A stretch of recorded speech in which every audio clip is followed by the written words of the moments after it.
weren't at this scene with this minor bump, and you can see as she pulls away, the tail light is well intact. So all of that is not going to hold water. Canton Police Department was allowed to facilitate the removal of that light. Yes. And during the course of the removal of that light, that taillight was broken, correct? That's correct. And shattered. Yes. Parts of it that were falling onto the ground. I don't think there was anything falling on the ground at that point. People, it's over. Elvis has left the building. It's done. Over.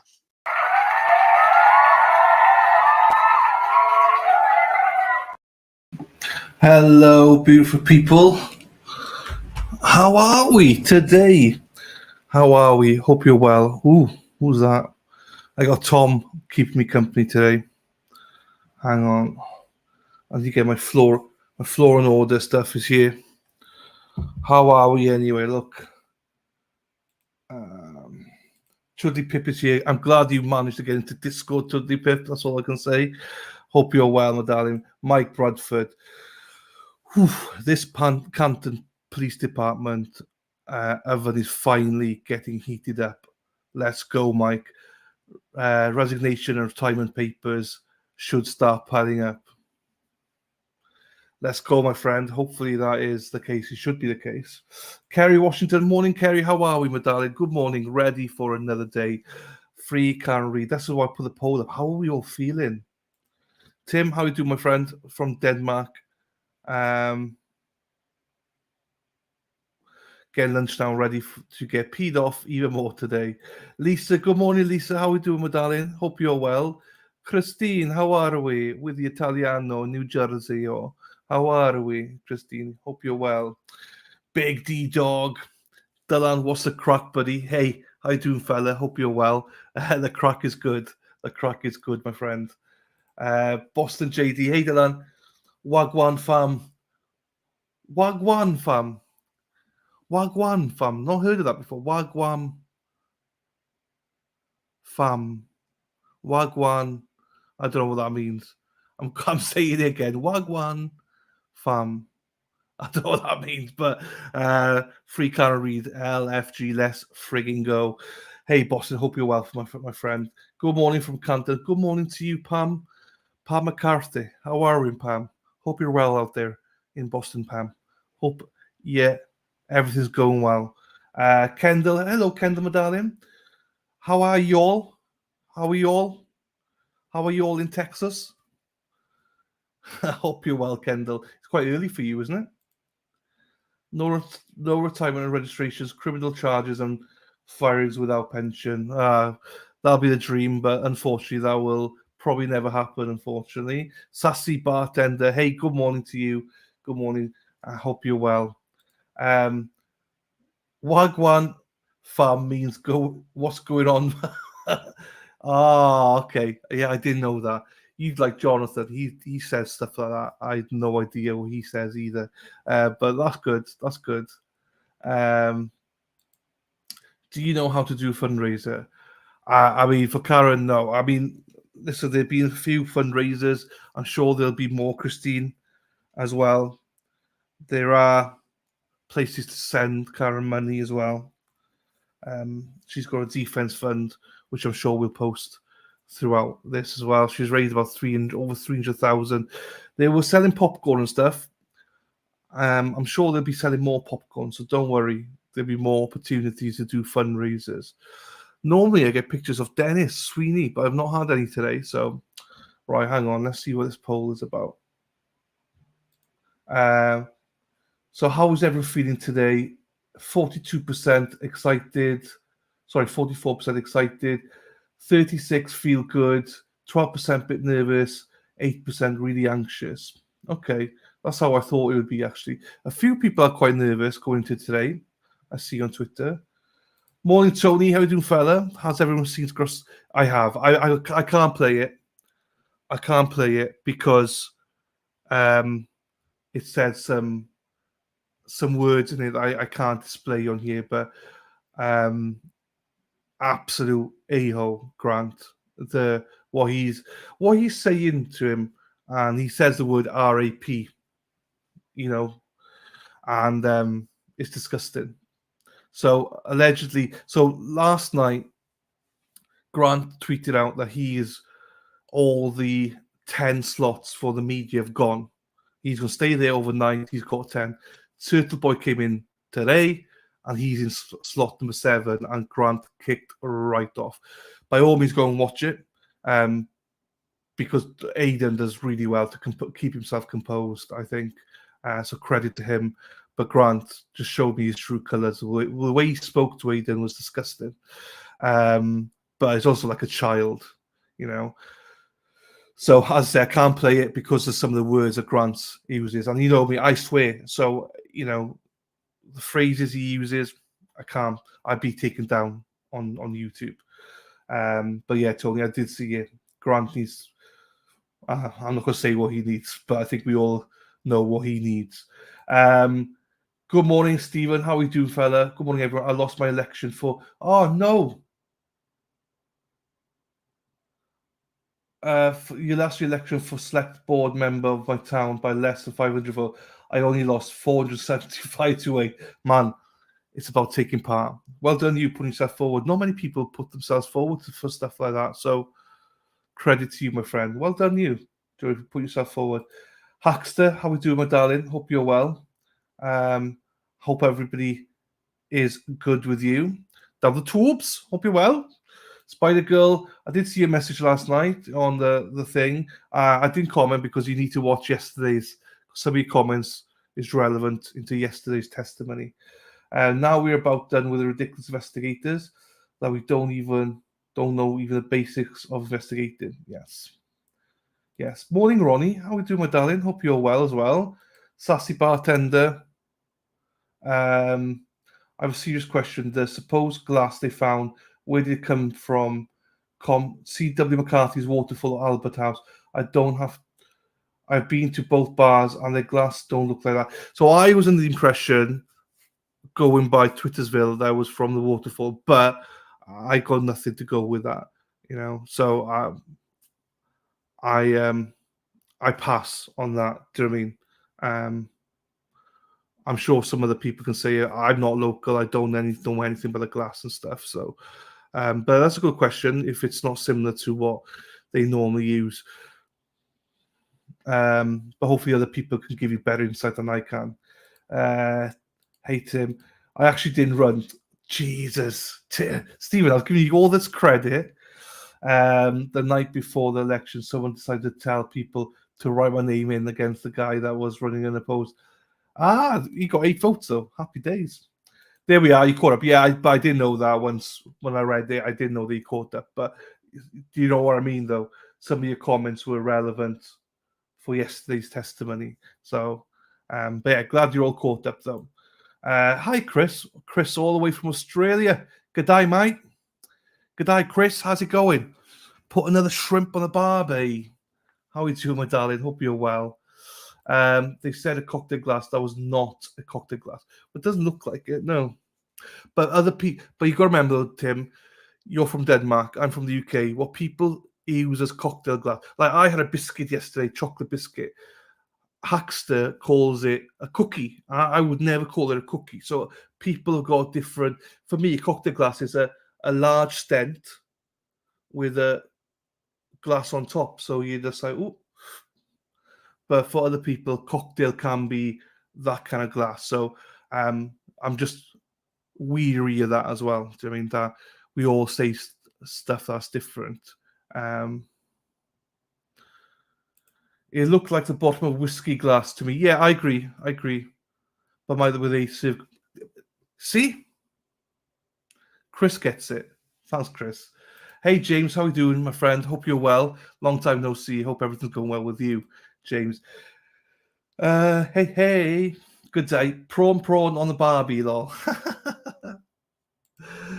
Being that we are finally on the tail light evidence in the case, will Sean be joining you this morning? I'm hoping that he's ringing in. I think this dashcam video is going to blow up the Commonwealth case before it's over. So, obviously, Sean loves the comments in chat, so keep it going with the comments in chat. He does see it. What did he message me last night? Oh, by the way, Cassie, thank you very much to Cassie for sending $20. Thank you, Cassie. Send me $20 on PayPal. Thank you. And your message is saying, thanks for showing the sentence in yesterday. No worries, Cassie. I'm just glad it's over. So, yeah, but my pleasure, Cassie. So Sean's message to me last night, what did he say to me? What did he say? Oh, shit. Nearly rang him there.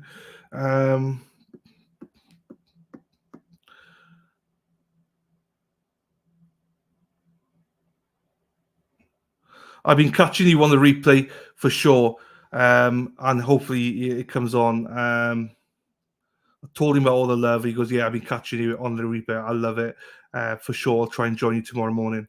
So we'll see. It's difficult for him, but hopefully he does join us either pre-trial or during lunch break, and depends on whether he has power and depends on the builders and stuff like that. So I know in the evenings he has a bit more power and stuff. So I hope, Stephen, but I'm not sure. It's unfortunate because this is his baby. But like the reason I put the poll up, because some people were a little bit anxious last night about the whole taillight stuff. Sean's happy days.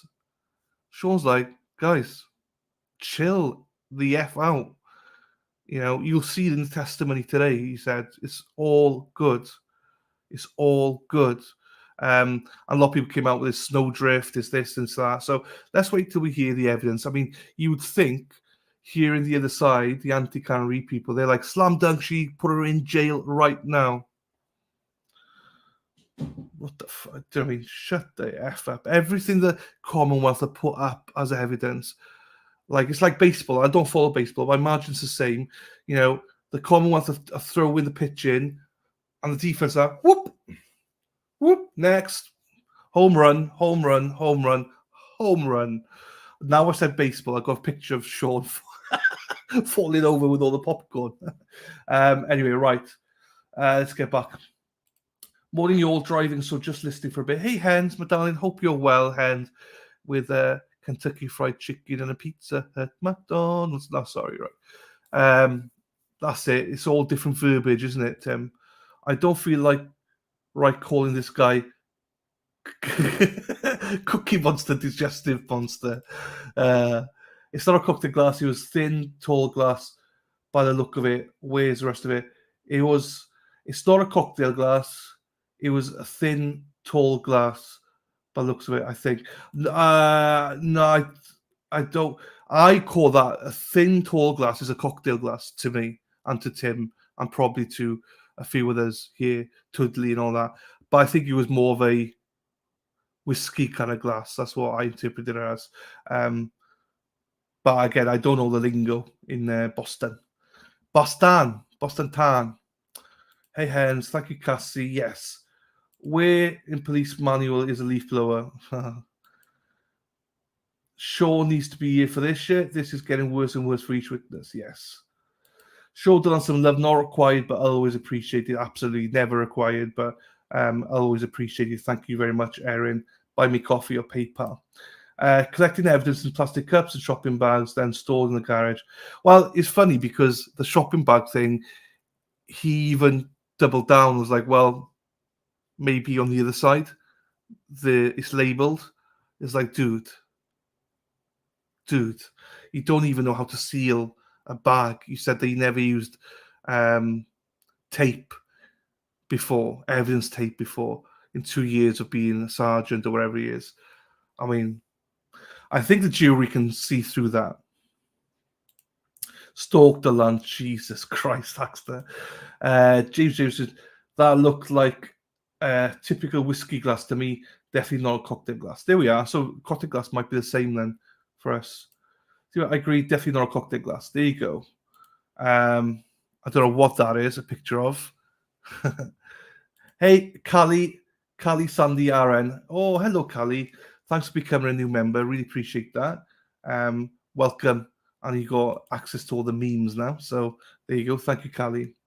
Where's Sean? Is he okay? He's fine. He's having his house redone. Well, not emergency, but oops, hang on, this is Karen. He has no power basically in his house.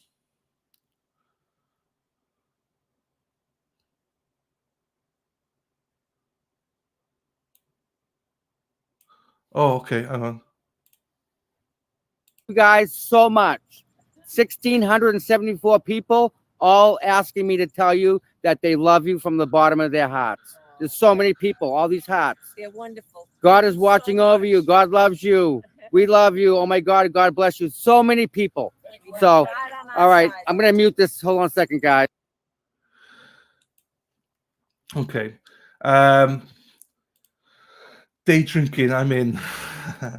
I'm pretty sure cocktail glass is an all-encompassing term, different types of drinking glass. I don't know. It's in bars. I know we're in the UK. There's different types. It might be, James. You might be right, James. I don't know. As I say, because there's different terminologies for the US and the UK. I'm just, again, you might be right. I have no idea. But I think the point was it didn't look like a cocktail glass. For me anyway. So thank you, Sandy. Get some cool stuff here. Oh yeah, my merch store. Thank you. Following along with this trial, where's his other shoe, his cap, his shoe, everything? Do you know what I mean? It's a mess. It's a mess. They didn't see any of this stuff. There's a lot of boom, boom, boom stuff here that is just a mess. It's starting off with a tail light today, though, so this is going to be interesting to see what comes across with them this morning. But honestly, everything they put in, the defense have batted out. It's unbelievable. It shouldn't be like this, you know. The state, the prosecution, the Commonwealth should be flying. Should be flying without wings. Robbie Williams for you. Should be flying ahead, but they're not. They're not. Morning, Patty. Patty Murphy. How are we, Patty? Hope you're well, Patty. Nice to see you, Patty, as always. Lank pulled out gloves with his hands, handled the gloves, then put them on. Then, while handling this evidence, touched his face a couple of times, and no one in court said anything. I mean, well, the judge didn't even say anything when they made a joke about like the only honest person there was Lally. If they use a leaf blower to remove snow, do they use a blow dryer to remove water? Sorry, it's getting too technical for me. Follow Tom CPU. Please do follow Tom. He's a great guy and he's got great coverages. And he doesn't just do these things. He also does breakdowns. He does his own streams as well. So go and subscribe to him and become a member wherever you need to do. So if Bev keeps bevying, I'll be day drinking. Edward, how you doing, fella? Hope you're well. Tim, anything's possible. Yeah, I know Sean thinks this is a hairdryer. That's a good memory, Erin. Sean genuinely thought this was a hairdryer. I love it. Gotta love Sean. I miss Sean. I really do. Dennis just sent me a photo as well, so I'll show that in a second after Karen's arrived. I think might be. I thought that was her. It might be here. I don't know. Right. If you're cool stuff in your store, you want me in it too. No, I don't really promote my merch store. I bought some stuff recently, but I don't know the quality of it yet. So, at what point do you think the case gets too complex for the juror? Yeah, that's what's complicated, isn't it? That's what's going to be hard. This is why hopefully the defense can dumb it down and make it. I don't mean because they're thick. I mean, it's getting complicated, and Lally wants to make it complicated. That's part of the problem. He wants them to be confused so that at the end, when he's doing closing arguments, he can just say whatever he wants and confuse them even more. That's his plan. He's got nothing else. That's his plan. And I've seen it work, so, you just be direct. This is the evidence. Bing, bing, bing, bing, bosh. hopefully we see that. But you're right. I am a little bit worried that it gets too complex because it's not complicated. It's not complicated whatsoever. I spoke to somebody that knows nothing about this case. And it's quite interesting that their thoughts on it was that they thought Lally was ridiculous. And the defense were really good, but they still think that Karen was framed. But so they think, their minds, with no knowledge on the case, their thought process is that John was killed by a car, but that Karen wasn't the driver, that she's been framed as the driver. That's what's in their heads as of end of last week. So they're expecting to see that someone else is driving. They don't know that it's not the car type of thing. So it's very confusing, I think, for some people if you don't know the whole case. Here we go. Is this Karen?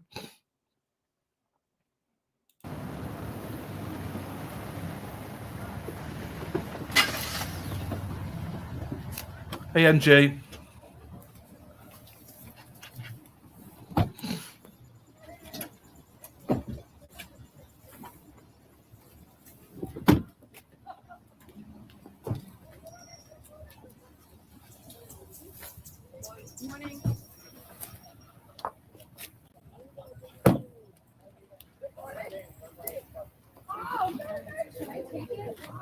No, not yet, James. Not yet.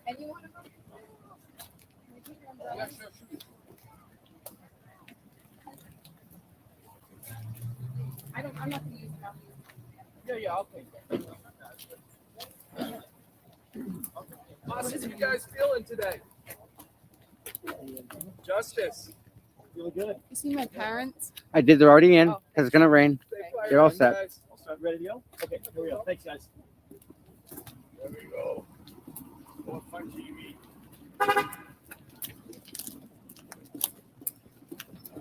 How you feeling going today? Feeling good?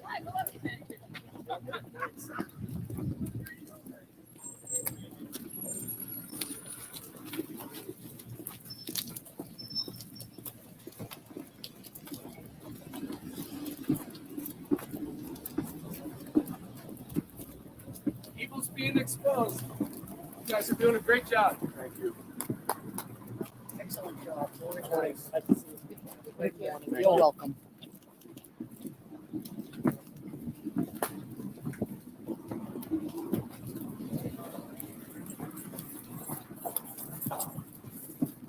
Go to the right.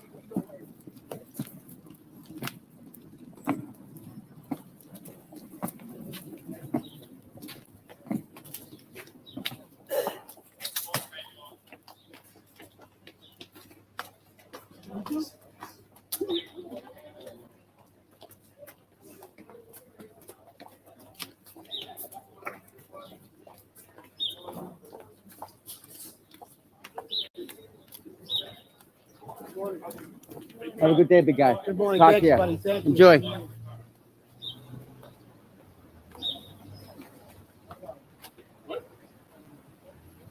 Imagine that. You're not leaving. I am. I got a funeral. Oh, You know, come old back. people. Not today. Tomorrow. I know. Thank, Raindrops. thank you on so my much. I belt. can't thank you so much. You're for that. welcome. That means so much to You know me. what?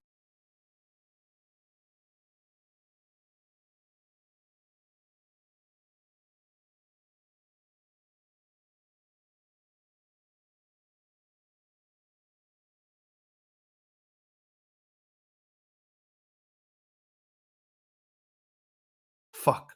I was on mute. Sorry. This is a picture from Dennis. I love Den.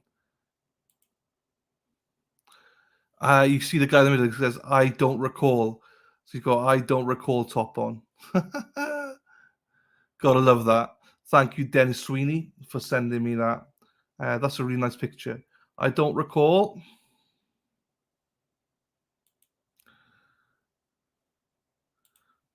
Right. Let me just search this.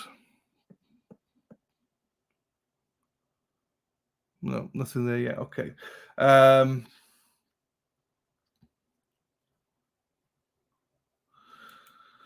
Oops, Steve, she doesn't want to let any defense stuff in. So somebody asked about the pictures. She hasn't ruled yet on the pictures. She hasn't. They haven't the motion stuff. They haven't discussed it yet. So, what's her name? The daughter. She's supposed to testify today, or she was scheduled to testify today. But I don't know. I don't know. She can't testify until they rule on this motion anyway. So we'll see what happens on that one. I don't know who's filming either. I don't know.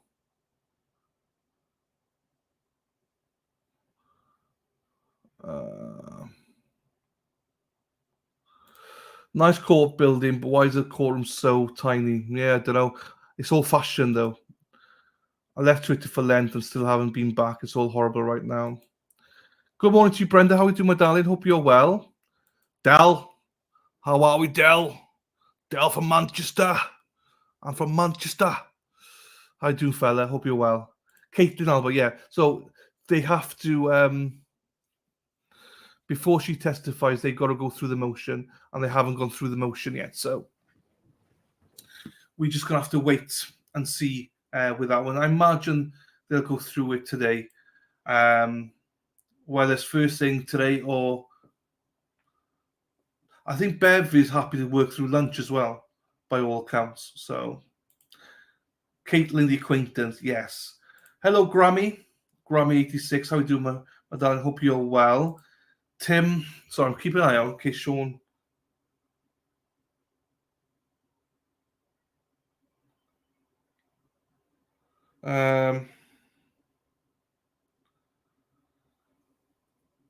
Hang on, I'm going to do this. On a stream.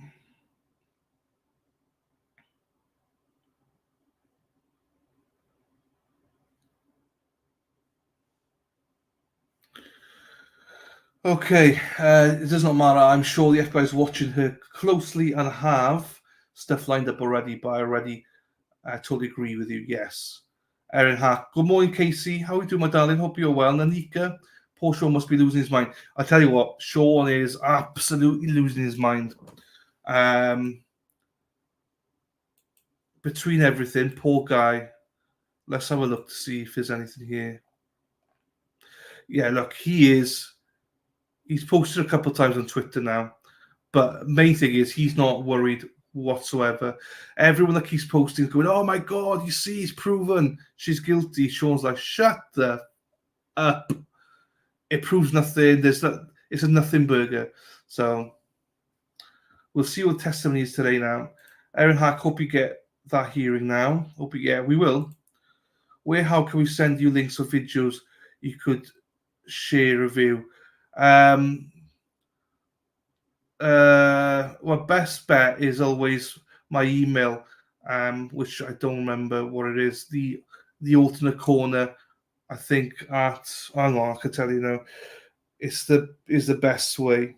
Email's always that or Facebook or Twitter. If you got links, Twitter, Dylan12D, or if you prefer emails, as some people do, it's the alternate corner at hotmail.com as well. But yeah, normally Twitter actually, but email if you want to as well. Good morning, Elizabeth. How are we doing, my darling? Hope you're well. Championi. Yes. Alright, so I'm interested. I'm just trying to keep an eye out on Turtle Boy to see what happened. What happened here? He's not posted anything for a couple of hours, so he's the 7th in line to get in. But according to Grant, he's not going to let him get in. So it's okay. Auntie Bev, forget Katie's name again too. Good, mate. Unfortunately, I'm on 2 till 10 this week, so catch you soon, Dan. Dal, catch you. Well, hopefully you watch it tonight, my friend. Hey, Darcy, how are you? Yes, I was on his notes of his deck when he was claimed to know her and her brother previously defendant Chris Alba, so I wouldn't be surprised.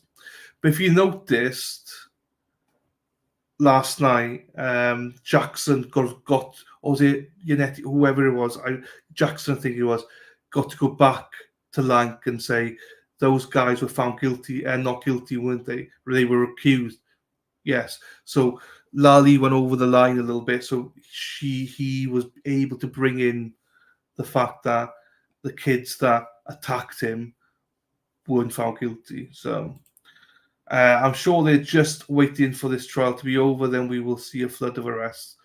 There's a lot more, Tim. If you're interested in this, you go Sandra Birchmore.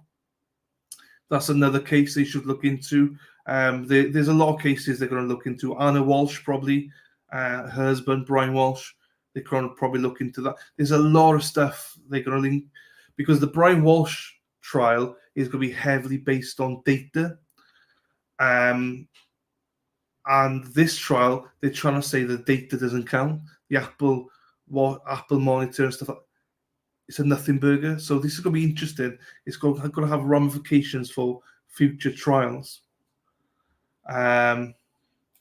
Surely the perjury has to be dealt with before Caitlin can give evidence. It will be dealt with, James. It's going to be dealt with. It is stock at perjury. She won't be perjured or anything, but it will be dealt with. It's just Caitlin was mugged down to testify today, midweek, but she won't testify until this is dealt with. She won't.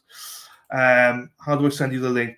Di, send me the link on Twitter, but send me the link on Twitter, but, and I'll send it to Erin. Good morning, Lona. How are we doing, my darling? Danica, he's been 100% right all along. Absolutely. Sean is the man. Sean is the man. Do you know what? He stood strong through all the hate, all the bashing, everything. Even today, people are bashing him, laughing at him, mocking him. The guy is like 34 years he gave to in his job, and people, I don't know, I don't want to get into it. I don't want to name some people because fuck them. They're not worth our time. But Sean is the man. He deserves a lot of respect for what he's done, in my opinion anyway. I respect him a lot. Also, I know he's watching this, so now he's going to think I'm the man as well. I'm joking. I say that all the time anyway. He is the man. Tim, I think the federal corruption investigation is massive and the murder case is just a side quest. Yes. Fucking hell. You see, I don't even have to speak. Yes. I'm surprised he hasn't booked a flight to Boston. I think he wants to. I think it's the wife that's stopping him, Casey. I think the wife's like, you're not going anywhere until this is sorted, I think. Otherwise, if I was Sean, I'd be like, hey, honey, what's the deal with the house? Let's go to Boston. Trip. Maybe he will. I don't know. Maybe he will. Here he is. Oh, not that. What's him? Here he is. You see, I can't even... Oh, I'm crap at this. Yes, Sean. Brother, I missed my times with you and the Warriors in chat. Good news. I hope to be up and running soon. Send me a link and I'll try to jump on with you all at lunch break. Avoid those. There we are. Let's go, Sean. I'll send you a link. There we are. Di, thank you for the link, Di. I'll send it to Erin and the mods now on Discord. But Sean, my brother, let's go, fella. Let's go, my friend. I hope you're well. Hope the wife's well. Sorry, I can't do two things at once. I'm trying to get this to Discord as well. Erin, I'll post this in the mods group. Di's channel link.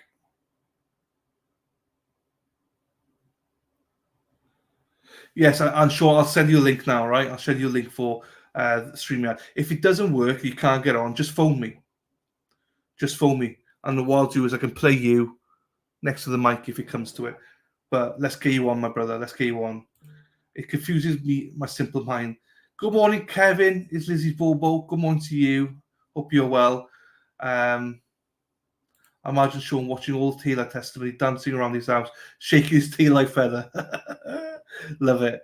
Tail-light is nothing. The three key things are the dog bites, horse long to die in the cold, and lucky Lachran. There was no body on the lawn at 2:30 exactly. Hey, Helena. We can start now. Helena, looking for some fireworks today.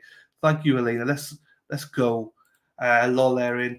El Jefe is here. Need Grant repellent. Yes. Aiden left already. Oh no. And he would live stream again. Oh no, so he didn't get in. I'm not going to speculate. I don't know what's happened, but that's crap. Good morning, Sean. I want to hear from you hopefully soon. Today, lunchtime, hopefully. Did he get in? Sent the email. Thank you, Leaf. I'll go and check it now. Good stuff, Sean. Till the boy left. Hey, Melissa. He's going to stream from home. He posted live on his. Okay, fair. Okay. Aiden's gone home because he was too far down the line and Grant kept screaming rape. Yeah, okay. Yeah. He does need locking up. He's the absolute POS. Grant is. Good morning, Sean. Sean. You see the love, Sean? I told you, Sean. Everyone loves you, man. We're all embarrassed. Shake his tail further. Suzanne, hello, darling. Mimi, hello. Good morning. Yesterday with the set of the stage was masterful. The defense set of the stage was masterful. It was, Mimi. And hello, Mimi. Welcome back. And things we even talk about. Yeah. Dana in the house. Good morning, Dylan. Good morning, everyone. Hey, Dana. Hope you're well, friend. Hope you're good. James, the first two cops on the scene didn't try to, resuscitate. No pulse. He was ready to cease. Weird case, yes. Auntie Bev is the judge on the Walsh case. Oh my God, you joking me? She's the judge on the Walsh case. Well, that's a mess then. That will be a mess if she is on that one. Oh shit! Hang on, let me guess. I'll get the stream up. Hang on.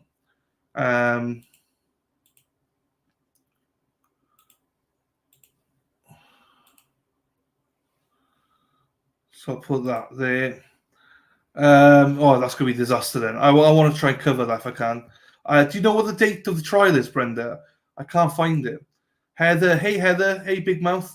I missed when you answered about our man Sean. Is everything okay, or does he just need a breather from the shit show? I can't help but worry when he's not here, and the same would be if you were. No, he's fine. He's just got house repairs. He hasn't got any power in his house, but he's hoping to jump on at lunchtime today to give us an insight. So Sean's all good. Obviously, crap timing, but he's still watching. He's watching replays, watching the chat.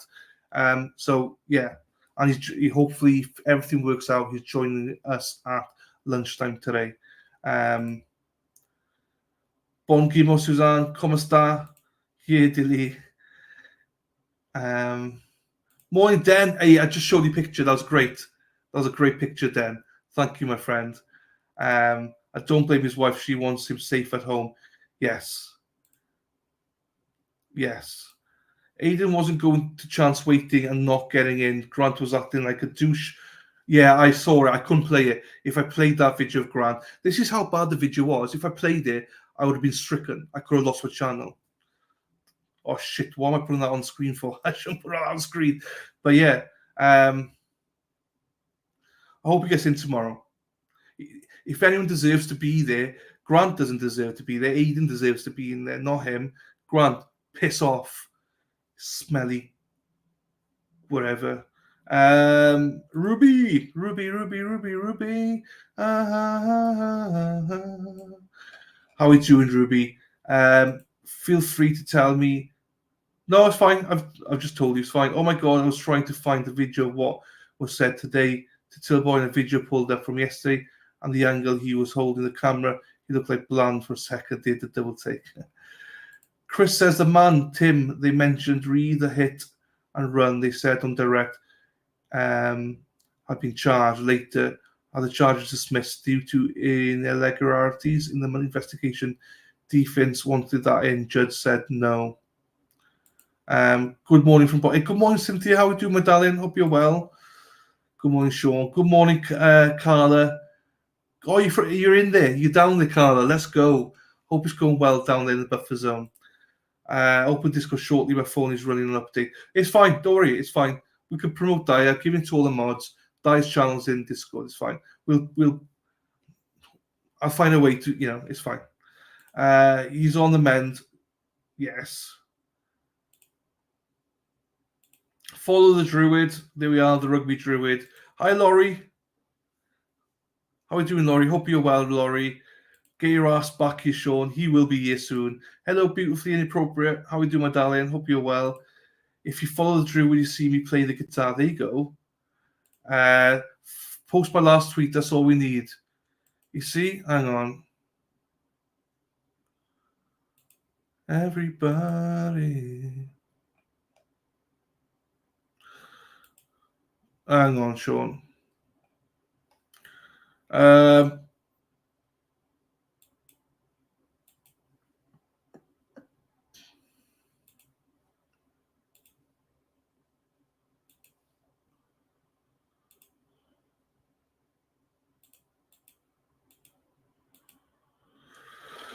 Okay, let me twist it back up then.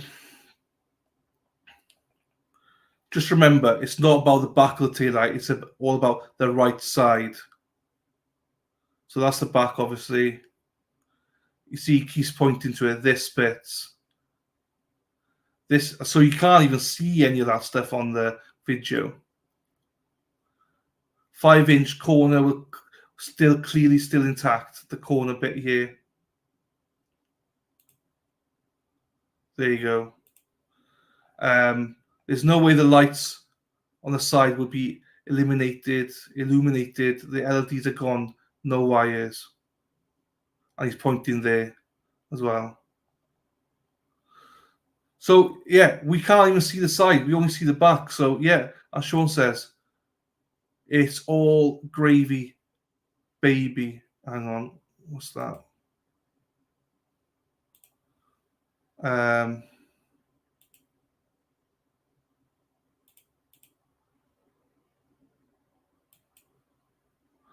Let's play this. Dennis just sent me a video. Let's play this as well then.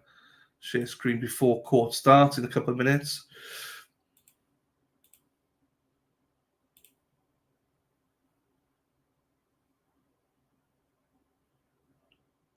That's Karen and everyone arriving. There's no volume though, Den, but it's fine. No audio, it's fine though. Just a different angle of them arriving.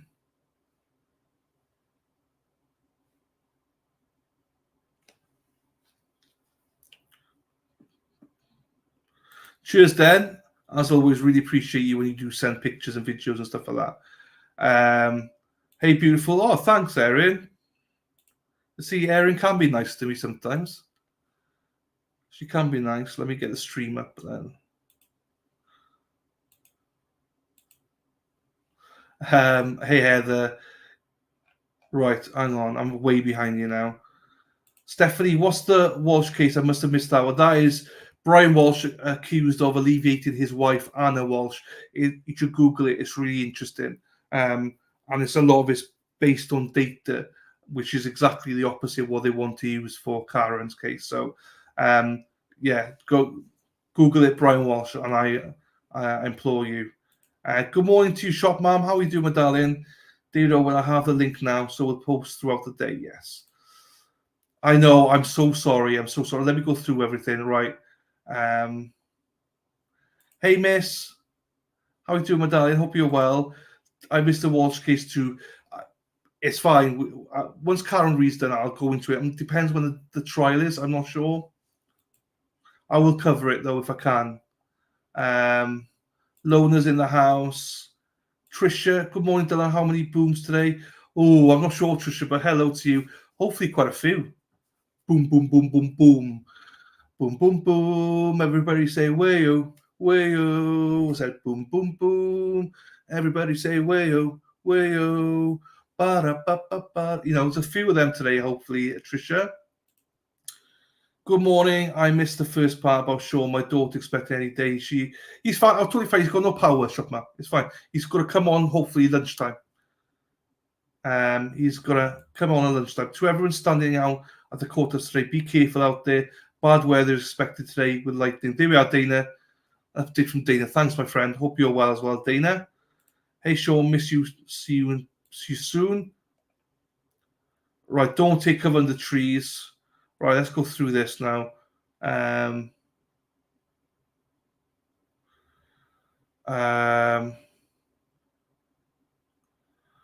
and certainly would appear certificate. Hi, Erin. If and when Sean comes on, can he post it as a separate video? I'm not sure what you mean. I mean, and come on, if he comes on, he'll be coming onto the stream in the sense of during lunch break, basically. As soon as lunch comes on, if he's able to, he'll just jump on here. I can't do, I just do one stream. I know some streamers do one, take a break, and then do another one, but I just pile through what I do. So if he's able to come on, you know, I'm sure it'll be lunchtime. Sub to Resisted to Silence.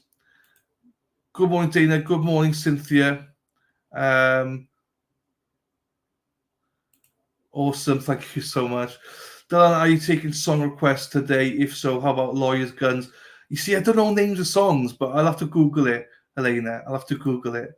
Good morning. Good morning, Fartbox McGee. How you doing, fella? I think you're a fella, but I don't know. Hey, Heather. Walsh, lead detective is also... This is why we have to cover it. This is why we have to cover it. Tick, tick, boom. So I'm not sure when the Walsh one is, but I'm going to have to cover it, guys. So if anyone does know when the Brian Walsh trial is scheduled, because I don't think it's been scheduled yet. If you do know, let me know, and I'll cover it. Well, I'm going to cover it anyway. Good morning, Wendy Medallion. Hope you're well. Wendy, you might have missed him a show, and hopefully he's coming on at lunchtime. We hope, if everything goes well. To me, someone needs to explain the updated police report we saw yesterday. I just think, someone did do that? I'm just thinking, did someone do that? One of the lawyers on YouTube. I don't remember if somebody did. If I find it, I'll post it. I'm convinced Dylan's favourite song is going to be Backstreet Boys, Rock Your Body, yeah. Everybody, rock your body, right? Backstreet's back, all right. I love that song. Trisha, love spending the day watching you on Tick Tick Boom. Lovely. Thank you, Trisha. Boom, boom, boom. Everybody say Wales, Wales. I love it, Die Boy. 9:01, and once again, court has not started on time. Get it together, Bev. I know. Debbie, thank you very much for the super chat, Debbie. Thank you so much. Really grateful. Thank you so much for that. Oh, crap. I don't know, what's that? No, nothing there. It's fine. I will be back, Chappie. School drop. No worries, Huckster. See you in a bit. Erin. Hi, everyone. Hi, Mia. Got a doctor's appointment plus work, so I'll probably be behind. Thank you for joining us, Mia. No schedule yet in the Walsh case. There we are, Cynthia. Thank you. Well, I'm definitely covering it because it's the same players. I might start doing that on some days off. Can't read. He runs on ahead of time, late for everything. Proctor's lead on the Walsh case. If he is disgraced in this case, Walsh may go free and is guilty as hell. This is why it's surprising, because everything points to his guilt. And they use a date. I need to do a deep dive on it. So I think in the next couple of weeks, I'm going to go into this case and start doing it in the afternoons or something. I don't know. Well, I don't want to say too much because people like to steal my ideas. So, but yeah, I'll definitely look into it. Agree, David Owen. So it'd be interesting, the Walsh case. If you've not heard about it, don't worry about it. It's a local case. I will cover it. I'll go into more details about it. That case scares the life out of me. I mean, he scares the life out of me. Jesus. I went through chat. Everyone stopped speaking now as soon as I finished. Typical. Right, make sure the 154 people here, 69 likes. Please make sure you go and like the stream as well, please. It really does help me out if you do that.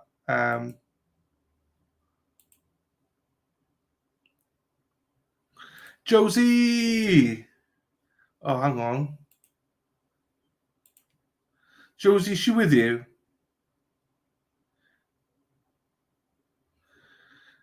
Is she with you? Is Adriana? Is she with you? Right, so we have got a very, very special person here today Very, very special person today. So I'm going to have to sing, right? Because whenever it's someone's birthday, I have to sing. So I'm singing Welsh. So apologies for my singing, but she's very, very special. Her mother's very special to me, so I'm going to sing to her. So, a pen blwydd hapus I ti, pen blwydd hapus I ti, pen blwydd hapus o Driana,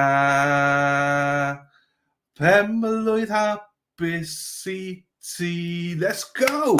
9 years old. 9 years old today. Let's go, girl. Let's go, Adriana. Happy days. I hope you get everything you wanted. Hope you get everything you want. Hope mum and dad spoiled you. Let's go. Happy days, Adriana. And I hope I got the name right. I didn't butcher it. I hope.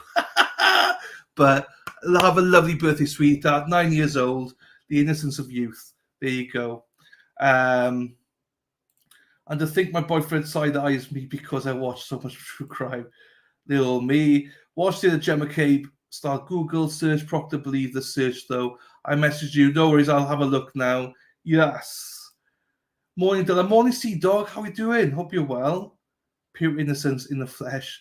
Does anyone know if the start time gets delayed when a juror is stuck in traffic? 128 can be... Yeah, it will be delayed if a juror can't be there. Yes, it would be delayed. You're the best. She says thank you. No worries. Anything for you, Adriana. Happy birthday. You see all the happy birthdays for you. Happy birthday. Penblwydd hapus, that's happy birthday in Welsh.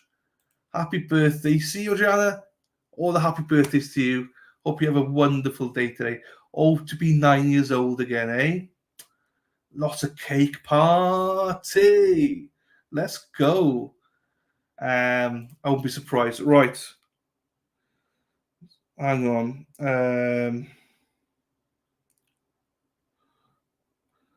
Spider Girl says Discord. Right. So Spider Girl, Discord is no longer a thing. Anyone, so I no longer am in charge of Discord.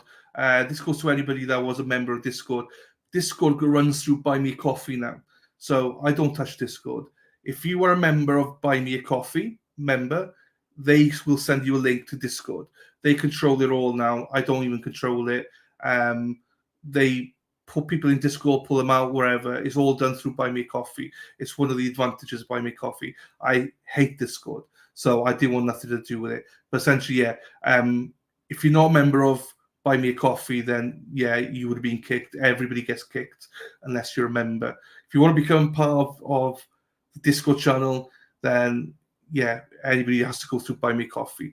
I did do a video about it about a month ago, but obviously probably fell through there. And I did post it on Discord before they pulled the plug. But essentially, Buy Me a Coffee is great because it takes full control over Discord and everything. And I don't have to even deal with it anymore. So hopefully that explains it to you, Spider, and anyone else that perhaps are no longer members of Discord. But yeah. Happy 9th birthday, Adriana. There we are. Ronnie, thank you, my darling. David, no die. Happy birthday. See? Hang on.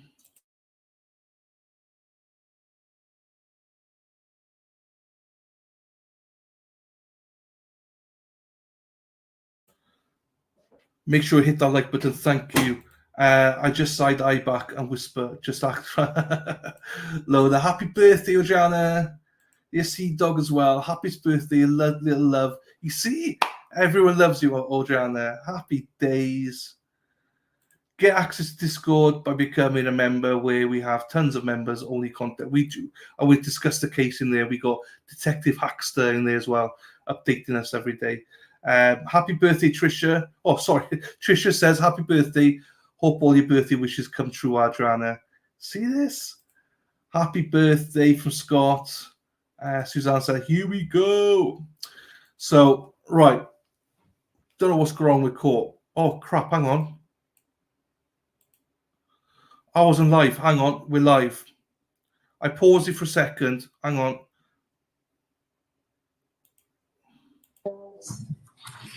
This is better. It's a better start. I appreciate everybody being ready. to stop promptly today. I do have those 3 questions to ask you. Was everyone able to follow my instructions and refrain from discussing this case with anyone since we left yesterday? Everyone said yes or nodded affirmatively. Were you also able to follow the instruction and refrain from doing any independent research or investigation into this case? Everyone said yes or nodded affirmatively. Did anyone happen to see, hear, read anything about this case since we left yesterday? Everyone said no or should. Okay, thank you very much. Can we bring Lieutenant Ray in, please?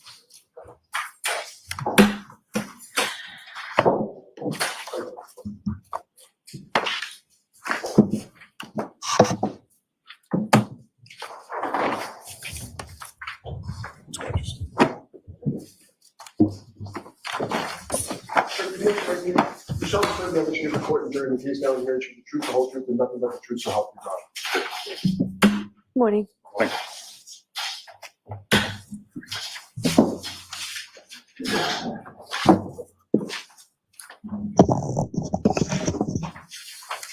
Okay, whenever you're ready, Mr. Lally.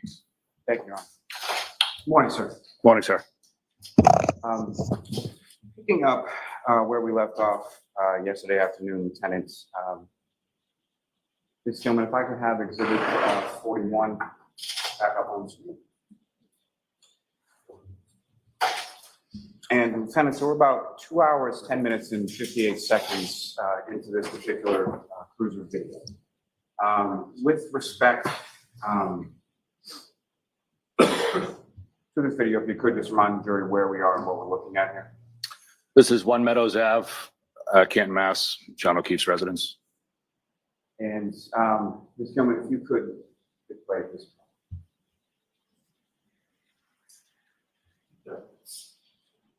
Now, Lieutenant Ray, while this is up on the screen, if I could ask you to, you've reviewed this video since this date of January 29, 2022, correct? Yes. And using the laser pointer in front of you, if you could direct the jury's attention to what, if anything, you noted in regard to the rear area of the vehicle in front of your cruiser.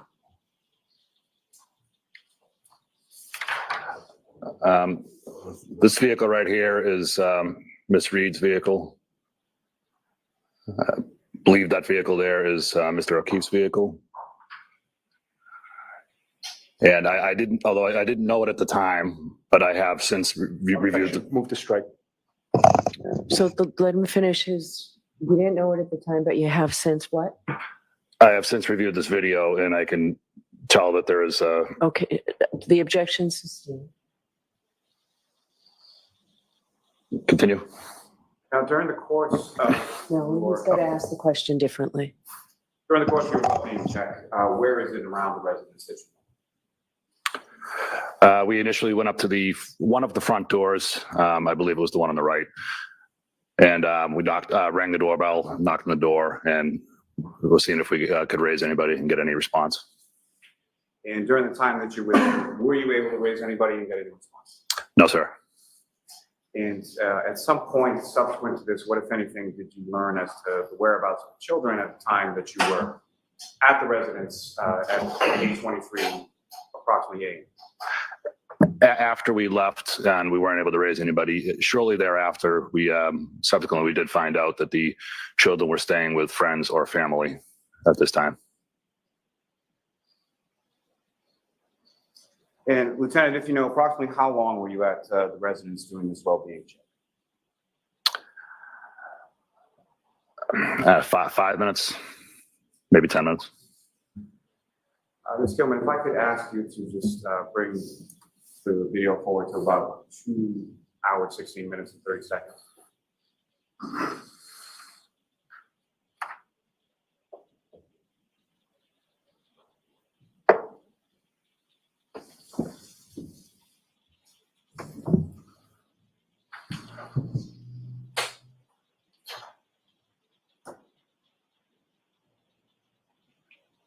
You can stop it there, Ms. Gilman. Thank you very much. Now, with reference to that driveway area that was in front of your vehicle when you parked there, what, if anything, beyond sort of snow, ice, or things like that, did you within the driveway itself? Within the driveway itself, I noticed there's two vehicles in the driveway. Anything on the ground that you noted anything on the ground beyond snow, did you know? No, sir.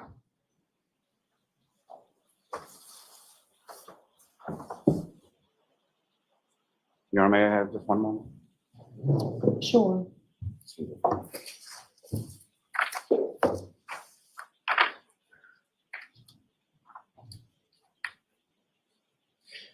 Now, sir, with reference to the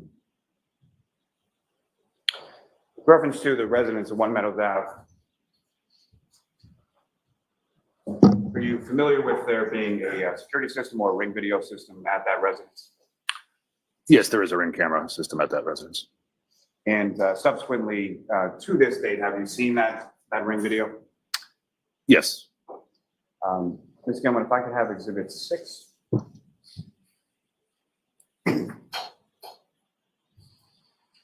If I could have video 15 now.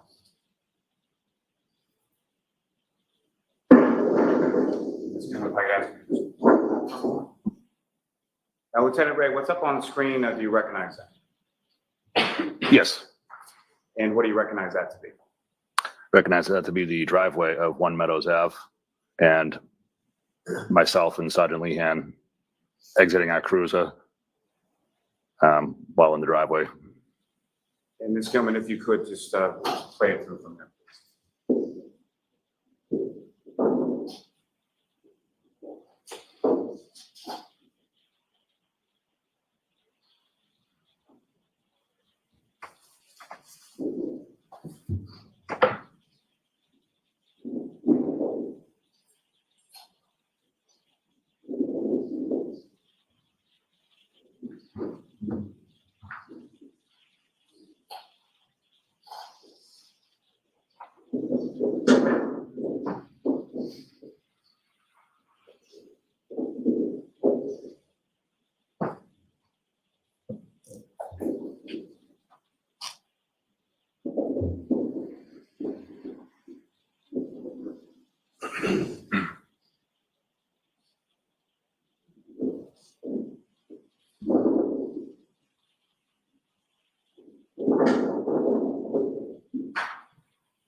Thank you. And Ms. Gilman, if I can have the next video 160. If you could just pause it for just a moment. Now, again, what's up on the screen, Lieutenant, do you recognize that? Yes. What do you recognize it to be? That's me exiting the front of the residence, walking towards the driveway. Ms. Gilman, if you could play it through.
Ms. Gilman, can I have Exhibit 5?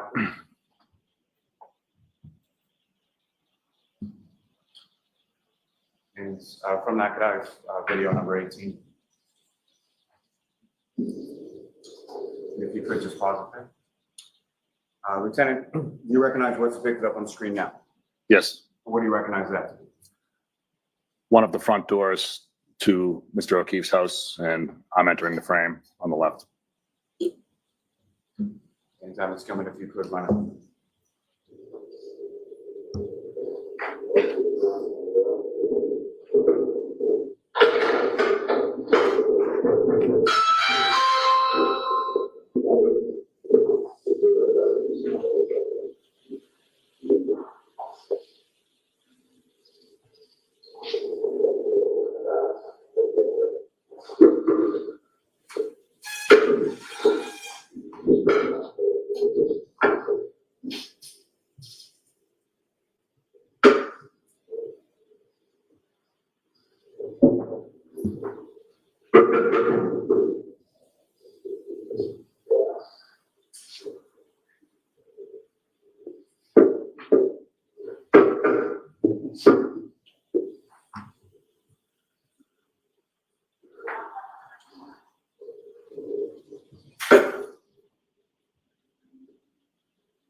Thank you. Ms. Gilman, if I could have the next video, 1-9.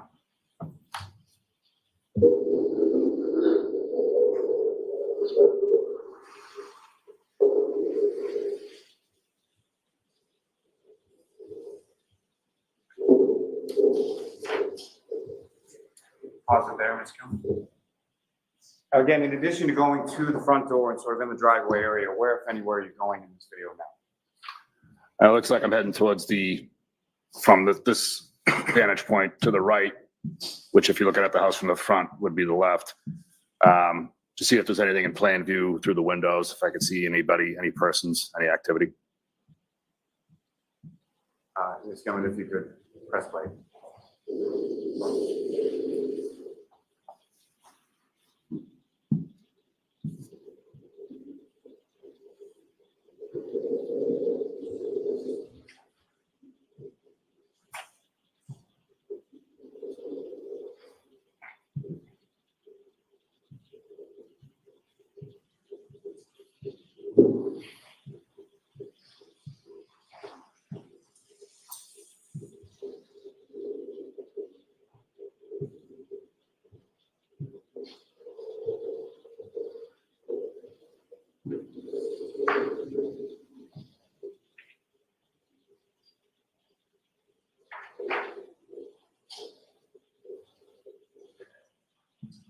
Thank you, Ms. Gilman. You can take that down, and Mr. Officer, if we could have if we could have the lights back on. So. Thanks, sir. And Lieutenant Ray, just lastly, once you left residence of One Meadows Ave, where did you go? I believe it went back to the police station. Just one moment, Your Honor. Yes.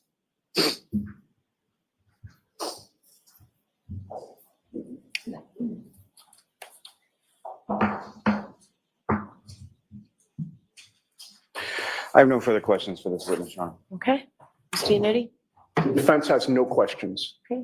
You are all set, sir. Thank you.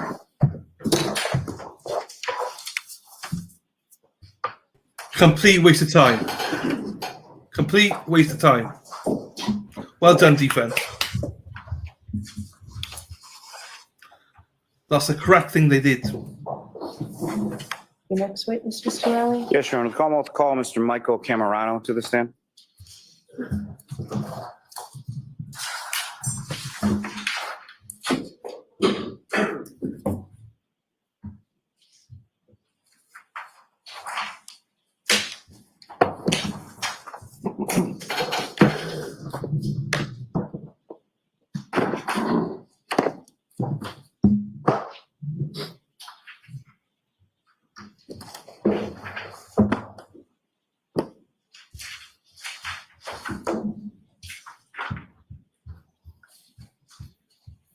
If I may, while the witness is coming in, may we approach this Sure. procedural thing? I don't know how to spell this witness name, so you have to help me out here. I don't know how to spell it, so keep a listen to it. Well, that was a nothing burger. After all that, all the Twitter last night blowing up about, oh my God, that was it. She's guilty. That's it. Nothing. Absolute nothing burger. In your face. Zero purpose. Talk about wasting time. They wanted to plant something in their heads, but literally nothing. You didn't get close to it. You don't know if there's anything on the floor because you were never near it.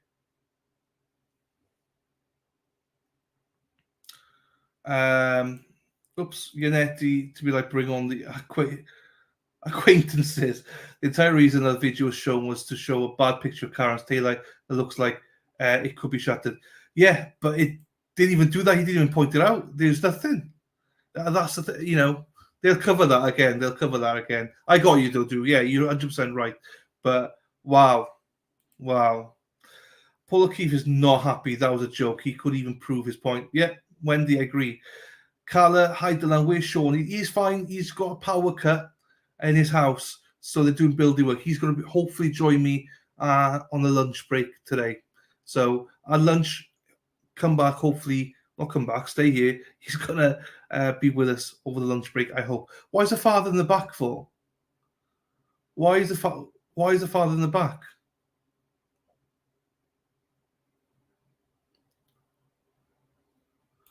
Never told you to pay attention to it yet, only to inside console. Either way, in the video, and the officers did not observe anything. Nope, they can't use it anyway. Is this the second cop who went to John's house? I'm not sure, Sea Dog. Who's there today? Zero. None. No, Elizabeth, none. Oops. This is what all they got. They're dragging Karen and Karen's name, her family's name, through the mud with nothing. Shame on them.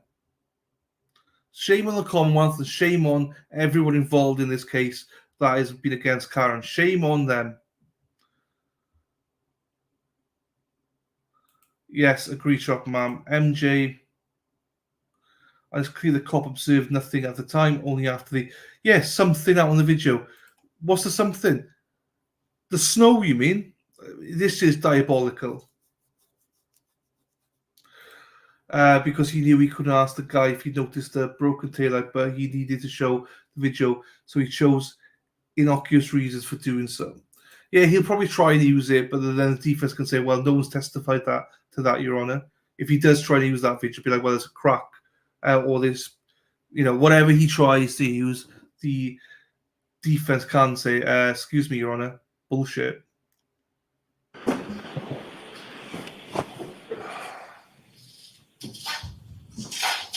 I'll just step over there. It's up, Kirk, and raise your right hand. You solemnly swear the administrative the court and jury in the case now hearing to the truth, the whole truth, and nothing but the truth, so help you. I do. Thank you. Just need you to really speak loudly into that microphone. Thank you.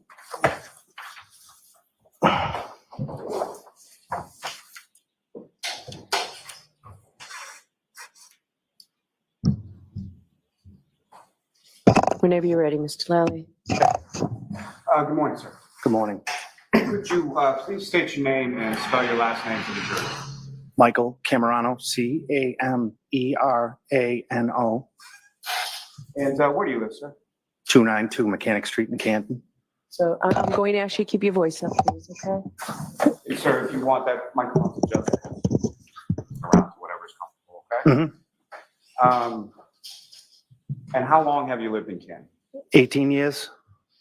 And that residence you live at, who, if anyone, do you live there with? My wife and 2 children. And what's your wife's name? Katharine. And how old are your 2 children? 16 and 13. And the 16-year-old, is that a boy or a girl? Girl.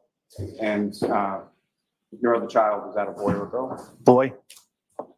Now, your wife, how long have the 2 of you been married? 25 years. And do you work, sir? Yes. What is it that you do for work? Labor's union. And does your wife work as well? Correct. And what is she? She's a nurse. Sir, if I could turn your attention to January 28th, 2022. Do you recall that date, sir? Yes. And were you working that day? Yes.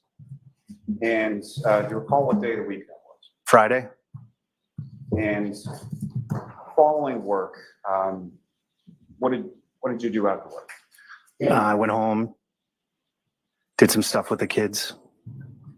And during the time that you were home, who, if anyone, did you speak with, either via phone, text?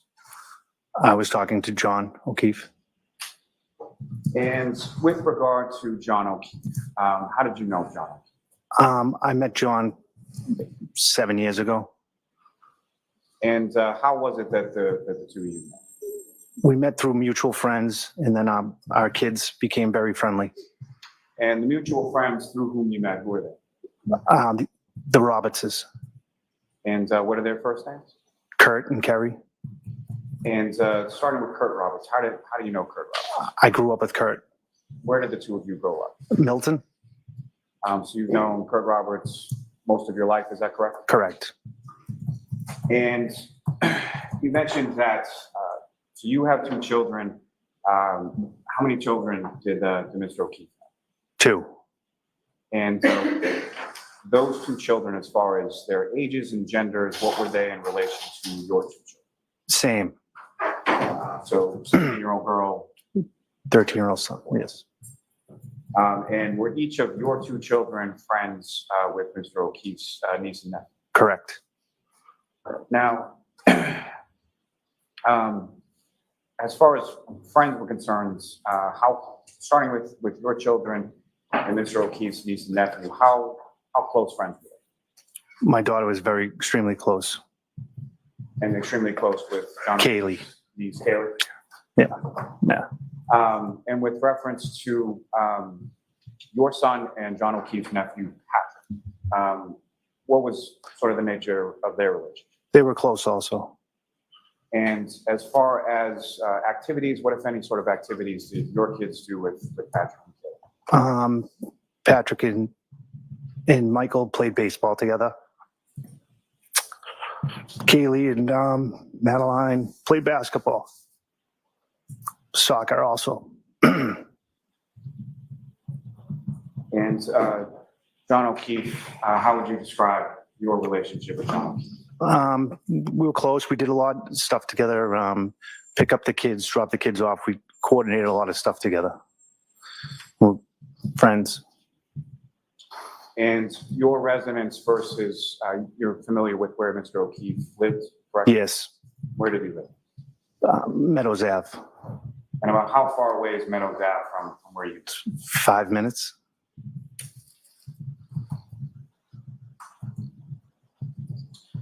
Now, with regard to the girls, and by that I mean your daughter and John O'Keefe's niece, Kaylee, what, if anything, was going on with them on that particular day? They both received acceptance letters to go to school. And which school was that? Bishop Fan. Is that a private school? Yes. So at the time of this, in January 28th, 2022, what grade was your daughter and Kaylee Kirk? 8th grade. And so this would have been going into 9th grade or high school, is that right? Correct. And what, if any, conversation did you have with Mr. O'Keefe in reference to that at some point in the afternoon? We were both excited. They both received acceptance letters, and we wanted to get the kids together. May I approach? Yes.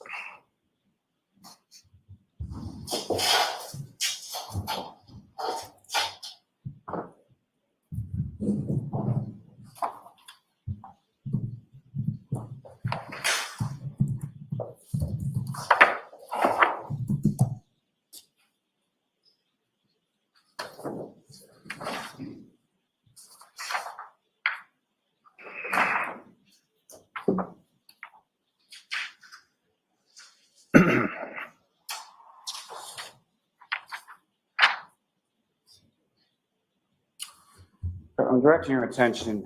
Show counsel.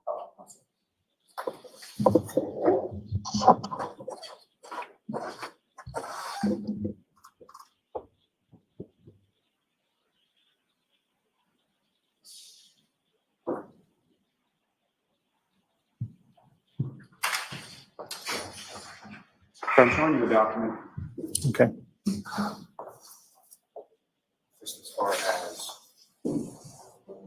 specifically with reference to starting on page 188 of that document, if you could just look at that briefly in a couple of minutes. So I'm going to instruct the jury on this. These are text messages, right? All right, so folks, before you consider any electronic communications in your deliberations, you must first find that it's more likely true than not that the person who authored or sent these messages is this witness and or John O'Keefe. If you do not find that it's more likely true than not that the messages were sent or authored by Mr. Camerano or Mr. O'Keefe,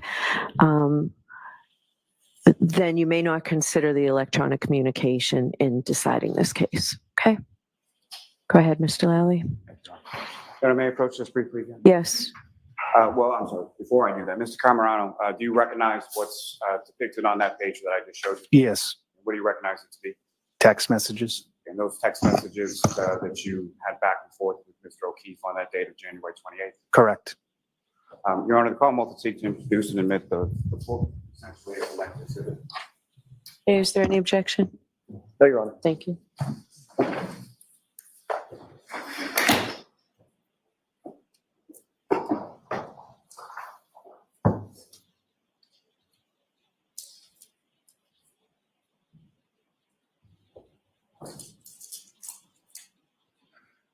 Exhibit 48. Thank you.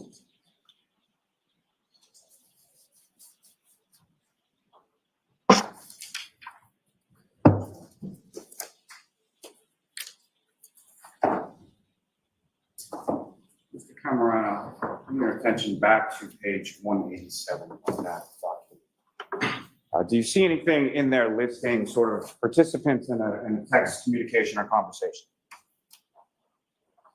On the bottom of the page.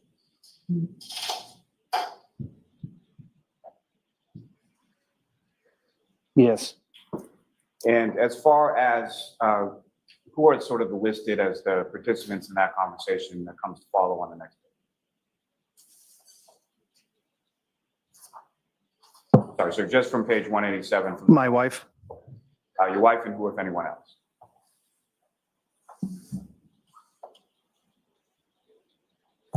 John.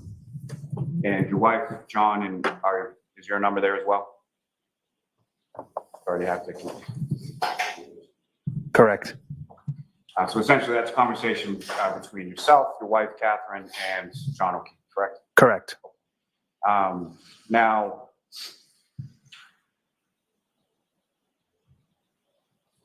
beyond sort of your memory of that, as far as the numbers that are associated with those names, do you recognize any of those numbers as being yours, your wife's, and John O'Keefe's?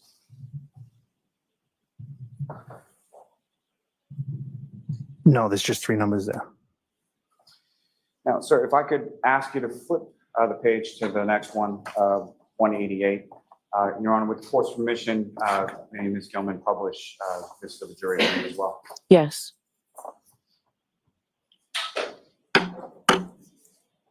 Ms. Gilman, if you could go to page 188.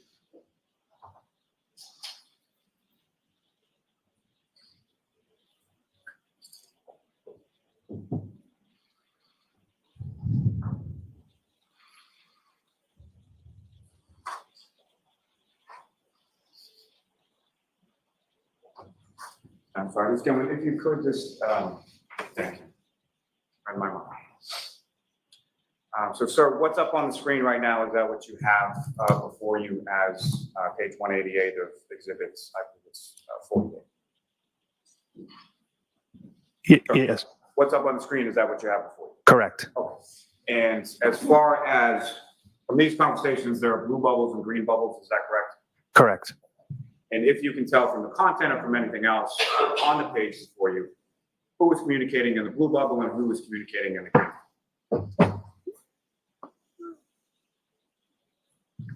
Katie, my wife. From within. Oh no, I'm communicating. Sorry, excuse me. So there's a from and a to. Is that Yes. correct? Correct. And so the sender would be in the from. Is that your understanding? Yes. So this first one on the top of page 188. This is from you. Is that correct? Correct. What, if anything, did you say in this conversation? Congrats. This is great news. And what, if anything, are you referring to by that? Kaylee getting her acceptance letter. And Ms. Gilman, if you could just scroll down. And the next bubble, who is that from and what does it say? It's from me. Yes, we did. And if you could continue to scroll down, Ms. Gilman.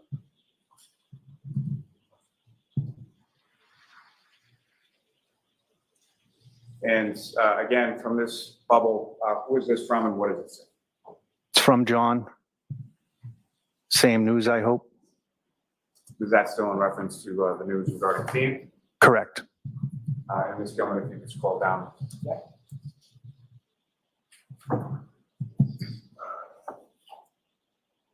And again, sir, the next bubble, who is it from and what does it say? From me, yes. Ms. Gilman, if you could.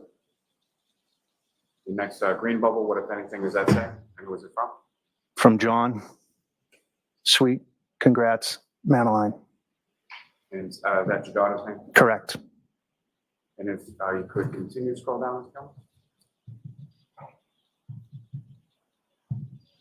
And again, the next bubble, who is it from and what is this? It's from my wife. I'm so excited for these girls. Madeline doesn't know yet. Ms. Gilman, if you could. Yeah. And again, the next bubble, who is it from and what does it say? From JJ. And Well, I told Kaylee already, so I'm sure she's texted her by now. Poor kid is probably a nervous wreck. Ms. Gilman, if you could. And the next bubble, I know. and who is that from? It's from my wife, Kate. And if you could scroll down again, Ms. Gilman. And the next bubble, sir. From me, I am sure she is freaking out. If you could scroll down again, please. And the next bubble, sir, who is it from and what does it say? From John. No doubt. And if you could scroll down again, Ms. Gilman. Thank you. Now, sir, if I could, may I approach on just Yes. Do we need the lights on? I don't. Mr. Camerano, are you able to see without these lights on? Yes, I can. Okay. So, sir, I'm going to direct your attention to within the same exhibits, page 156.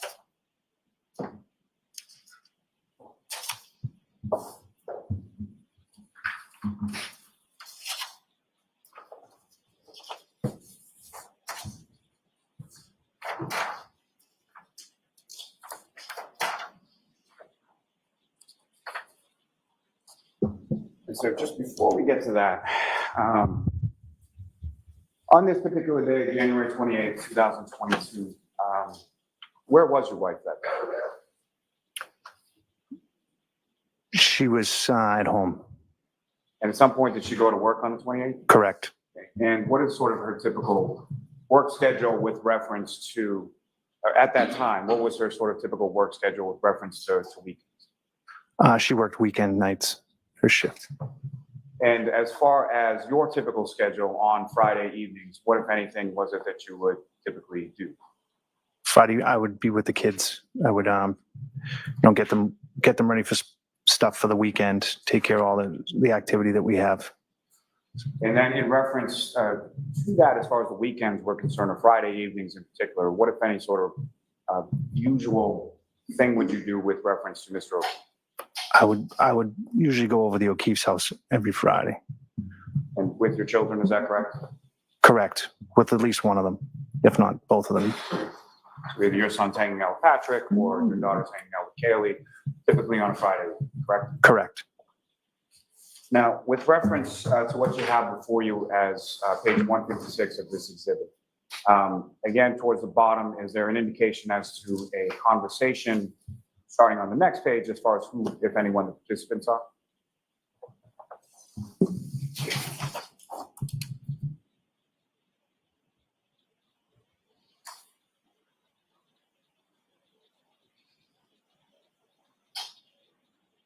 What are you asking?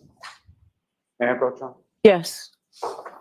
So what I want to direct your attention to is the bottom of page 156 here, as far as that box at the bottom. What, if anything, does that indicate as far as the participants in the conversation that continues or begins on the next page? Myself and John. And sir, if I could ask you to flip the page over to page 156.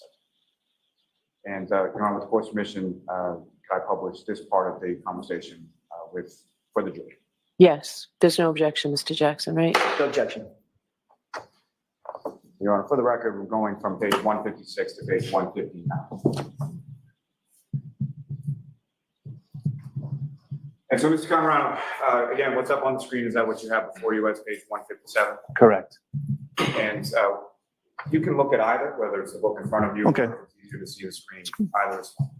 But with reference to what's up on the screen, that first bubble, as if you could indicate to the jury again who it's from and what it's. It's from JJ. How did Kara do, by the way? And who is Karen? I don't know. Fair enough. Now, with reference, Ms. Gilman, if you could scroll down. And the next bubble again. I'm sorry. May I, Take the screen down, please, Ms. Gilman. Turn on the lights, please. Thank you. May I have just a moment with counsel? Sure. I really don't really get what's going on here. Maybe Josie's right, humanize him. I have no idea. This is not normal. And if you got Aaron Hack saying it's can I weird, approach just to retrieve the exhibit? Yes. it must be weird.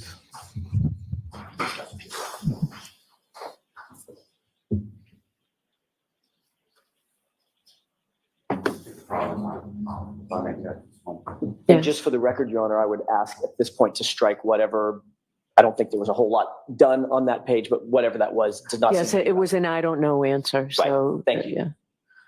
Yeah. So jurors disregard that last question and answer.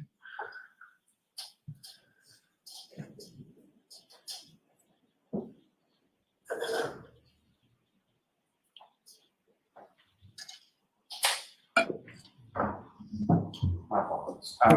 Directing your attention, Mr. Camerano, to what on 157 before you, is that what's up on the screen now? Yes. And so my apologies for the report. But with regard to this first bubble on page 157, who is it from and what is it?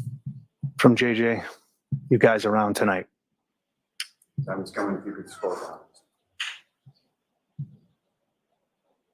And with respect to that next blue bubble, who is it from and what is it? From me. Kate is working. I'm around. Madeline Michael is going to the Loose to play with a friend. And what is the loose play? The Loose is a elementary school. Was there a play? There's a park down there. Activities for kids. And Ms. Gilman, if you could scroll down to the next bubble. And again, who is it from and what does it say, sir? From JJ. Okay. At the driveway with her now. I'll text on my way back. And could that be at the doctor? Could be. And Ms. Gilman, if you could scroll down to the next bubble. And again, who is it from and what does it say? Oh, Don. From me to JJ, everything okay? And if you could, down to the next bubble, Ms. Gilman. And again, who is it from and what does it say? From JJ. Yes, stupid shit. And if you could scroll down to the next bubble, Ms. Gilman. Again, fair to say that one's blank. As far as no text, but may have been something. Yeah. And go back to the microphone or.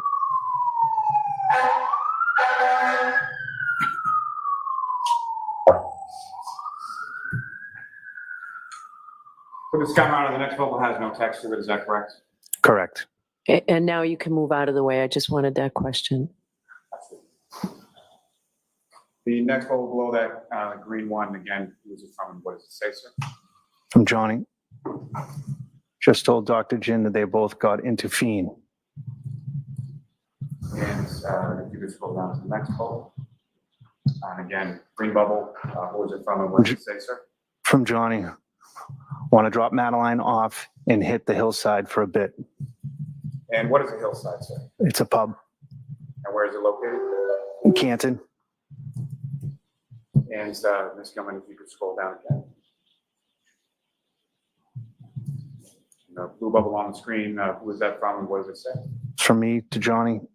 I probably won't get to your house till 5:30. Ms. Gilman, if you could scroll down again. Again, that green bubble, who was it from and what does it say? From Johnny, okay. Ms. Gilman, if you could scroll down again. And again, the blue bubble on the screen, who is it from? and what does it say? From me, I am leaving in 10.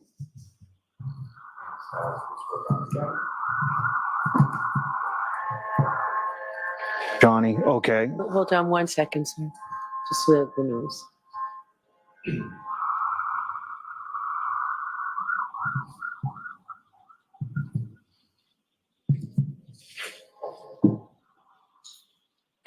Okay, sir. And the next screen bubble. Could you answer again, please? Yes.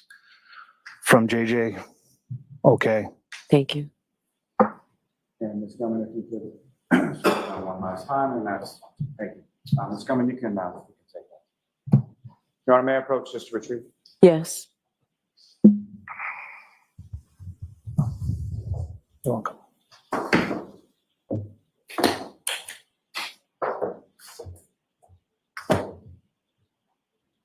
Mr. Camerano, with regard to your statement in the text as far as leaving now, where were you leaving and where were you going to? Leaving my house, going to John's house. And who, if anyone, was going with you at that time? My daughter. And if you know approximately what time did you arrive at Mr. O'Keefe's house? I don't.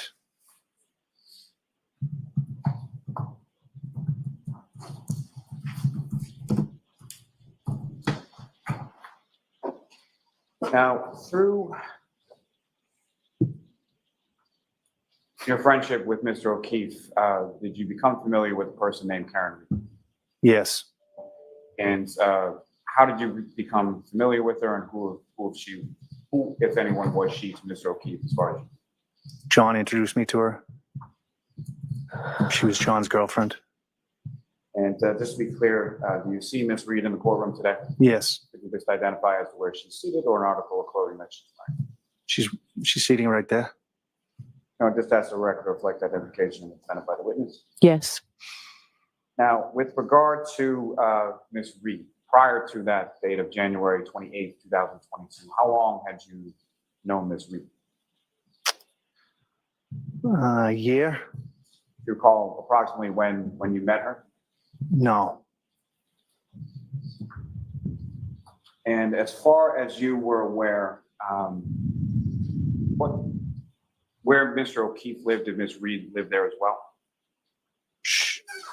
Yes, not full time. So she had a house of her own as far as you knew? Correct. And about how often on a given week would you see Mr. O'Keefe?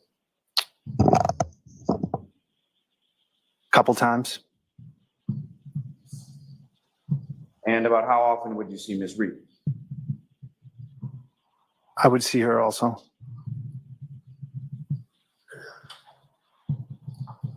Now, as far as your relationship with Mr. O'Keefe and or Ms. Reed, would there be occasions where you would see Mr. O'Keefe without Ms. Reed? Correct, yes. Would there be any occasion where you would see Ms. Reed without Mr. O'Keefe? Yes. And where would that be? At the house, maybe at Fields.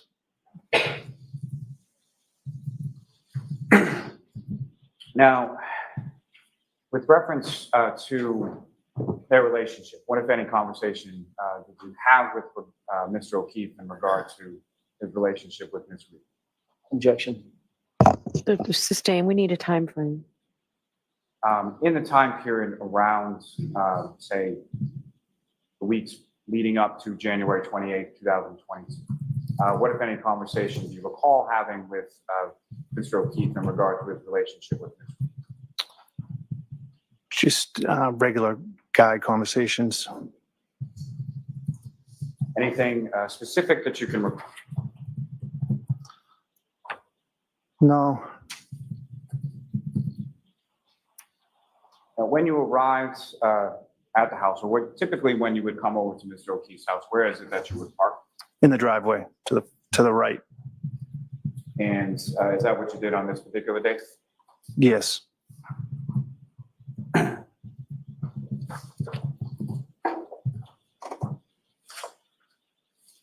When you arrived at the house, where did you go? Into the house. Yourself and your daughter? Yes. And when you got in there, who, if anyone, was at the house at that time? Kaylee and John. And what is it that you did, or what is it that occurred while you were in the house? Excuse me? What happened in the house? We were just congratulating the girls, talking about how good it's going to be, different school, and just really excited for the girls. And at some point, did yourself and Mr. O'Keefe make plans to leave the house? Yes. And where did you go? We went down to McCarthy's. And is that CF McCarthy's? Correct. Is that an establishment? Where is that? It's in Canton Center. And about how far away from Mr. O'Keefe's house is that? 5-10 minutes. And is that somewhere that you're familiar with? You've been before? Not frequently, no. Now, with regard to, you know approximately what time you left Mr. O'Keefe's house and went to CF McCarthy's? I don't. And where were the girls when the two of you went to CF McCarthy's? They were in the house. And at the time that you left there and went to CF McCarthy's, who, if anyone else, were there any plans as far as meeting anybody else there? I'm supposed to meet Karen. Now, prior to leaving the house, what, if anything, did you or Mr. O'Keefe do with reference to the vehicles that were in the driveway? So when we were leaving the house, I was parked in the driveway. John was parked on the left side of the driveway. John asked me to, I backed up so John could move his car out of the way so Karen could pull her car into the garage because of the snowstorm. I'm sorry, you said because of the what now? Snowstorm. And as far as snowstorm was concerned, what, if anything, did you know at that point in regard to that? We were supposed to get a lot of snow. I may have just one moment, Ron. Yes.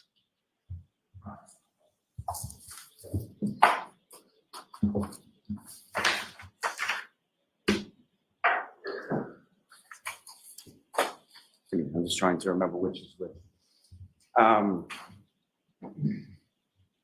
With the court's permission, I would ask that Ms. Gilman be allowed to publish a part of Exhibit 6, which is the driveway of the ring video. Okay.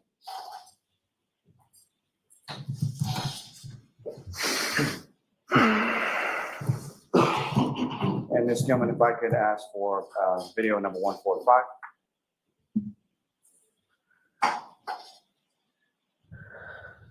I'm sorry, if you could pause it like that. Mr. Camerano, do you recognize what's up on the screen? Yes. And what do you recognize that to be?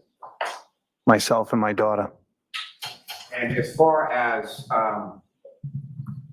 may I approach the witness again, Your Honor? Yes. So just before you hear, this is a laser pointer. You just press that button. Okay. Okay. And Ms. Camerano, using that laser pointer that you now have with you, if you could direct the jury's attention to where in this video you observe yourself and your daughter. And there are two vehicles in this sort of frame, is that correct? Yes. And if you could, using the laser pointer, just describe to the jury whose car is who and where it is. The white car is mine. The SUV is John's. Now, as far as the ring system that Mr. O'Keefe had at his house at this time, as far as your knowledge of it, what, if anything, would the two of you do with reference to sort of picking up or dropping off kids in the ring video? Yes, he had a camera, so like I'd always wave or give him, I always knew that he was like watching. And do you know how he was watching if he wasn't home? Yes, on his phone. So would that be sort of a running joke between the two of you? Yes. Thank you. Ms. Gilman, if you could play this.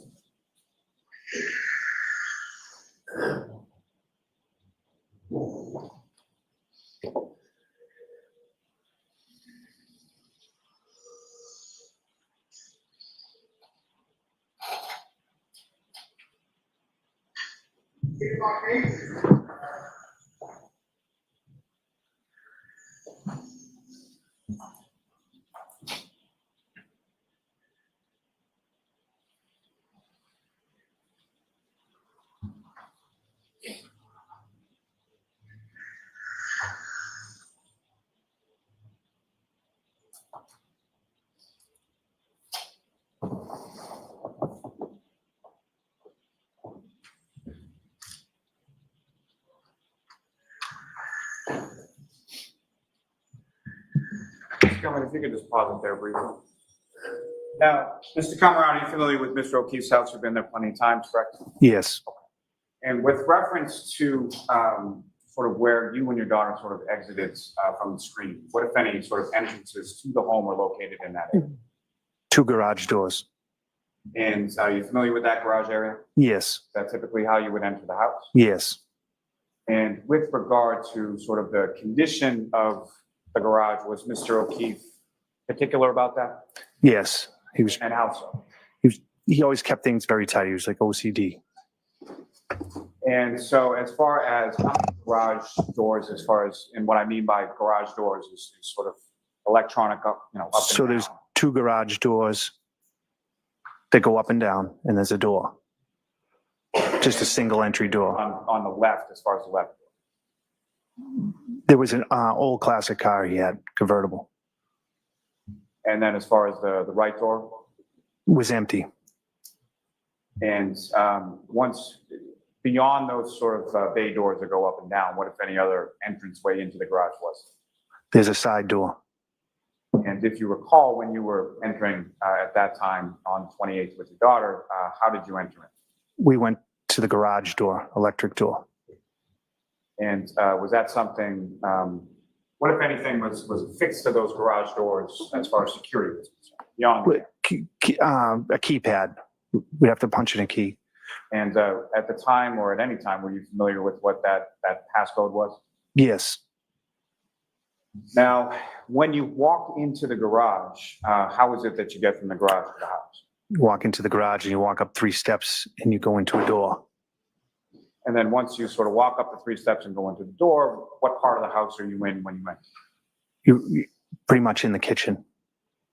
And you mentioned that Mr. O'Keefe was meticulous, if not OCD, when it came to the garage. How did that relate to how he kept the house? The same. Everything was very tidy. When you walked in the door into the house, to the left, you put your shoes, your coats would be hung there. And as far as shoes were concerned, is that something that you wore inside the house? He'd rather you not. And that was pretty well known to people that had been there before, correct? Yes. Now,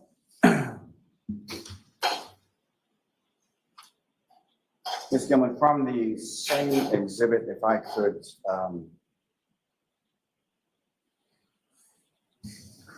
actually, I'm sorry. Your Honor, with regard to the next video that's not contained on this Exhibit 5 from the same video, I would offer that at this time as the next exhibit. Yeah, there was no objection, Mr. Jackson? No objection. Okay. Exhibit 49. Thank you.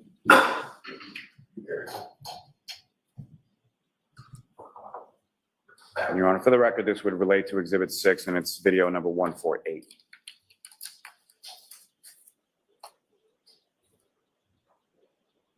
And with the court's permission, may I publish that to the jury at this time, Your Honor? Yes.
What was just up on the video, sir, it's just up on the screen as video number 148. That was what you had testified to previously as far as moving the cars. Correct. And why was that again? So Karen could pull in the driveway, in the garage, excuse me. So the expectation, from your understanding, is that Ms. Reed was coming back to the house at Meadows later on that evening. Correct. Now, as Mr. O'Keefe from that video on the screen there was walking to the car, did you happen to notice how he was dressed? Yes.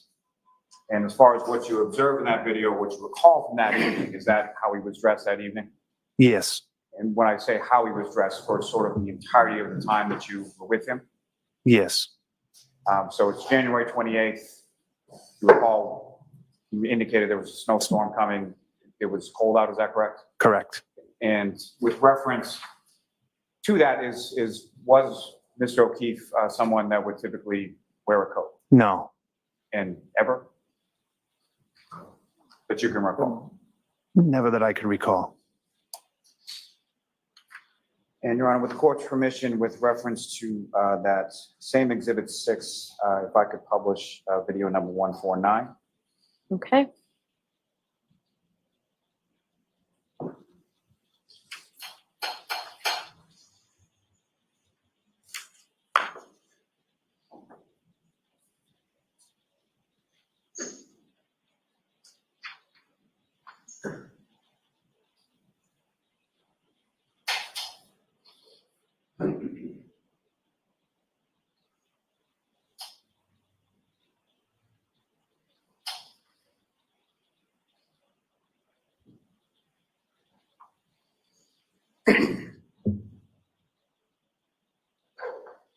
And Ms. Gilman, for the sake of time, we can stop. And yes, you can break it down. So from that video, Mr. Camerano, what is it that you and Mr. O'Keefe are doing in that video? Heading down to McCarthy's. Now, Do you want the lights on, Mr. Lally? yes. Thank you.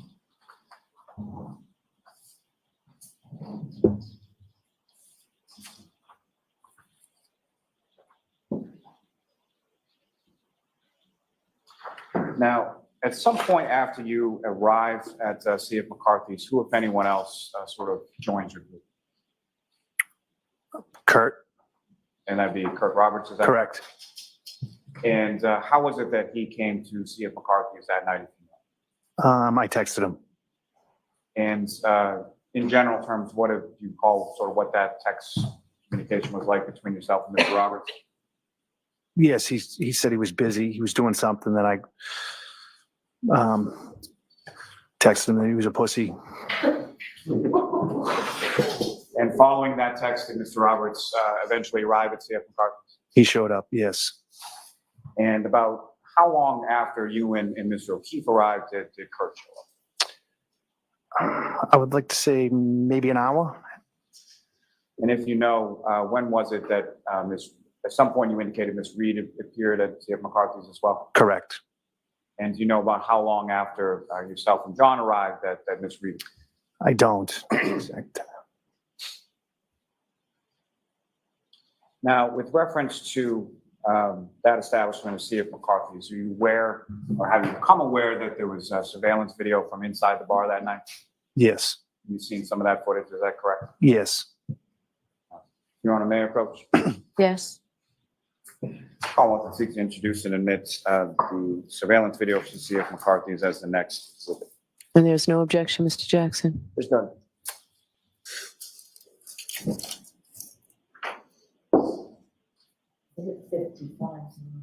Thank you.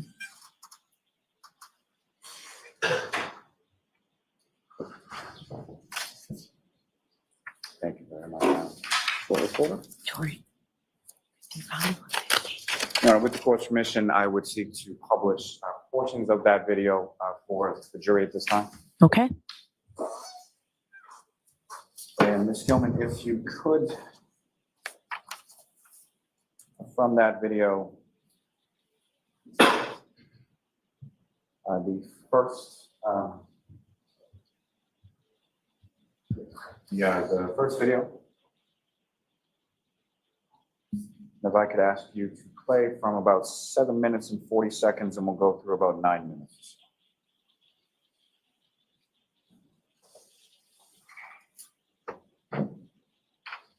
If you could pause it just there.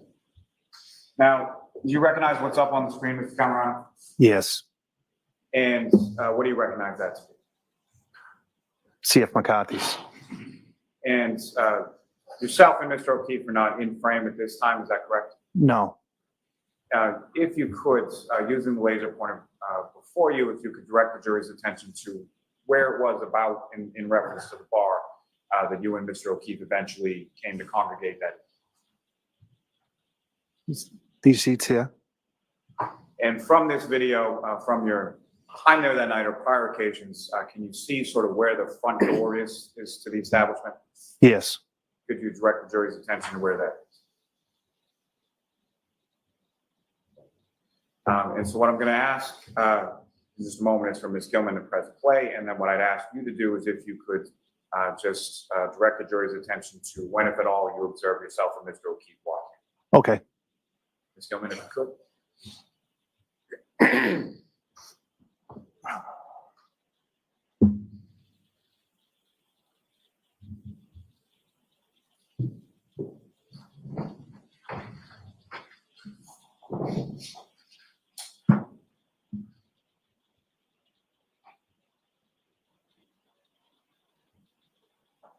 Ms. Cameron, if you could pause it right there. And just, I'm sorry, Mr. Camerano, you're directing with the laser pointer to the screen. If you could just describe what you're directing. That is me, and that is John. And thanks. Well, Ms. Gilman, if you could just, again, play this through the 9 minutes.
And Your Honor, for the record, I think we're at about 9 minutes and 41 seconds or so. Okay. So with reference to Steve McCarthy, you went there, had some drinks, correct? Yes. Do you recall what you were drinking or what John was drinking that night? Beer. Is that sort of typical for the two of you? Yes. Do you recall sort of, was that from the tap, a bottle, or something? From the bottle. And do you recall what type of beer typically you would drink or Mr. O'Keefe would drink? Bud Light. And do you recall specifically that's what you had that night, or that's just what you typically had? Typically, I think we had Bud Light. And if you know approximately how many beers or how many drinks did you have over the course of your time at CF McCarthy's? I don't. As far as yourself versus Mr. O'Keefe,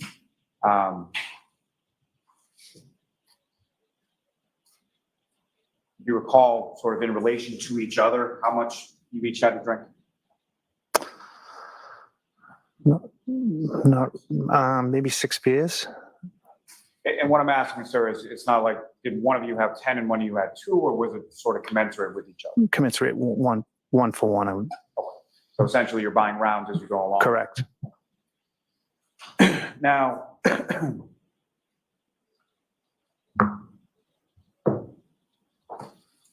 from the time at CF McCarthy's, how would you describe sort of the tone or sort of the demeanor within the group that you were in that night? Pretty good. So no arguments, no fighting, anything like that? No. And just briefly going back to the clothing that you observed Mr. O'Keefe wearing in this and that you recall him wearing that night, what, if any, damage or tears or anything like that did you note in any of his clothing that night? I did not see any. Now, Ms. Gilman, if I could ask you to take this down and go to the 3rd video.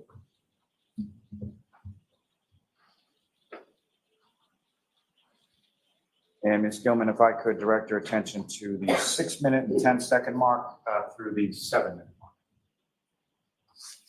And when you get to 6:10, if you could just pause.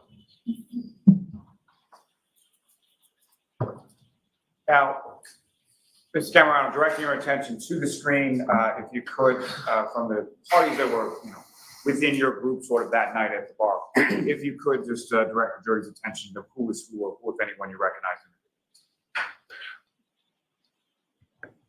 Kirk. So in addition to yourself and Mr. O'Keefe, Mr. Roberts has now joined your group. Correct. And Ms. Gilman, if you could just play it for me.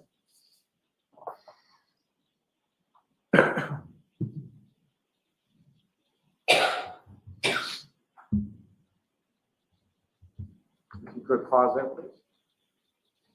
Now, with reference to Mr. Roberts, was he a beer drinker as well? Yes. From a bottle that night, same sort of thing that yourself and Mr. O'Keefe were having? Correct. And from where it's paused at this point in the video, who, if anyone else, do you recognize sort of coming into frame or coming to join your group? Karen Reed. And so from this, is this about the time that she entered the establishment or came into the bar? Yes.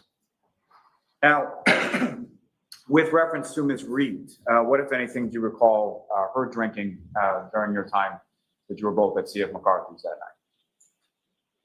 She was drinking out of a glass. And if you know, what if anything did you observe as far as the color of what was in the glass? It was clear.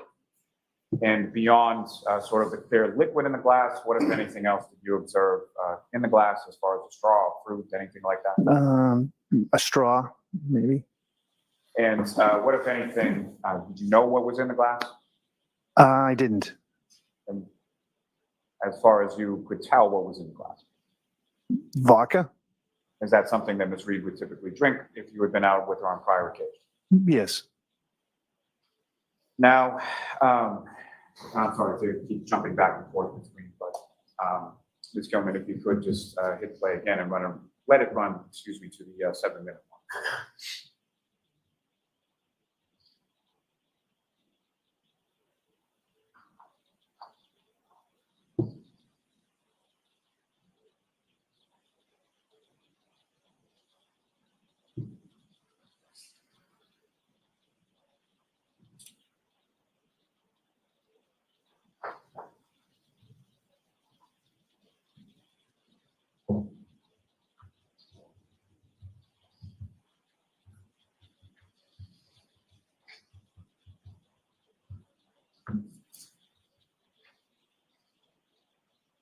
Thank you.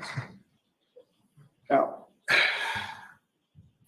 Ms. Gilman, from this same 3rd video in this exhibit of the CF McCarthy's, if I could ask you to forward to the 14-minute mark, pause there.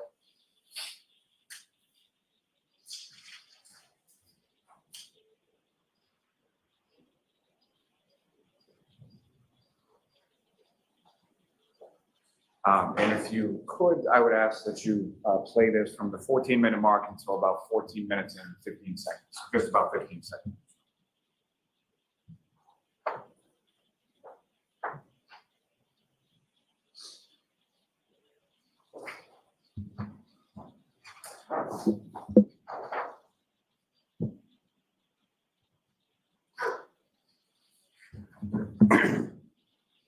And Ms. Gilman, you can take that down now. So Ms. Camerano indicated that your son was at Luz Elementary School for a play of some sort. Is that correct? He was for a little bit. And from there, where, if anywhere else, did he go that evening? He went to a friend's house to skate in his backyard. Skate as far as just skating, or what, if anything else was? He was skating, that little party.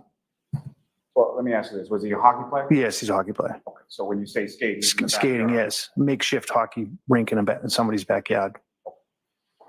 And at some point with relation to that, what, if anything, sort of caused you to leave C.F. McCarthy's on that night? I received a phone call that my son was hit in the face with a hockey stick and he lost his tooth. And so upon receiving that call, where did you go? I went to go get him. And do you recall about what time that was that you left C.F. McCarthy's to go get him? I don't recall.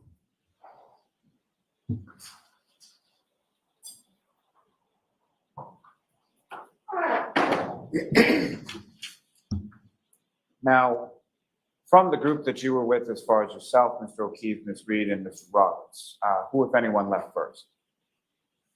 I believe Kirk. And do you recall sort of how it was that Kurt left? Kirk just got up and left. So sort of an Irish goodbye? Yeah, Irish goodbye, yes. That's something he's known for? Yes. And about when was that in relation to when you left? Not too soon after. I'm sorry, not too soon after or not too soon before? I left after, probably, I'd like to say 15 minutes after Kurt left.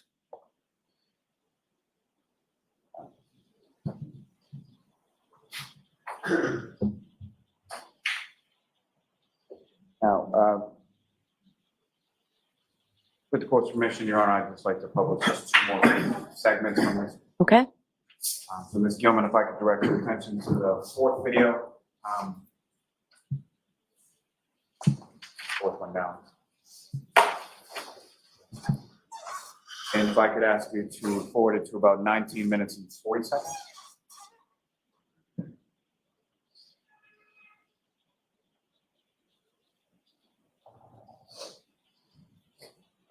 Good play.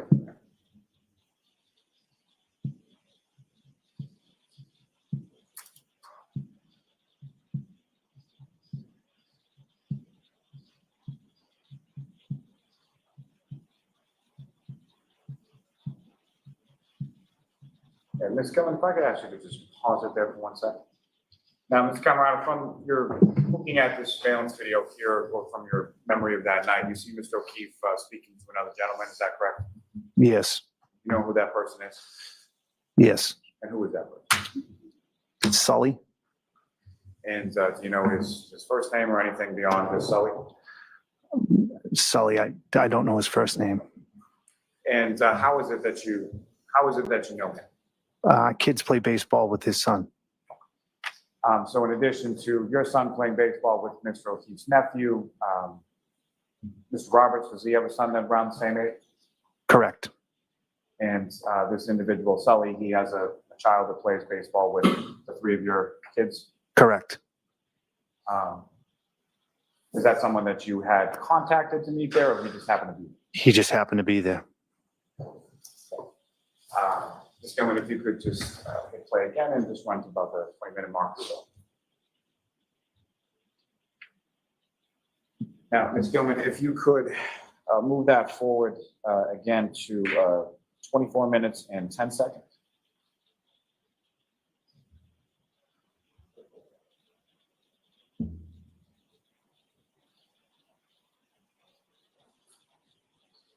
And if you could just let this run until about 24 minutes and 20 seconds, so just about 10 seconds.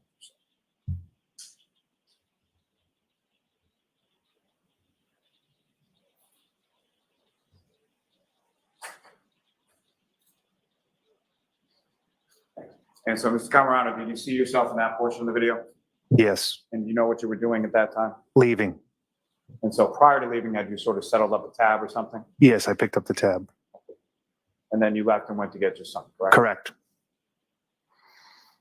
Ms. Gilman, you can take that down, please.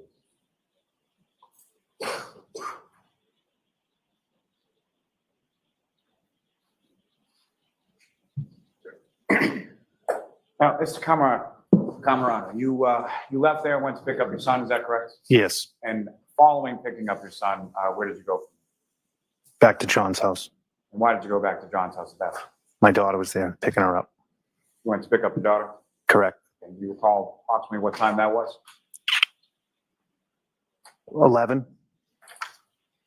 And when you came back to the residence at One Meadows, did you park in the driveway again? Correct. And did you physically sort of go in the house to pick up your... No, I did. No, I did not. Now, as far as from the time that from the time that you left with Mr. O'Keefe to go to see McCarthy's versus the time that you came back, anything changed as far as position of Mr. O'Keefe's car? No. What, if anything, did you note as far as the garage doors were concerned, or any damage or anything like that? Everything looked normal. And Your Honor, with the court's permission, I would seek to just publish another video or two from Exhibit 6. Okay.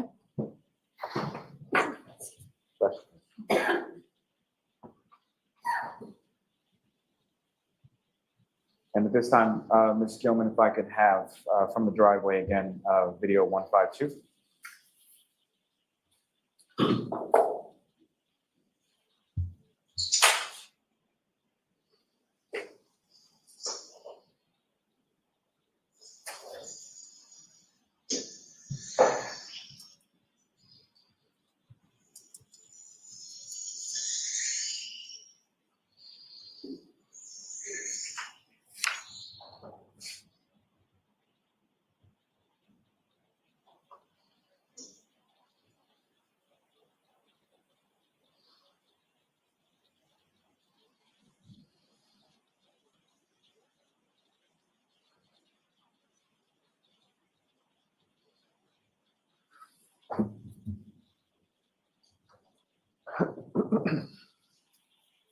Ms. Gilman, you can stop still.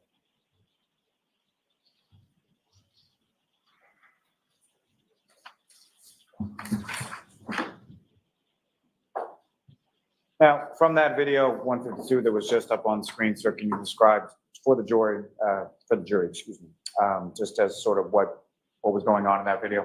I was picking up my daughter, Madeline, and my son, Michael, was with me. Yes, all three of us. And where did you go from there? Home.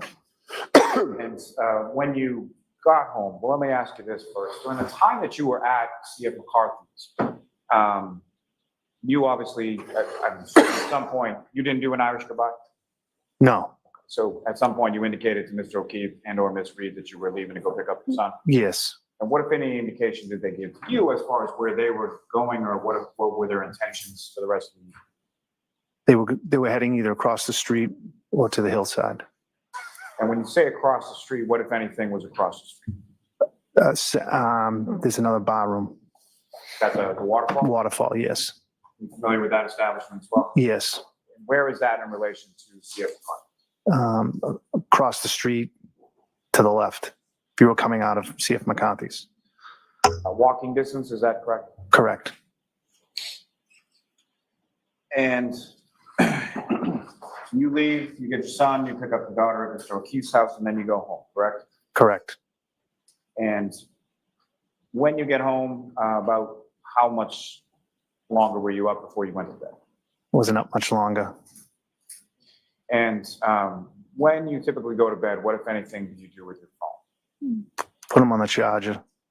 Where's the charger located in reference? In the kitchen. And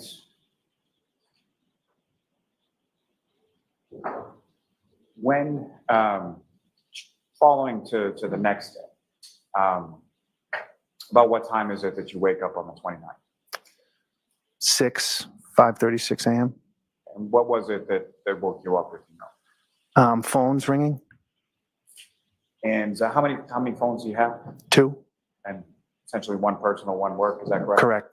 Were both phones ringing or one of the other? 1 phone at that time. Was that your work or your personal? My personal phone. And get up, you hear that, you look at your phone, what, if anything, do you see on the screen? I see a lot of missed calls, a bunch of missed calls from Karen and missed calls from my wife's work.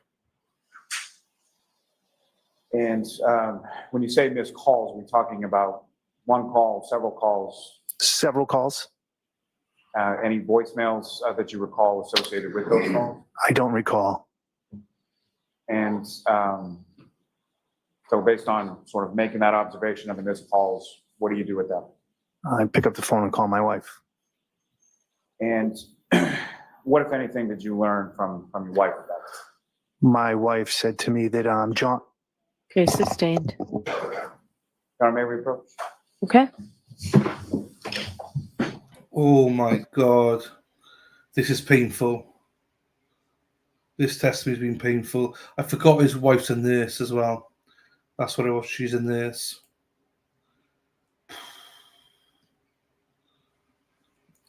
Like, what we do, like, I think they're going to try and prove that Karen, that's Karen's glass, obviously.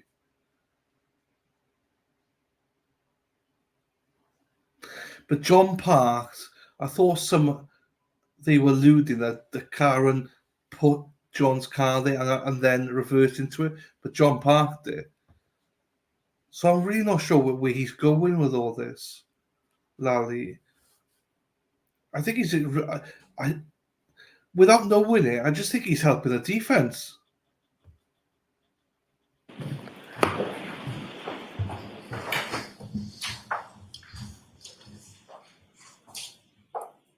So, Mr. Camerano, you call your wife, and what, if anything, is it in general that you tell her?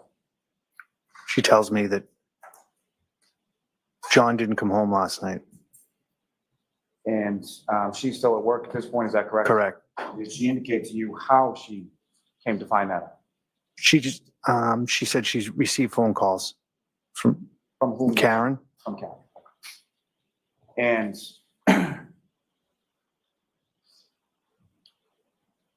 then based on that, you have a conversation with your wife about John's niece and nephew, is that right?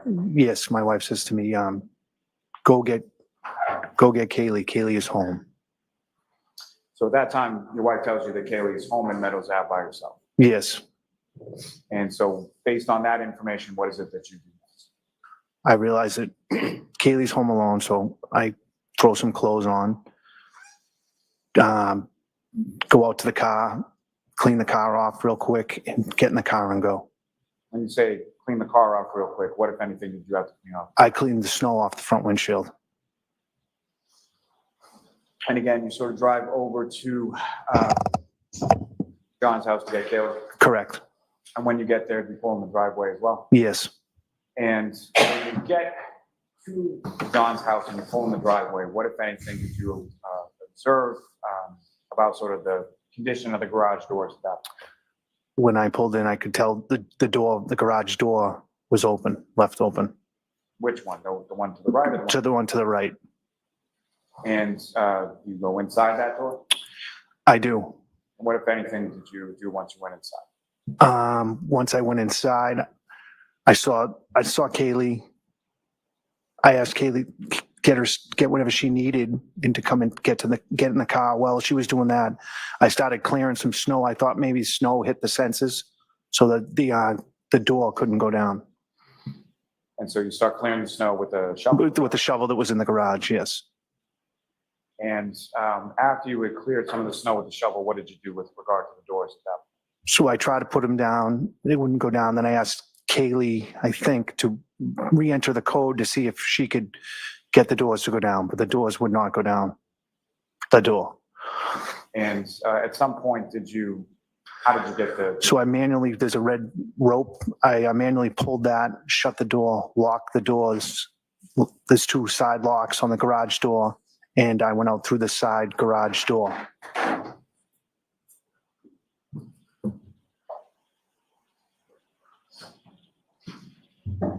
Now, when you arrived at the residence and you pulled into the driveway, do you recall how many vehicles were in the driveway when you got there? Yes. And how many? 2. And whose vehicles were? John's and Karen's. And John's vehicle, where was that in relation to the last time that you saw it when you picked up your daughter there? Same spot. And as far as the defendant, Ms. Reed's vehicle, where was that in relation to the garage or in relation to the drive? It was pulled in on the left side, all the way in. So in the area of the garage door that you were just speaking? Correct. Mm-hmm. And at that time, did you look at the vehicle or touch the vehicle in any way? No.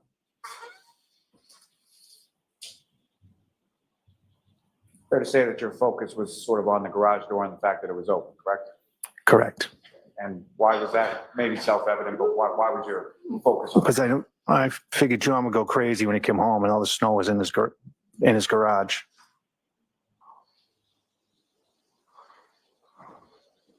Now, at any point in time when you initially got the call from your wife, did you yourself reach out to John at any point? I did not.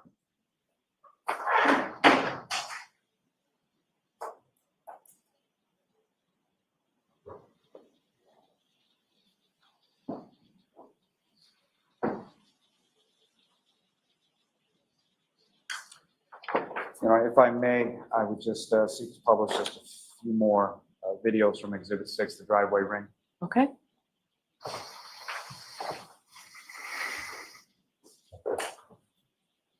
And Ms. Gilman, if I could have from those, first starting with video 155, and essentially it's going to go 155 through 158. If you could pause it. And Mr. Camerano, you recognize what's up on the screen again? Yes, my car. Is this sort of when you're pulling in to get killed? Correct. Using the laser pointer before you, again, if you could just direct the jury's attention to where you observed Ms. Reed's vehicle. And is that essentially from what you observed there, that's where it was the entirety of the time that you were there? Yes. So nobody else came to the home during the time that you were there to pick up Kaylee and shoveling out the snow from the garage? No. Ms. Gilman, if you could just run.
Gilman, if you could play the next video, 156.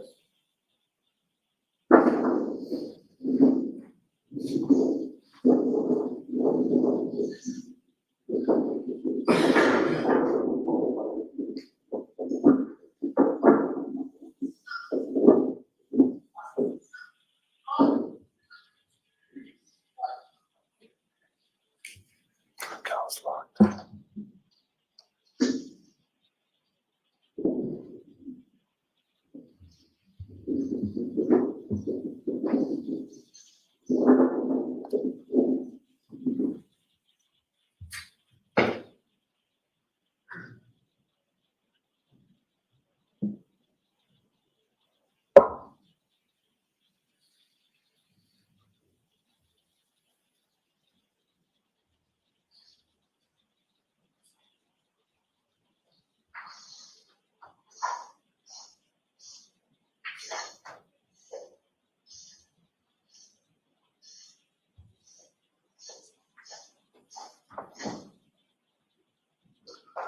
Let's go in the next video, 157.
Last name, Ms. Gilman, video 158.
Ms. Gilman, you can take that. And so, Mr. Camerano, what was just in those last 4 videos that were played before the jury? Is that essentially the process that you were describing as far as yourself and Kaylee trying to get the garage door down? Correct. And so you leave from there and go back to your house, is that correct? Yes. And where does sort of you and Kaylee go once you get inside? We go into the house. We're in the kitchen in my house, and my daughter. Get my daughter up. And your daughter then sort of hangs out with Kaylee for a period of time? Correct. They go downstairs and they were hanging out. And at some point in time, how does Kaylee leave your house, or where does she go from there? I take Kaylee home. And why is it that you take Kaylee home? About what time is it, if you know? I don't know what time. Paul had called me. And by Paul, who do you mean? Paul O'Keefe, John's brother. And he informed you that John had passed? Yes. So you took Kaylee to the house on Meadows Ave to be with the family, is that correct? Yes.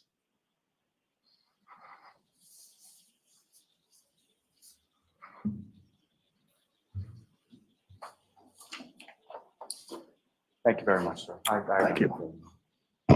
Mr. Jackson? Thank you,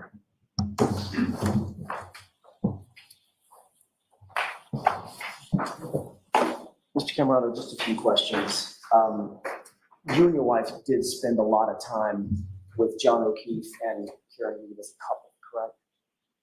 Decent amount, yes. Would you consider John one of your best friends? A good friend. In fact, you were close enough that your children spent a lot of time with John O'Keefe and Karen Reed as a couple and their kids, correct? Correct. In fact, is it true that sometimes they would even vacation together with Mr. O'Keefe and Ms. Reed? Correct. There was a trusting relationship that you had with both Mr. O'Keefe and Ms. Reed to put your kids in their care. Correct. You mentioned this wonderful news about your kids, your daughter getting into this great school. I think it was called Bishop. Bishop Fan, yes. Before the acceptance, there was actually a sort of a process, like an open house that you needed to take the kids to, correct? Yes. You took your daughter, right?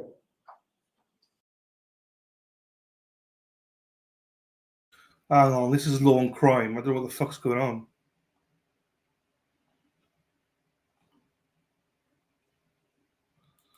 Let me just change streams quickly.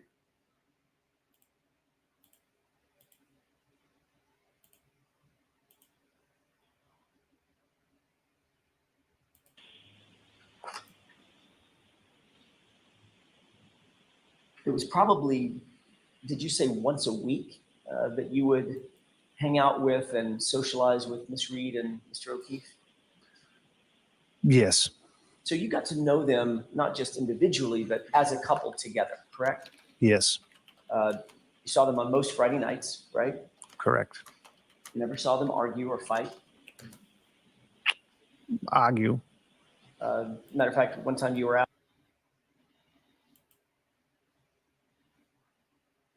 I'm going to go back a second because we've missed some stuff there.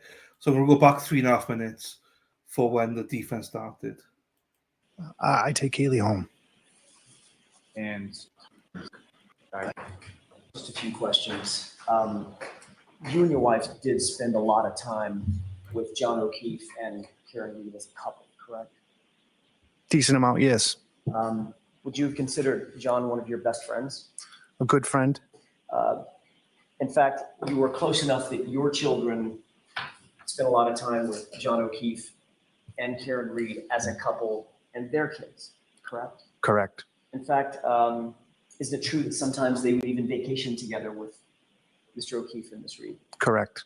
There was a trusting relationship that you had with both Mr. O'Keefe and Miss Reed to put your kids in their care. Correct. You mentioned this wonderful news about your kids, your daughter, getting into this great school. I think it was called Bishop. Bishop fan, yes. Before the acceptance, there was actually a sort of a process, like an open house that you needed to take the kids to, correct? Yes. You took your daughter, right? I don't recall. You remember being at an open house and a tour of Bishop with Karen Reed and John O'Keefe and John's niece? I do recall being in an auditorium. I do. Yeah, big auditorium, big tour of the school. Yes. So all the kids getting in. Yes. Okay. To make sure it's the right fit for the kids. Correct. And Karen was there, sort of as a She was. matriarch for John's niece. Yes. Your daughter spent a lot of time just with Karen, Miss Reed. Correct.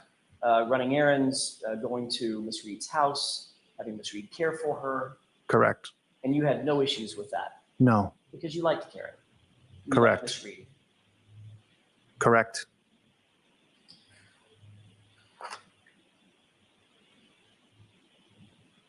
It was probably, did you say once a week that you would hang out with and socialize with Miss Reed and Mr. O'Keefe?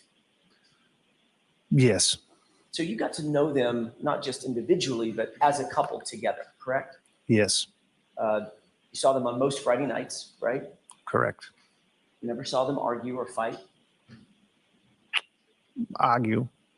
Matter of fact, one time you were asked about this in front of a grand jury and you said, I wouldn't even call it bickering. They would just banter together. I guess so, yes. You never heard Mr. O'Keefe complain about Miss Reed or vice versa? No, I did hear him complain about like when Karen would buy like very nice things for the kids, like he wouldn't like that, stuff like that, or take the kids to get their nails done or something like that. So maybe spoiling the children. Yes. Yes. Certainly nothing to suggest that there was any abuse or anything like that. It was just a matter of fact. Correct. Correct. Mr. O'Keefe had an idea about how to raise children that was maybe a little bit more modest than Miss Reed did. Correct. So you described earlier at another hearing, you described a situation in which Miss Reed got a very expensive sweater for Mr. O'Keefe's niece. Correct. And Mr. O'Keefe's response was, boy, I wish she hadn't done that. That's spoiling that little girl. Yes. All right. You would agree there are worse things in the world than spoiling a child. Correct. I'll let it stand. You never heard Mr. O'Keefe even hint at the idea of breaking up with Miss Reed. Not that I can recall.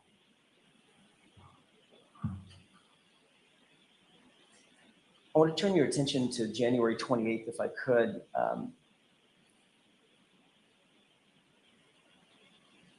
We saw a video and you explained what was happening in the video where some cars were being jostled around.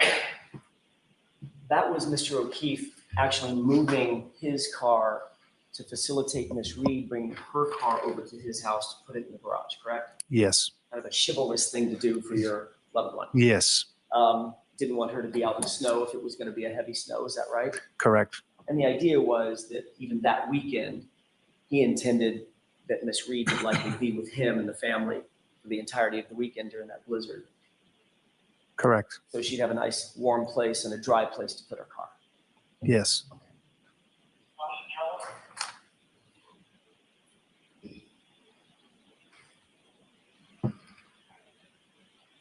You saw a video that Mr. Lally played for you of the moment. There's several videos, but I want to direct your attention or your memory to the video of when Miss Reed actually made her way into McCarthy's. Yes. You have that scene in your mind? Yes. You saw in the video when Miss Reed actually walked into the location, how Miss Reed and Mr. O'Keefe greeted each other, Objection. I'll allow it. correct? Yes. It appeared that that was quite an affectionate greeting. Would you agree? Objection. Do you agree with that? They kissed. Yeah. Would you consider a kiss affectionate? Yes. They hugged each other, correct? I don't recall. Mr. O'Keefe put his right arm out and Miss Reed sort of nestled into his embrace, Okay. and that's when he kissed her? Yes. Okay. They seemed happy to see each other. is what I Yes.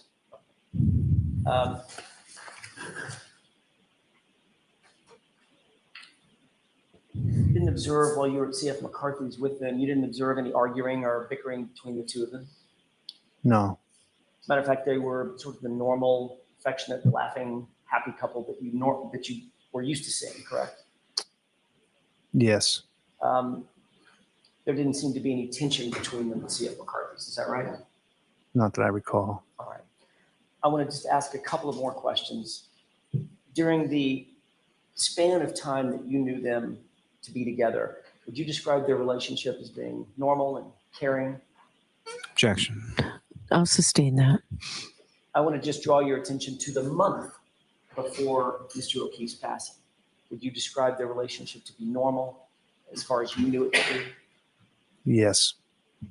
And on the day before Mr. O'Keefe's passing, would you describe their interactions to be normal and caring and affectionate? Yes. That's all I have here. Thank you. Okay. Anything, Mr. Lally? No redirect, John. All right, Mr. Camerano, thank you very much. You're all set, sir. All right, jurors, why don't we take our morning recess? We'll take 15, 20 minutes. Jurors, if you'd fold and close your notebooks, placing them on the chairs, taking your belongings. All rise, jury out.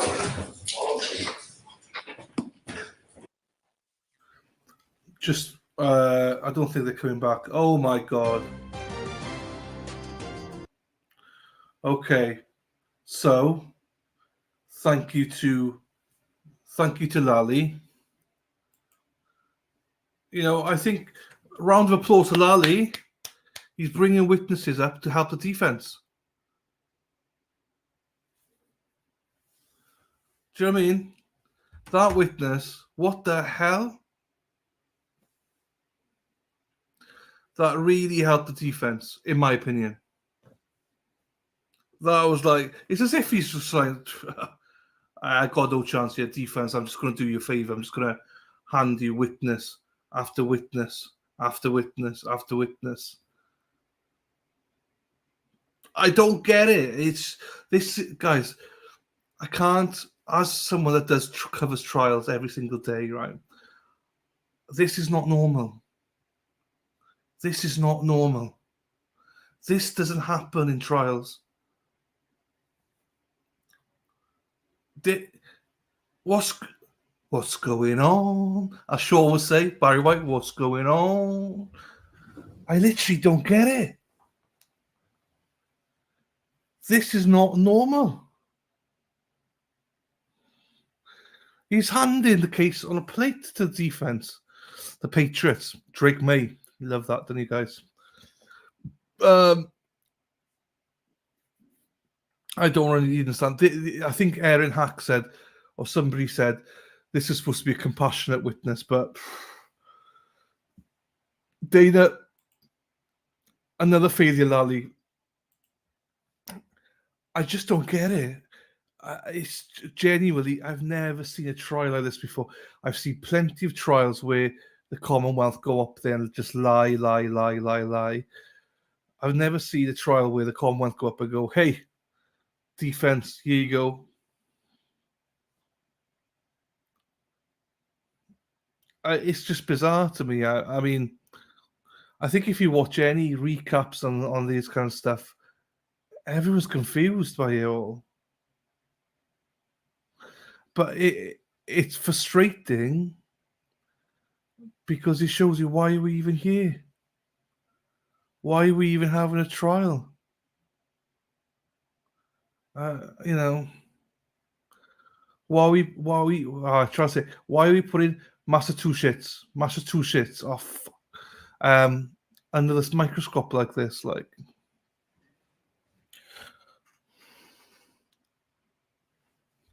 do you know what I mean? I just don't get it. How bizarre. Da, da, da, da, da, da, da. How bizarre. How bizarre. Da, da, da, da, da, da, da, da. How bizarre. How bizarre. Sea Dog, I love that song. Lali's failing despite Beth. I know. But maybe Lali's under direction from higher ups to see this through so the public can use this to unfold just thought. I said that. I think he's been forced into this trial. I don't think he believes it. I know, Heather, but like people tell me you've got to put it Massachusetts, so Massachusetts instead of the other one, Massachusetts. He's putting off who he needs to call. Yeah, well, he's definitely putting him off. Who was it? Somebody said, I think it was it Emily D. Baker who said she gave him credit saying he's been very clever because he's introducing all of these videos and all of this testimony. Normally it would be through Proctor, but he's doing it through all these different witnesses now, like Paul, his wife, you know, the camera footages and stuff like that, just so that when Proctor goes on the stand, it's minimized. Do you know what I mean? That's what Emily thinks. So she thinks he's being quite clever in that sense. As hard as that's to believe, I know, but I get what she means by it. Because if you introduce all of this evidence through Trooper Proctor, I think it's laughable. Do you know what I mean? But by doing it this way, it's actually quite clever how he's introducing it. Not that I think it makes a difference because there's nothing to see anyway. You know, this is not spoiling. This is not spoiling. No, I know. It's ridiculous, isn't it? Sing it. Hey, Dana, without karaoke. Trouble is, I get stricken when I sing. So it's two things happen, Dana.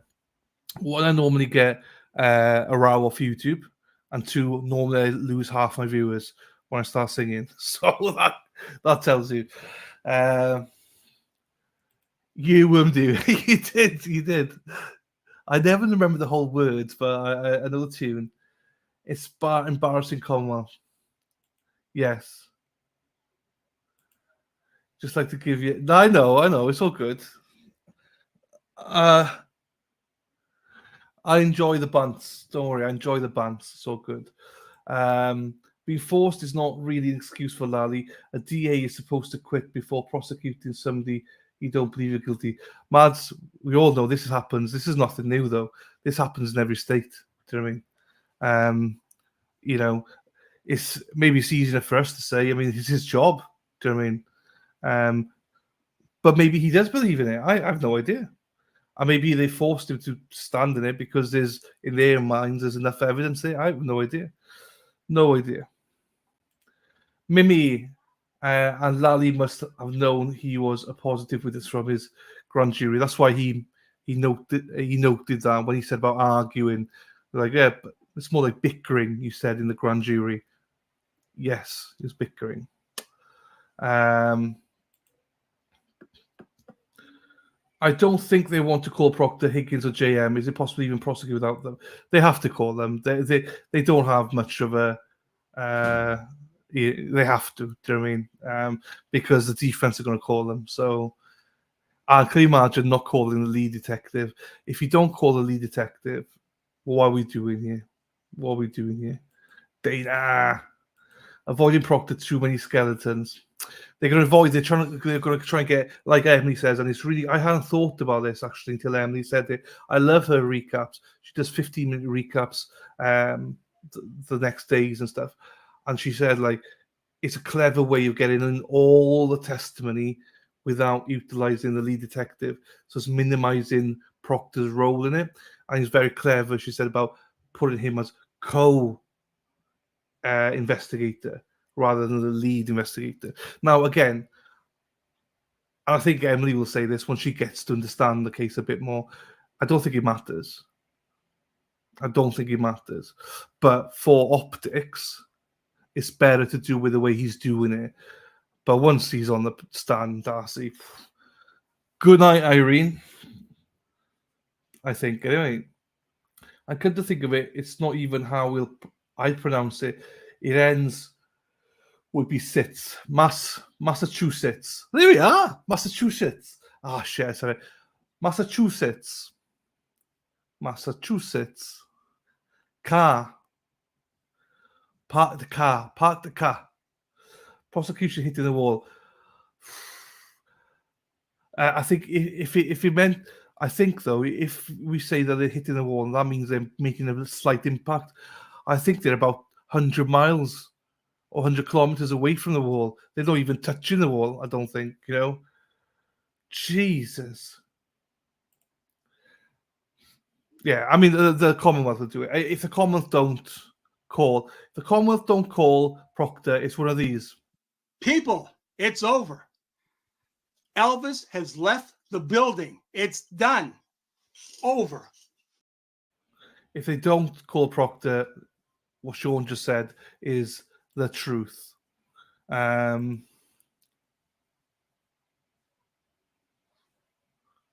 no, nothing there.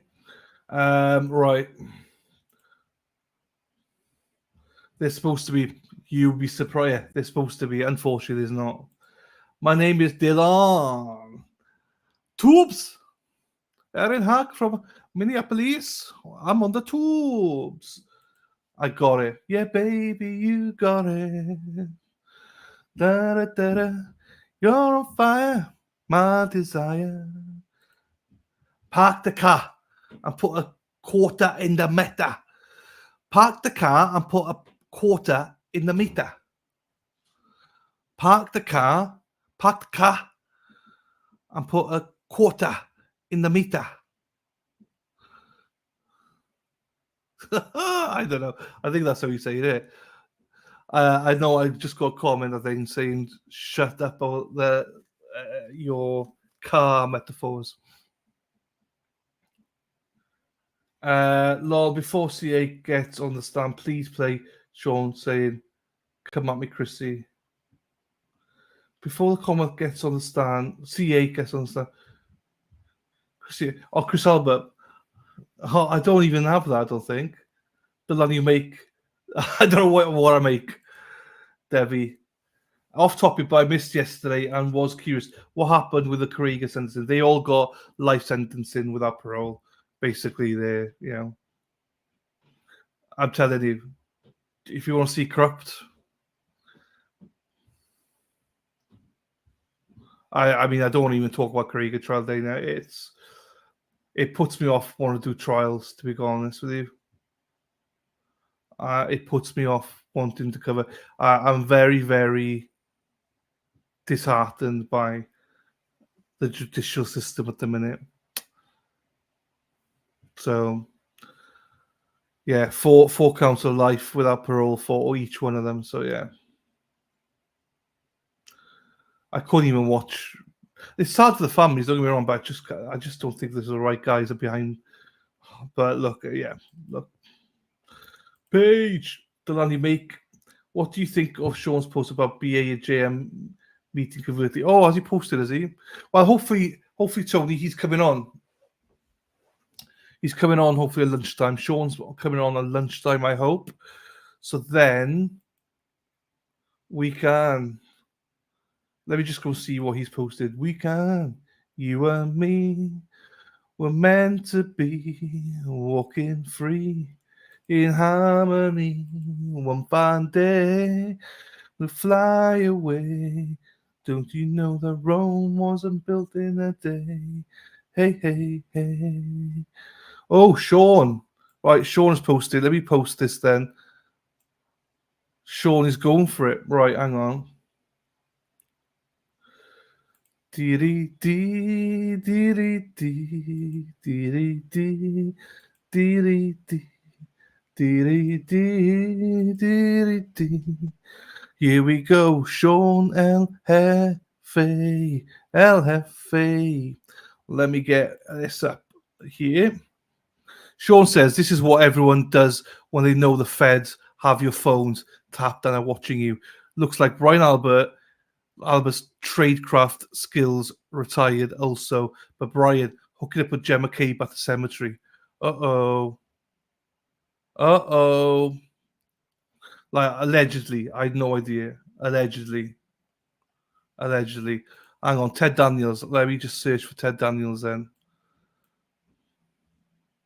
I need to put this back down a little bit because it's too big. No one's ever said that before. Right, Ted Daniels.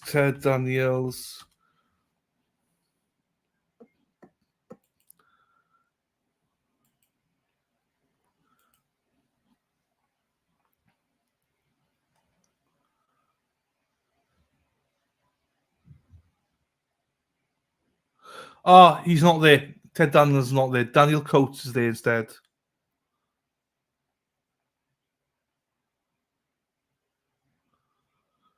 So let's look at this for a second. So if you remember,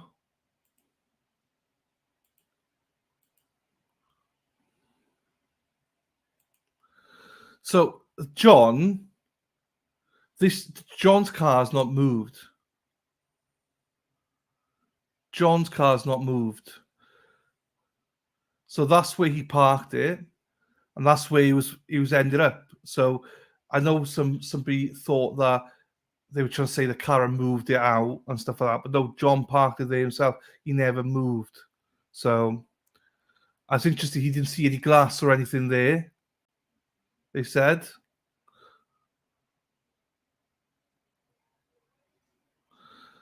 But he's not even near the car. He's not even looking at it. Oh, hang on. Oh, I thought we were back. We're not. Let me just put this back up then.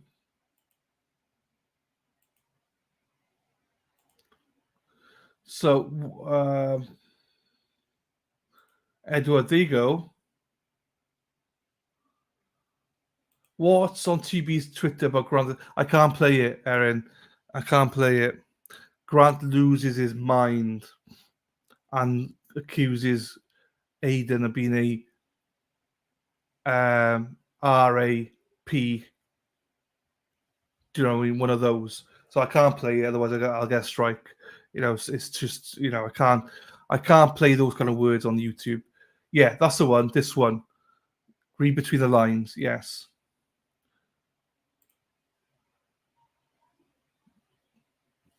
Heather, our accents are very funny.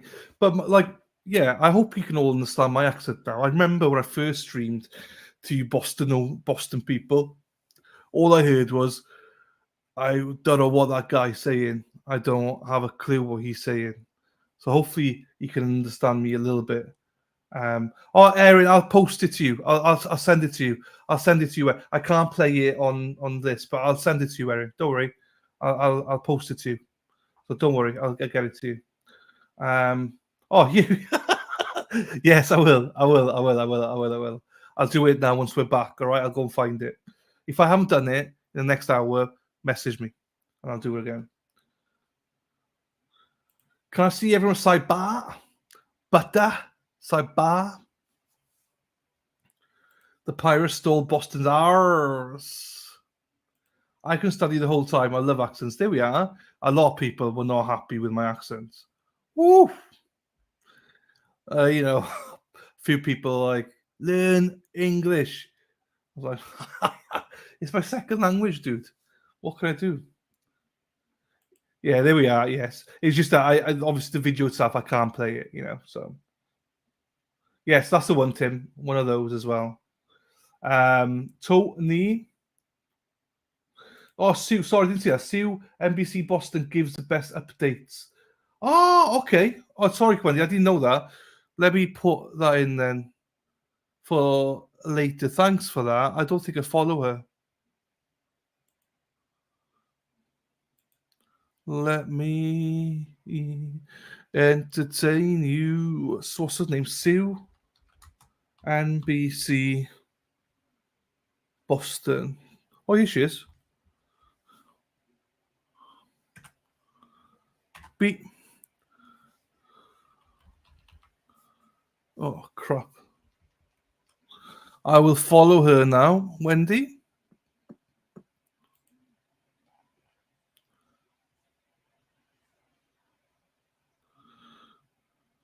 There we are. I followed her. I will put reminders on for her as well.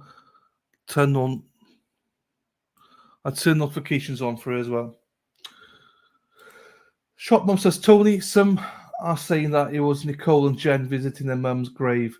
Hard to know without seeing the occupants. When your shady people assume the worst, I'd say that's on them. Oh, shit, hang on. What am I doing? I can fast forward this, can't I? Because we're behind.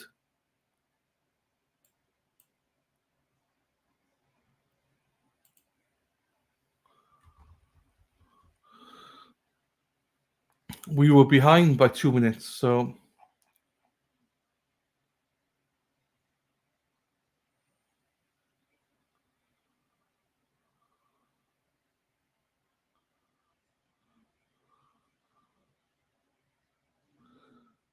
Thank you, Debs. I saw it on Turtle Boy's Twitter, Bogger. Yeah, I mean, go over to Turtle Boy's Twitter. It's all there. It's just I can't play it live, obviously. I mean, Turtle Boy can because he's not monetized. But Heather says my boyfriend's not a fan of it. What? Heather, have a word. Mimi says people I used to brogues. I don't know what that is in Boston. Your accent isn't too far off. I don't know what a brogues is. Mimi, okay, I shouldn't read chat as I'm driving doing errands, but Massachusetts. I think I got it, Massachusetts. Sean posted on Twitter that why I asked yesterday about Paul O'Keefe, look at KR, Wallaceburg. Yeah, I've tried really looking at that. It was a little bit like this, but also we need to remember that like Paul and everybody have been, I believe, missold false information. So I think that he thinks that she did it. So anything that helps with that, I think he's like, got you type of thing, Just, I think it's only the father that has a compassion to go, I'm not sure. I don't think the father, I'm only speculating, I don't know. But I don't believe the father thinks Karen did it. I don't know. I'm home now on Love You Dylan, but I will say Sean being Mission Action Blows. He deserves his moment. I go, I know. I know. Sean's awesome. I know people miss him. He will be back, and hopefully he's here at lunchtime. Since the day one, I have always said Dylan reminds me of Paddington. I picture him in a raincoat having tea with a Queen. So, Paddington? So that's why I have Paddington is because of the Hackster. Kerry Coran, he sat in the same seat today. Yeah. Follow him wherever he go. Sister Act reference. I know some Sister Acts, but I don't remember. I need to listen to some stuff about that Sister Act. I don't remember the tune of it all. I have a passion for grown adults with Panther. That's unhealthy. You're like Hackster then. I'm back. Hey, Die Boy. I take there was nothing of interest from the most pointless witness. No. He's a Commonwealth witness. Sorry, he's a defense witness hidden as a Commonwealth witness. Yes, was he a regional accent? Ah, okay, Di. Irish brogue equal heavy accent. Yeah, because I don't see as heavy, but yeah, I got you. I think having someone to blame gives them a place to direct the rage. Yeah, I got you. But also, when the police have arrested her and told you this is it, this is the killer, you're going to believe them. Even though you haven't seen the evidence, but I don't know when we see. Yeah, possibly.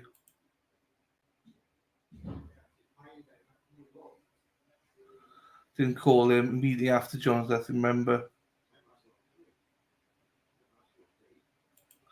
Feel free to support Delan, never required but always appreciated. Paddington, buy me a coffee or PayPal. There we go. Thank you for sharing, Erin Hack. As she says, never required. Always appreciated, though. That's why I thought you were singing. Is it? Is that what I was singing? Follow him, follow him. Or maybe it was, I don't know. Jam with Paddington every day of the week works for me. Last time I could stomach Whoopi Goldberg. I think that Paul reaction yesterday may have been staged for jury and public effect. It's pretty sure Commonwealth would have shown the family the dashcam previously. It's interesting because aside to what you say in Sea Dog, it's interesting how the jury get to see all of their reactions, the crying and the it's quite unsettling that they get to see all that. It's right in front of them. As born in the USA, born in the USA. Lona, she's born and raised in an island in Cheapspeak Bay. MD, strong access. MD, what's MD? What's MD? Is it Maryland? Oh, here we go. We're back. Sorry. Right. Shut up. We're back.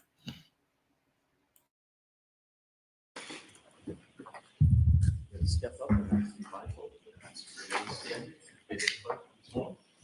Repeat your right hand. You solemnly swear the evidence given in the court and jury in the case that is hearing the truth, the whole truth, and nothing but the truth, so help you God. Yes. Thank you. Just slide right up and close to the mic. Nice and close to that microphone and speak nice and loudly. Thank you. Yeah. Okay, whenever you're ready, Mr. Wiley. Good morning, ma'am. Good morning. Could you please state your name and spell your last name? Katharine Camerano, Camerano. And where do you live? Canton. And how long have you lived in Canton? Probably about since 2005, maybe 20 years. 2005, I think. And who, if anyone, do you live in Canton with? My husband, Michael, and my 2 children. And how old are you? Right now, 13 and 16. And starting with the 16-year-old, is that a boy or a girl? Girl. And the 13-year-old, is that a boy or a girl? Boy. And as far as activities are concerned with your kids, do they play sports or do they do other sorts of activities? They play sports. Yep.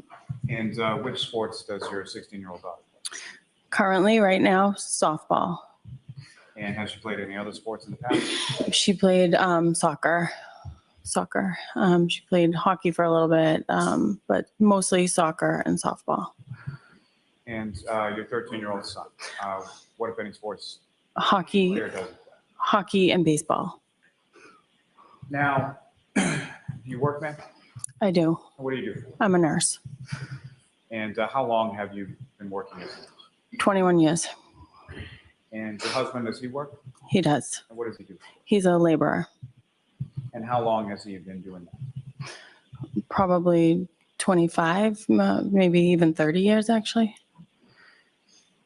And how long have the two of you been together? Married? Married. 20 years? 20 years. 2004. Now, ma'am, if I could turn your attention to January 28th, 2022 into January 29th, 2022. Do you recall those couple days? Yeah. And do you recall what days of the week they were? It was Friday into Saturday night. And starting with the Friday of the 28th, were you working that day? I was working that night. And sort of typically what kind of shift you work as I work 7P to 7A, nights, mostly weekends. the weekends would be sort of typically when you'd be at work? Yes. And around this time of January 2022, when you were at work, do you know what sort of your husband and your children would be doing typically on like a Friday night?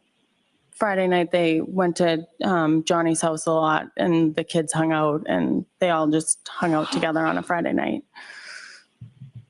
Now, starting with Johnny, who you referred to, you mean John O'Keefe, is that correct? Yes. How is it that you came to know John O'Keefe? My husband got introduced to him, and then the girls started hanging out probably 2018, fourth grade. The boys around the same time when he moved to Meadows, probably around that time. And so Mr. O'Keefe, he had a niece and a nephew of who he was a guardian, is that correct? Correct. And he had a niece named Kaylee and a nephew named Patrick, correct? Correct.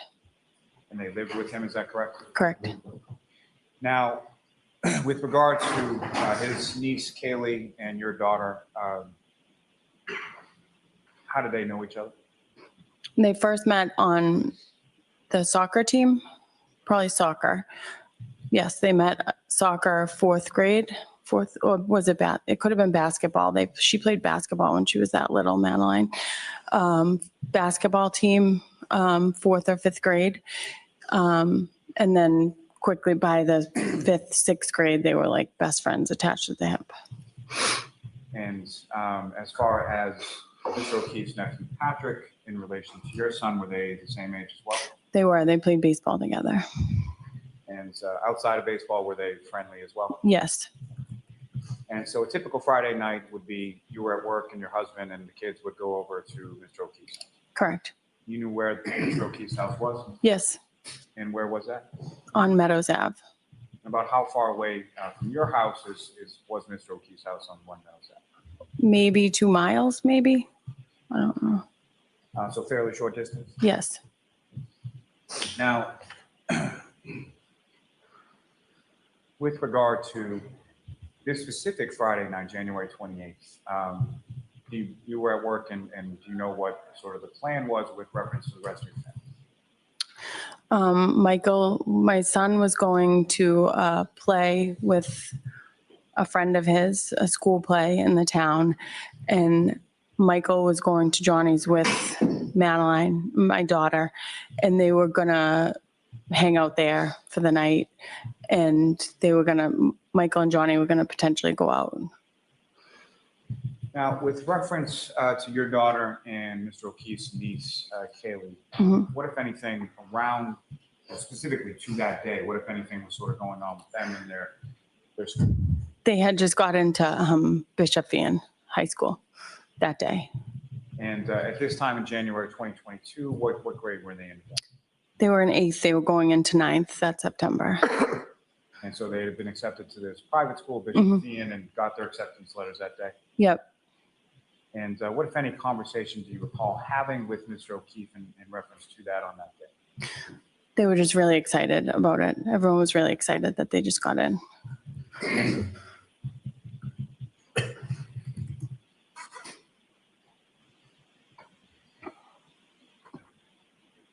Now, at some point, well, beyond sort of, if you could just sort of describe the nature of your relationship, and by you, I'm using the plural as far as you and your husband, with regard to Mr. O'Keefe.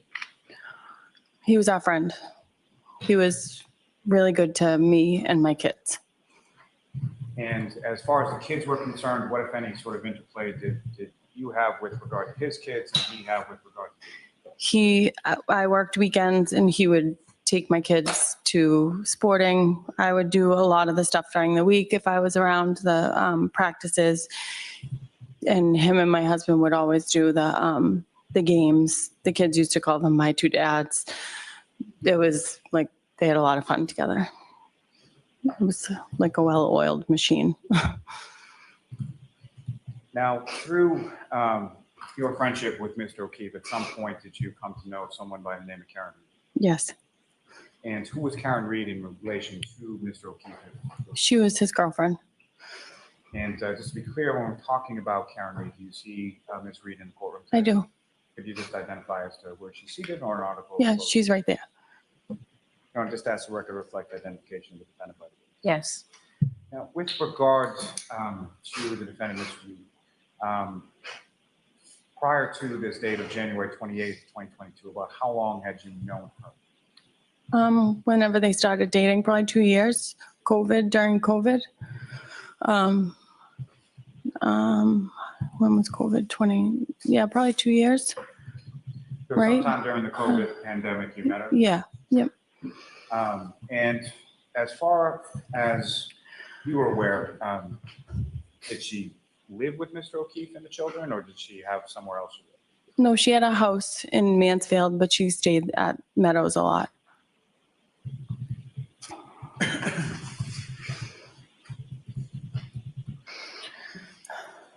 And so during the course around this time of January 2022, general time, about how often would you see Mr. O'Keefe? Probably 3 days a week, I would say.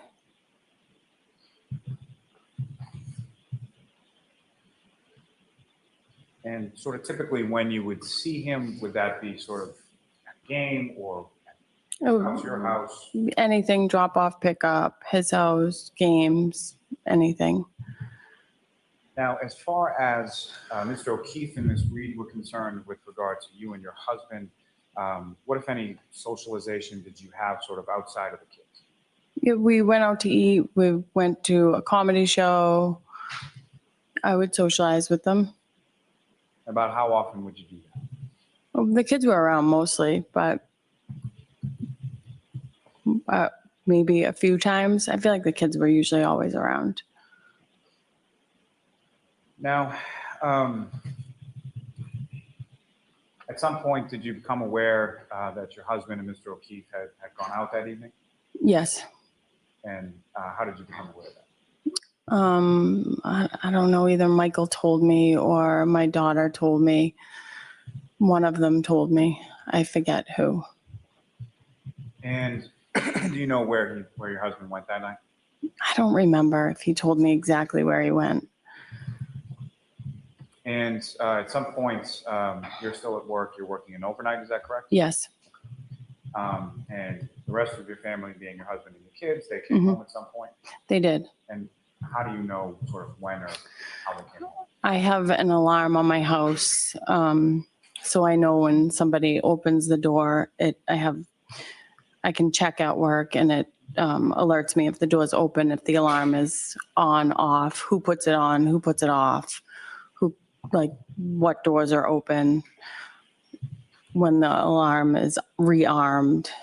And if I usually don't allow sleepovers, and even if I did, my husband would have called me at work. So fair to say there's a rule within your house that sleepovers don't happen unless you approve? Yeah. Now, at some point, I'm going to turn your attention now to the morning of the 29th. At some point while you were at work, did you receive a call from someone? Yes. And who, if anyone, called? Karen. And about what time was that? Probably between 4 and 5. And what, if anything, did the defendant say to you when she called you around 4 or 5 in the morning? She was just screaming, "Where's Mike? Where's Mike?" And was that a typical sort of situation that you would get a call from the defendant at that time? No, not at all. And the screaming that you heard, or the phraseology of "Where's Mike," is that something she said once or more than once or something else? She just kept saying it. She just kept saying, "Where's Mike?" And what, if anything, did you say in response to that? I was just like, hold on, calm down. And as I was doing it, I was rechecking like the alarm. I said, he's home with the kids. Let me call him. And at some point I hung up. I called my husband, like, I don't know, probably it felt like 100 times. Now, you're at work and when you get this call, is that right? Hmm. And do you recall sort of where you were, what you were doing when you got the call? I was getting ready to draw like morning labs, so I knew it was between like 4 and 5 a.m.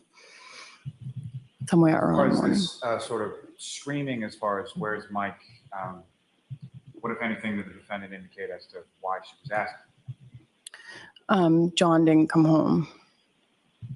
And from your knowledge of John O'Keefe, was that something that was normal or not? No, no.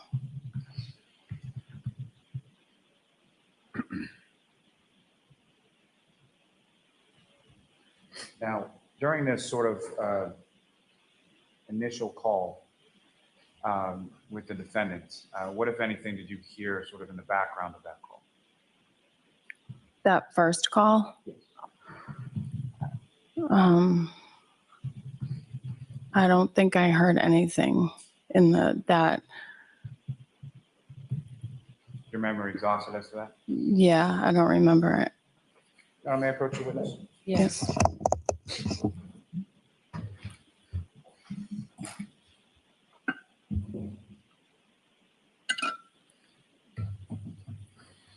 And ma'am, what I'm going to do is I'm going to place a document before you. Mhm.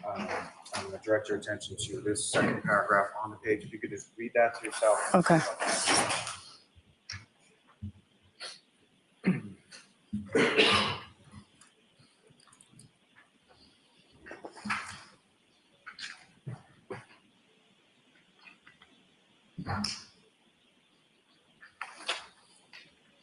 Oh, okay, yeah.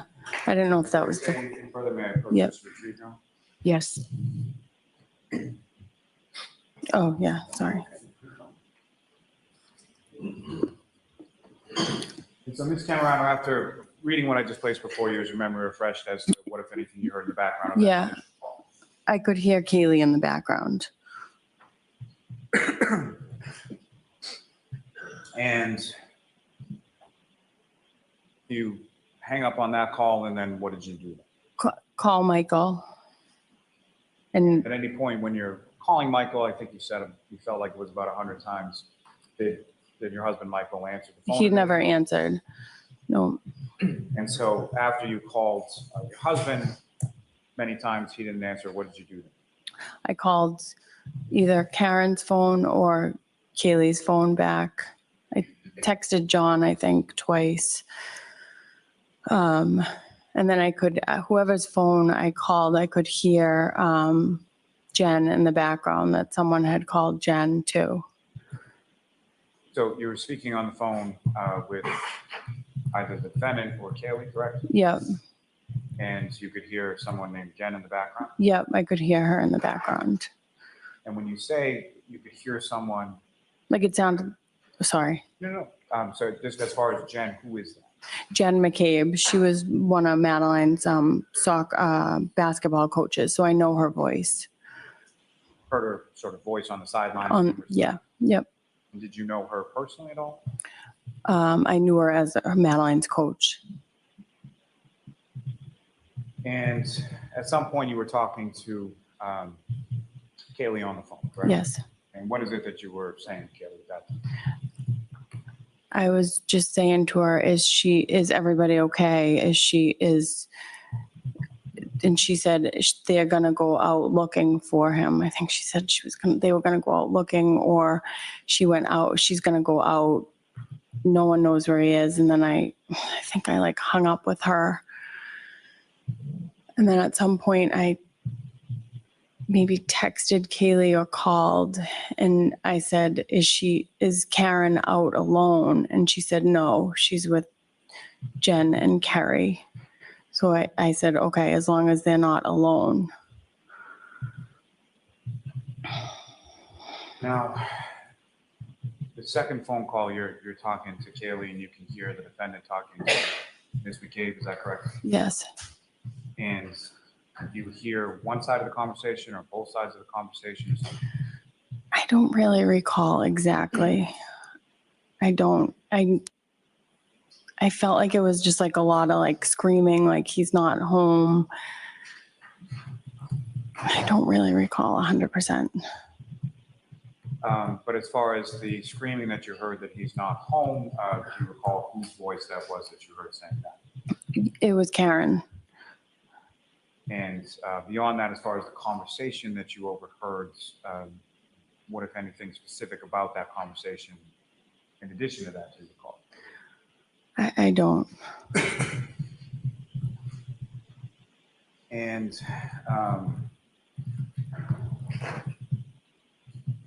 while these phone calls are going on, again, you're at work, correct? Correct. So what is it that you're doing sort of in relation to your job while these phone calls are going back?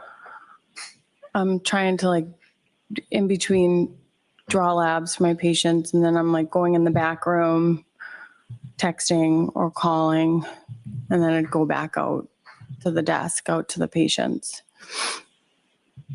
You mentioned that the defendant was sort of screaming when she was talking to you on the phone, and you heard her in the background when you were talking to Kaylee. Yep. Could you describe sort of, or how would you describe sort of her, and by her I mean the defendant's demeanor while you heard her on the phone? She was just like frantically screaming. Just screaming. Where's Mike? Now, during this time, you're sort of working, you're dealing with patients, and you're going back and forth with these patients on the phone. Mm-hmm. And in addition to speaking on the phone with the defendant and then with Kaylee, who, if anyone else, did you reach out to or did you talk to that morning? I talked to Carrie Roberts in the morning at some point. I don't know if I called her, she called me, and she said that I think that he was going to the hospital, and then I called my husband and told him that Kaylee was home alone and that he should go get her because she was at the house alone. Is it your understanding that your husband, Michael, then went to Meadows to pick up Kaylee? Mm-hmm. Is that yes, ma'am? Yes, sorry.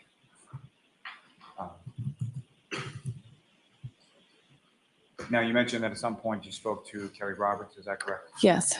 How do you know Carrie Roberts? I've known her since high school. And as far as you grew up in the same town, is that correct? No, I was friends with her cousin, so I had known her. And I've always known her. I've been friends with her for a while.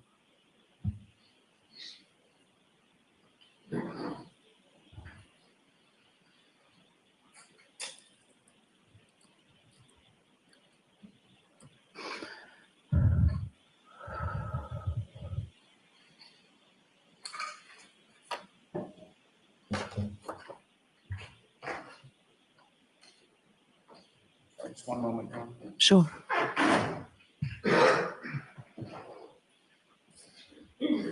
May I approach the witness, John? Yes.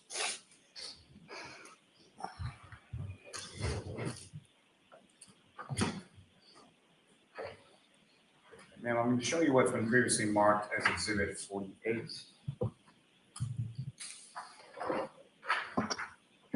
And before I do that, I just need to show counsel what I'm showing you.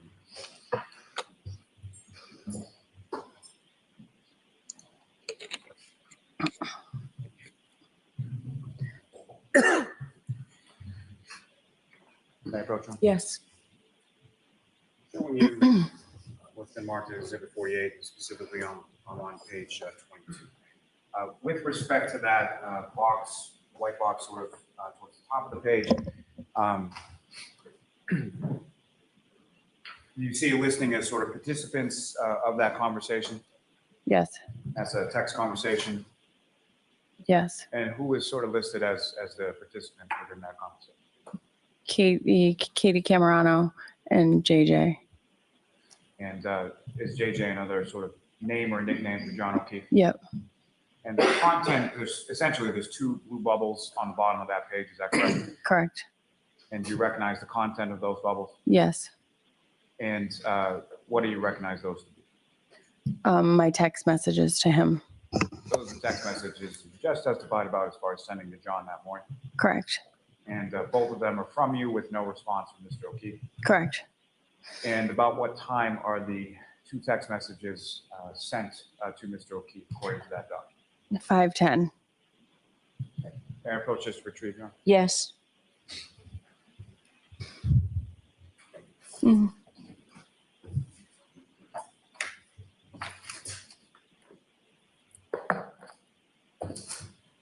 Now, Ms. Camerano, you had mentioned in your testimony that you had some phone calls or conversations with Ms.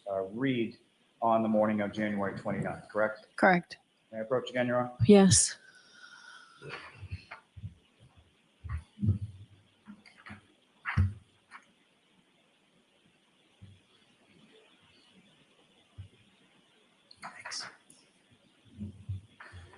Showing you another document there. Mhm. Just ask that you look at that and look up when you're finished.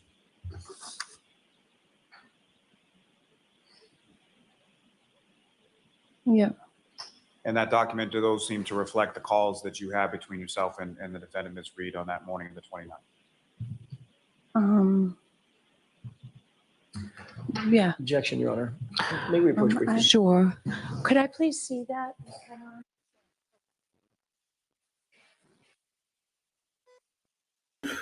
What's going on? I mean, I will give her this, right? Like, she obviously is very nervous as well. I think she's been truthful, but she is the breathing on her as well. It's a lot of pressure. It's a lot of pressure to be a. She knows the whole world is watching her. What's the beep for? I don't know what that is, not me. Yeah, the world is watching us. She knows that. So I'd be shitting a brick right now. So I don't blame her for being nervous, you know. I think she's come across as honest. I mean, I think it's more the questions from Lally. I mean, what are we doing, son? Oh. Thank you.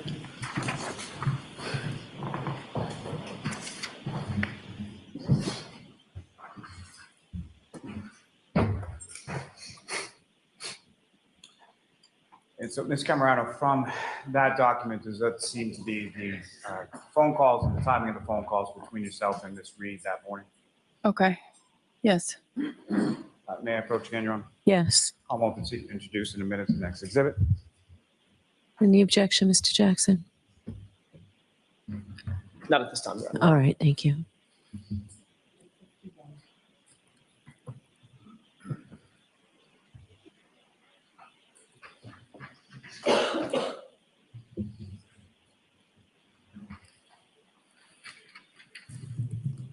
Showing that to you, which now been marked as Exhibit 51. Your Honor, with the court's permission, I would request to publish that to the jury on the screen. Okay.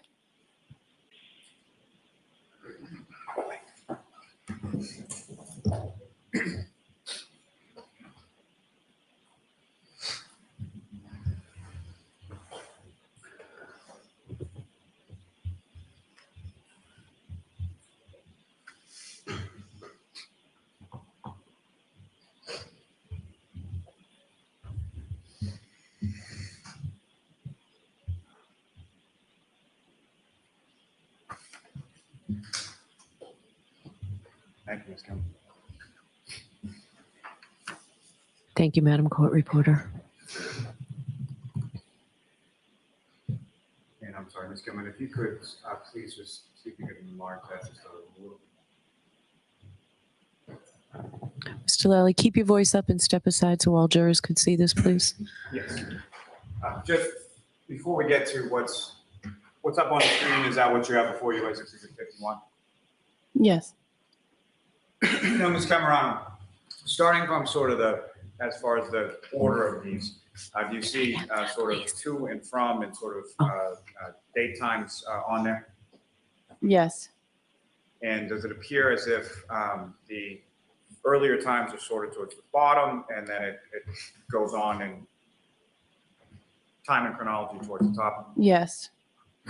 Ms. Gilman, if you could scroll to sort of the bottom of the box. Now, with reference to essentially there are 6 boxes, am I correct in that? Correct. And with regard to box 6, if you could just tell the jury sort of. It says 1/29/2022, 4:49 a.m.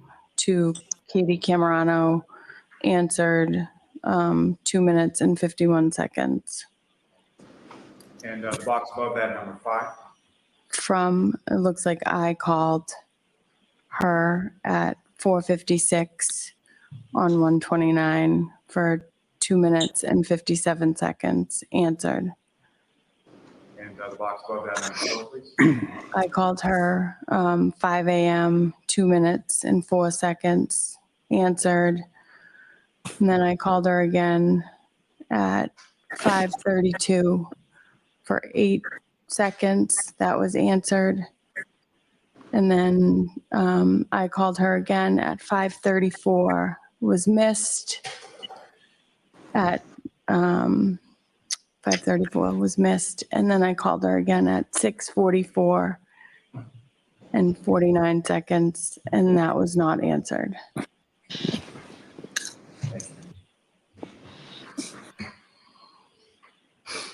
And approach just to retrieve, Your Honor. Yes. You can take that down. Thank you.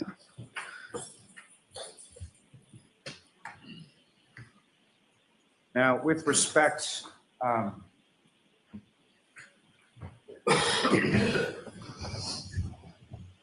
Camerano, is your testimony that in addition to the phone calls that you have with the defendant, you also had some text back and forth that morning as well? Correct. And Your Honor, may I approach? Yes.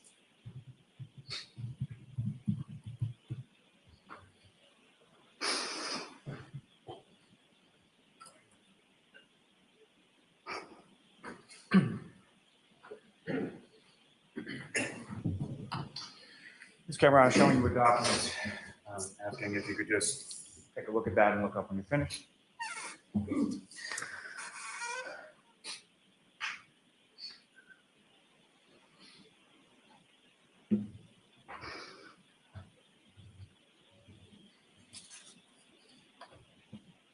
Yep. And do you recognize what that what's in that document? Yes. What do you recognize it to be? It's my text to Karen.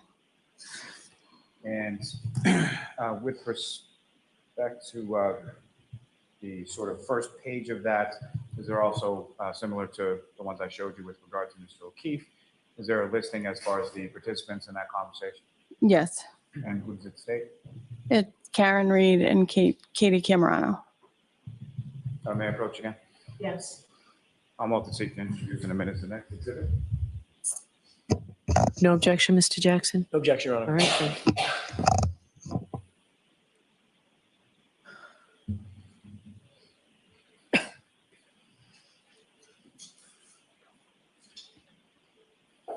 Camerano, returning what's now been marked as Exhibit 52 to you. And Your Honor, with the court's permission, I would publish this on the screen for the jury as well. Okay.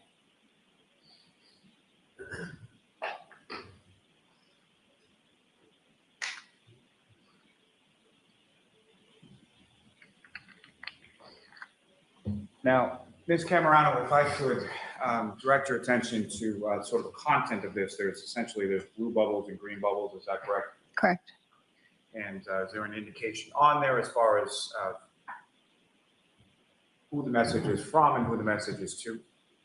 The blue bubbles would be me texting Karen. And if you could, starting with the first bubble on page 1, if you could just describe to the jury, and we'll sort of go through it as far as who the bubble, who the text is from, and what the content is. That's from me. I'm asking Karen, are you okay? And Ms. Gilman, if you could scroll down. And this next bubble. Go back home so you're safe with Kaylee. He will end up home. I bet he's on someone's couch. And the next bubble down, Ms. Gilman. What's going on, Karen? And if you could scroll down a little further, Ms. Gilman. I'm driving around with Carrie and Jen. And this is the text that you received from From- Free to yourself. Yes. And is there a time on that associated with when that text was sent?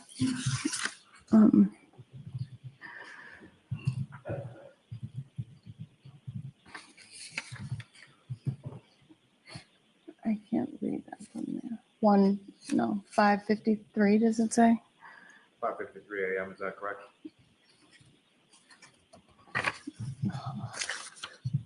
Oh, 5:53, yes. Ms. Gilman, if you could scroll down to the next message.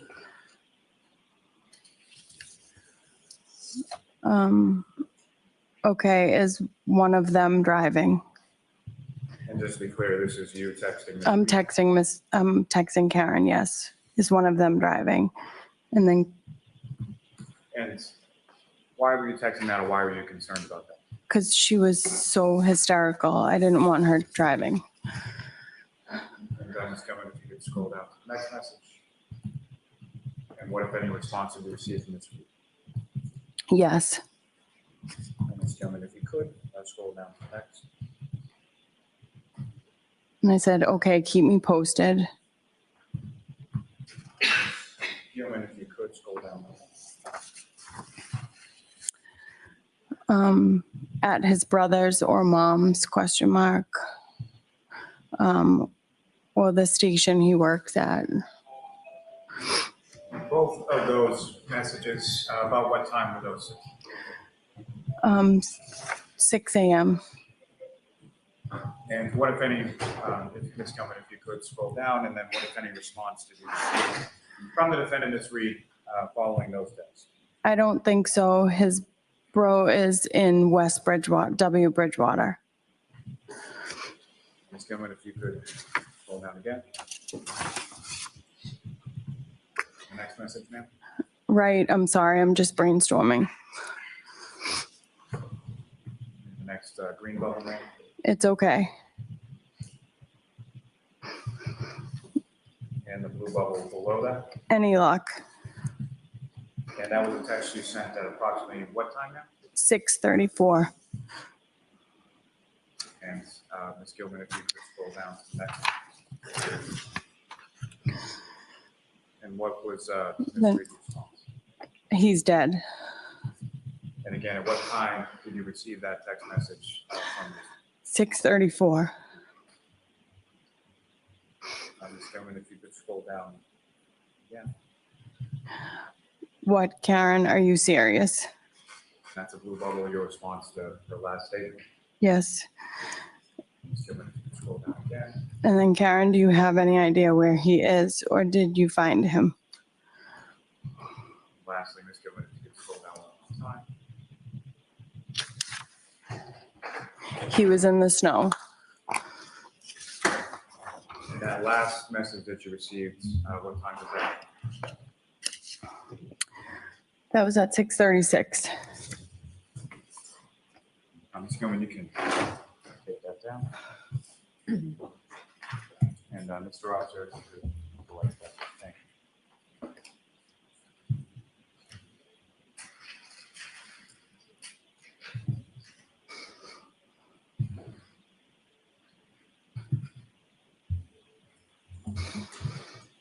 Following that text message, the last one about 6:34 a.m., what, if any, other communication did you have with the defendant that morning? Nothing. What, if any, other communication did you have with the defendant since then? None. Now, as far as any of the other people that you spoke of, as far as talking to that morning, Ms. Roberts or Kaylee, did you have any further conversation with them in regard to what was going on? No.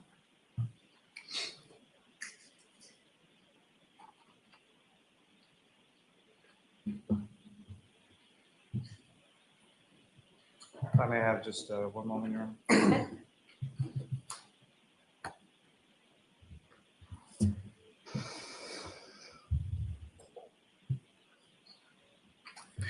Nothing further for this witness, Your Honor. All right, cross-examination.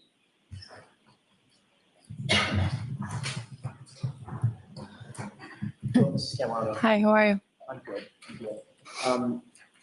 To Mr. Lally last point, after that series of text messages that you had early in the morning on January 29th, 2022, you said you didn't hear from Miss Reed or didn't have any communication with her after that. Is that right? Yeah, yes, Did you reach out to her text message wise? no, Okay. Were you aware that her phone had been seized shortly thereafter from her? no. Thank you. That's all I have. All right, Ms. Camerano. Oh, there's nothing else, Mr. Lally, right? No. All right, Ms. Camerano, you're all set. Thank you. Okay, thank you.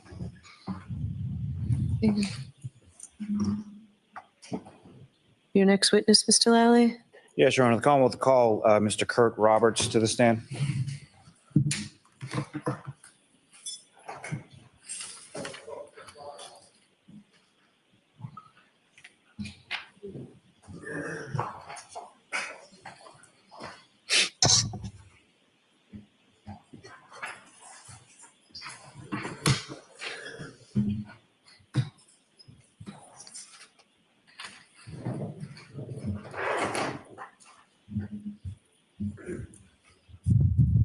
That's you, Michael. Stay standing, stay still. Do you solemnly swear the evidence you give the court and jury in the case now and hearing should be the truth, the whole truth, and nothing but the truth, so help you God? Thank you. Just nice and loud into that microphone, thanks. Great. All right, whenever you're ready, Mr. Lally. Thank you. Good morning, sir. Good morning. Could you please state your name and spell your last name? Kurt Roberts, Roberts. And where do you live, sir? Canton, Mass. And how long have you lived in Canton? About 12 years now. And who, if anyone, do you live in Canton with? I live with my wife and 2 children. And your wife, what is your wife's name? Kerry. And how long have the two of you been married? We've been married 15 years. And you mentioned you have 2 children, is that correct? Yes. And how old are your kids? My daughter is 14 and my son is 12. And do you work, sir? I do. And what do you do? I'm a heavy equipment operator. About how long have you been doing it? 26 years. And your wife, Carrie, does she work as well? She does. And what does she do? She's executive assistant. And do you know about how long she's been doing I it? think about 18 years.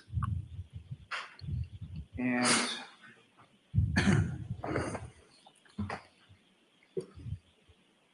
if I could turn your attention to the evening of January 28th, 2022. Do you recall that day? I do. And do you recall anything about what you were doing? Do you recall what day of the week it was? I know it was a Friday night. And earlier in the day, do you recall anything specific about what you were doing that day? Gee, no, I don't. Nothing stands out. And at some point in time in the evening, where were you initially? Excuse me? So at some point in time in the evening, were you at home? Yes, I was at home. And while you were at home, who, if anyone, reached out? Michael Camerano and John O'Keefe. And starting with Michael Camerano, how do you know? I grew up with him since 6th grade. We're both from the same town, Milton. So the two of you grew up in Milton together. You've known him essentially since then. Yes, How would you describe sort of your relationship with Mr. Camerano? we're friends. And does Mr. Camerano, does he have any children around the age of your 2 children? Yes, he is, I believe, a 16-year-old daughter and a 12-year-old son. And his son and your son, do they do any sort of activities together? They did. They played baseball together. Now, you mentioned John O'Keefe as well, correct? Yes. And how did you know John O'Keefe? When his sister and brother-in-law had passed, he had moved into the house that they lived in my neighborhood. And my wife knew him previously and introduced me in. And the house that he moved into with regard to where his sister and brother-in-law lived, where was that in relation to where you lived? An eighth of like Not far, very easily walking distance, maybe not far. And the house that Mr. O'Keefe moved into, who, if anyone, did he initially live there with when he moved? He moved in there with the two, his niece and nephew. So his niece and nephew from the couple that had passed away. Yes, And you had a niece named Kaylee, is that correct? yes, A nephew named Patrick. yes. And with respect to his nephew Patrick, how old was he in relation to your son and Mr. Camerano's? Same age, And as far as the activities, same, baseball and stuff. same baseball team. Yep. So all three of the kids, played baseball together for several years. Yes. Now, at some point, did Mr. O'Keefe move away from that house that was? He did. He did. He moved to One Meadows. And sort of from your house, where was that in relation to your house? Probably 2 or 3 miles. A lot further away. A lot further away, sort of on the Stoughton side of Canton, is that correct? That's correct. And do you recall about what year it was that the kids moved over to Meadows? Oh, maybe 2019, maybe. I'm not sure of that. Now, at some point, over the course of through your knowing Mr. O'Keefe, did you come to know someone by the name of Karina? And when was it in relation to January 28th, 2022? About how long before that was it that you met Karina? Probably maybe a year or two. About a year or two before? Yes, I don't have I don't recall exactly. Do you recall when it was that you first met her? I think she might have came to my house, maybe with John. Okay. Now, as far as what, if anything, did you know as far as the relationship between Miss Reed and Mr. O'Keefe? I don't understand. Who was Miss Reed to Mr. O'Keefe? Oh, girlfriend. Sorry. Nothing is your fault. It's entirely my question. Okay. Okay. So, with respect, and just so we're clear as far as who we're talking about, do you see Miss Reed in the courtroom today? Yes, I do. If you could just identify as to where she's seated or an article of clothing she's wearing. She's seated right there. And again, just as a record reflect identification. Yes. By the witness. Thank you. Now, as far as their relationship, that, and by they, I mean Mr. O'Keefe and Miss Reed, is that something that you talked to Mr. O'Keefe about? No. And sort of vice versa, as far as your relationship with your wife, is that something that you talked to Mr. O'Keefe about? No. Now, with regard to that particular evening on January 28th, 2022, you mentioned at some point that Mr. Camerano and or Mr. O'Keefe reached out to you. They did. And what was that in regard to? What was that conversation? They reached out. They were at McCarthy's, the bar in Canton Center, and they wanted me to come up. And I was saying, I didn't want to. I wanted to stay in because there was a storm coming. And then he called me a pussy, and I sorry, I can't let that happen. So I had to go. Fair enough. So I had to go up there, and Do you recall who it was that called you that? it was Michael Camerano. Let the record reflect. Okay. You receive that text and you go to CF McCarthy's, is that right? That's right. And you mentioned that's in Canton Center. Yes. And about how far a drive is that from your house to CF McCarthy's? 2.5, maybe 3 miles at best. And do you recall about what time it was that you received that now infamous text and you go make your way to CF McCarthy's? Yes, it was about 20 past 8. Is that a place that you had been to before? Not often, but I have been there before. When you arrive to CF McCarthy's, who, if anyone, that you know is sort of there when you get John O'Keefe and Michael Camerano. And if you could, for the jury, just describe sort of what you know of sort of the inside of C.F. McCarthy's as far as you walk in the door and what is the layout of the bar? Walk in the door, go to the left, and the bar's right in front of you. It's a big square bar. And then the bathrooms are in the back, and there's tables off to the left. And where in relation to the bar and the tables and what you described were Mr. O'Keefe and Mr. Camerano? And walking to the left, they were on my left. And the area where you came up to and where they were, is that essentially sort of the same area that you and the group that you were with stayed in for most of the night? Yes. And if you recall, so you went out to a bar, fair to say you had something, correct? Yes. Do you recall what you were drinking that night? I believe it was a Bud Light. Do you recall whether that was draft or a bottle or something else? It was a bottle. That's sort of typically what you would drink when you go out? Back then, yes. And with regard to Mr. Camerano and Mr. O'Keefe, do you recall what they were drinking that night? I believe the same as me. I believe. I wasn't much paying attention to that, but that's what they normally would drink. Now, with the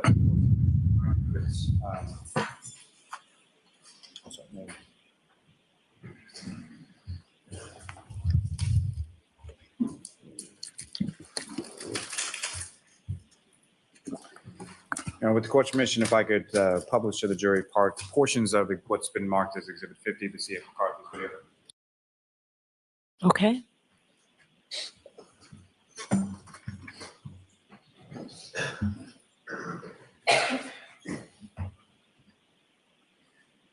Now, Ms. Gilman, if I could ask for the second video.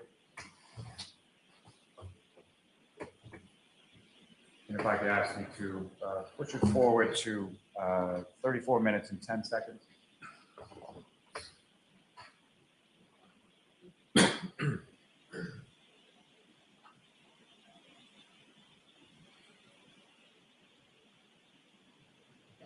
If you could pause it there just for a moment. Now, Mr. Roberts, direct your attention to the screen, what's been marked as Exhibit 50. Also, I believe there should be a laser pointer on the desk in front of you. So if you just click on that button and point it in a direction, you can sort of highlight it. So if I could ask you, first of all, do you recognize what's depicted up on the screen as Exhibit 50? Yes. And what do you recognize it to be, sir? I see John right there and Michael right there. And does this appear to be consistent with what you recollect as far as the interior of C.F. McCarthy's on January 20th? Yes. And this area that you just pointed out to as far as where Mr. O'Keefe and Mr. Camerano is that the area where you just testified to they essentially were during the time that you were? Yes, it is. Now, with respect to Mr. O'Keefe, you can see sort of what he's wearing in this video, is that correct? Yes. And the clothing, at least as far as you can see, is that the clothing that you observed Mr. O'Keefe to be wearing that night? Yes, that was what he was wearing. And Ms. Gilman, if you could, I would ask just to play this from the 34:10 mark until 35.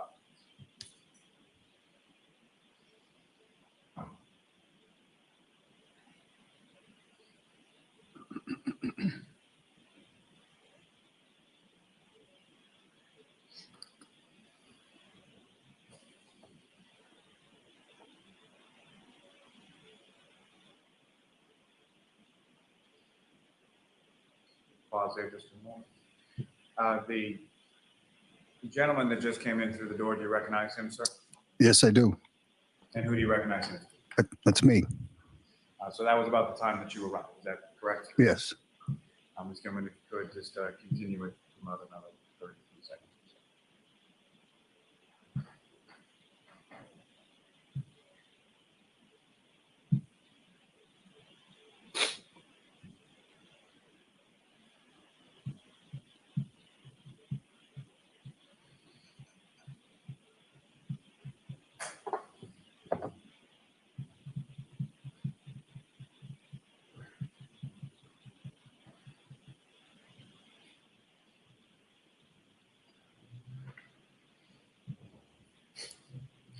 Directing your attention still up to the screen, Mr. Roberts, there's another individual around yourself, Mr. O'Keefe and Mr. Camerano, was that correct?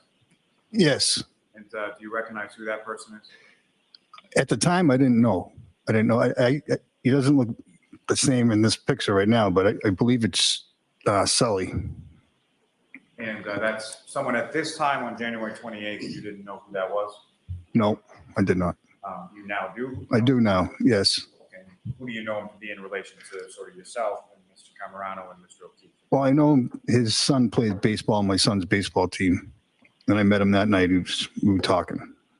This would have been the first time that you had met this person you now know as Sully. Yes. Thank you, sir. Now, with reference to this evening, at some point, who, if anyone else, sort of came into the bar and joined your group? Karen Reed. And that was sometime after you had initially arrived, is that correct? I believe so, yes. It was after I had already been there, I believe. And Ms. Gilman, if I could, from the same exhibit, but going to the fourth video down.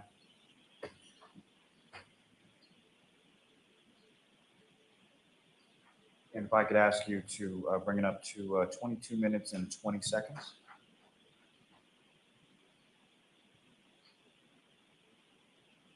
If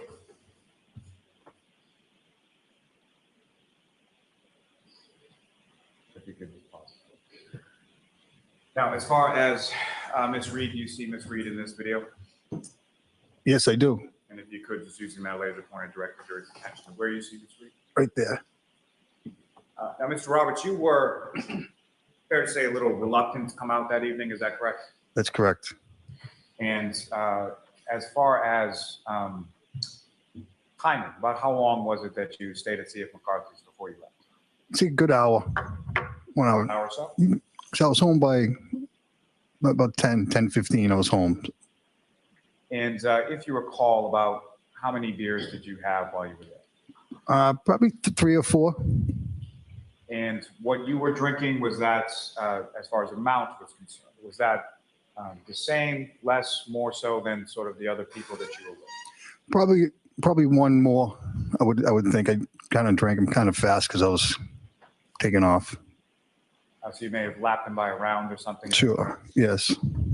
Now, you mentioned what you and Mr. O'Keefe and Mr. Camerano were drinking. What, if anything, did you observe Ms. Reed to be drinking at that time? It was a clear glass with probably a lime in it. I'm assuming a vodka tonic, maybe. I'm not positive what it was, but it was a clear glass with. And from your prior sort of interactions or socialization with Ms. Reed, is that something that she would typically drink? Yes, I guess I would say. And about what time was it, again, that you left? I think I left about 10 o'clock. It took me a few minutes to get home, so. And with regard to when you left, did you sort of announce that to anybody, or how did you? I usually don't, because then I'll have to deal with it again, but we walked out.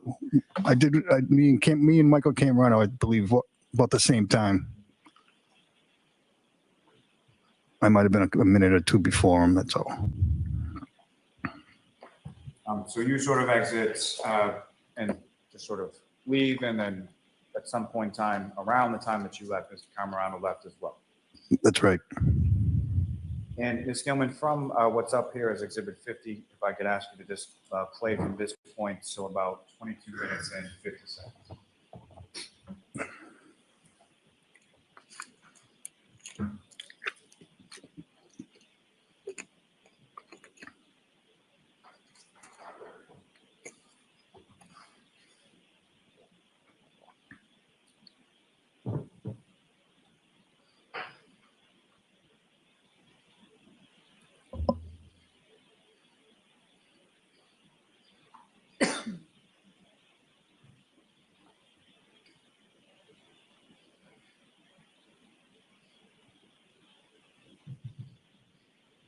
And thank you, Ms. Gilman. You can take that.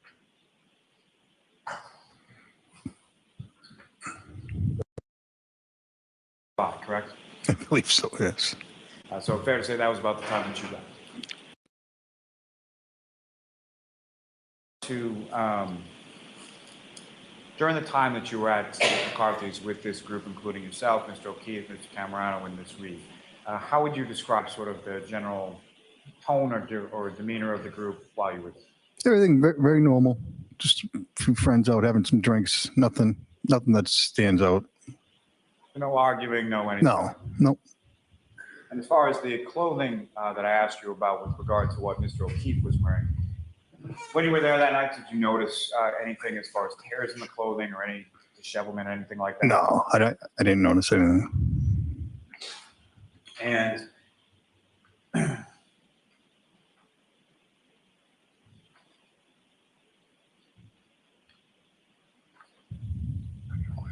when you were there and you were talking to Mr. O'Keefe, what, if any, sort of injuries or anything about him did you note as far as his face or anything else that you could see? Nothing, no.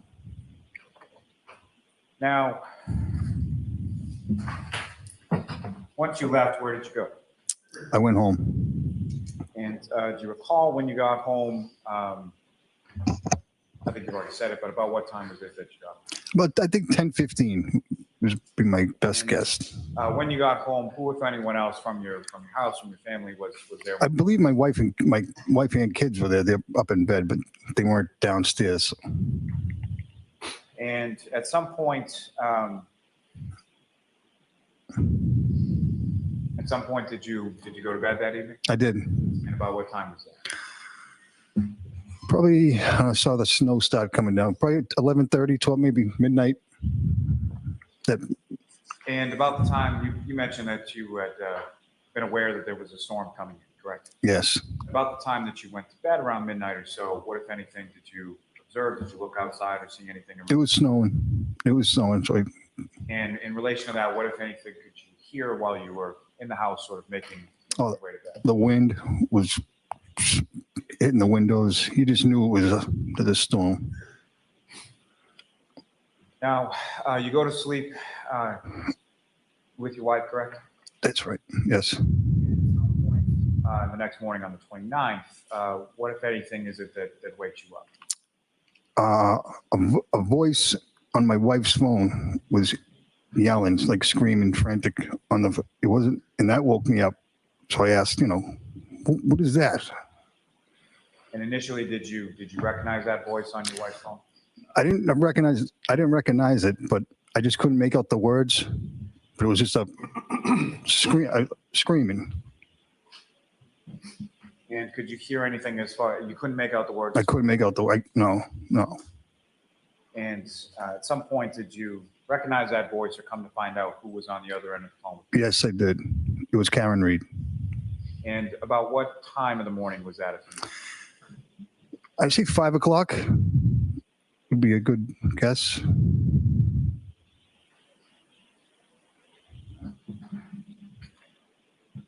And as far as you wake up, you hear the screaming, what happened? My wife gets up. She starts getting all crazy and then putting her clothes on and running out. I'm telling her not to go because the weather was pretty bad at that point.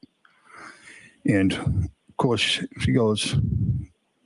So she doesn't listen to you and she continues to get dressed and go? Yes. And when you say the weather was pretty bad at that point, can you expound upon that as far as what you saw? It was snowing. It was very windy. It was snowing heavy. And your wife, Carrie, did she say where she was going? She said, John's missing and I got to go. I don't know exactly what she said, where she was going. And from the time that you initially sort of wake up around 5 a.m. or so to the screaming on the phone to the time that your wife, Ms. Roberts, leaves your house, how much time had elapsed between those two things? By the time I woke up until she left, I'd say 15 minutes. And when your wife leaves the house and she's driving, is that correct? She was. And do you recall which car she took? She took her car, Ford Explorer. That's an SUV, is that correct? Yes. Do you recall what color the Ford Explorer was? It's gray. Now, after she leaves, when is the next time that you spoke to your wife? She called me on the phone. I forget. I can't really recall exact times now. They tell me that they found John. He's in the ambulance. They bring him to the hospital, and she was going to get Mr. and Mrs. O'Keefe.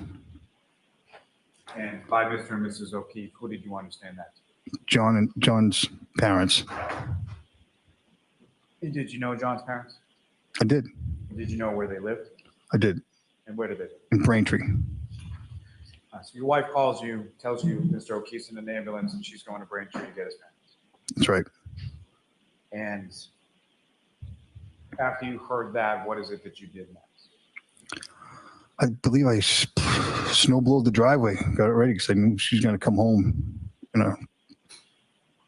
a mood. Clear your driveway. So she could, yes, because it was, yes.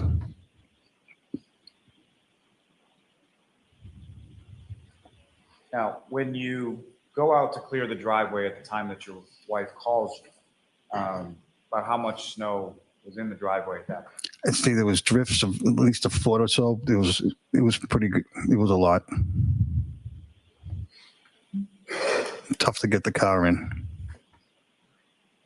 And if you know about what time was it that your wife returned home at?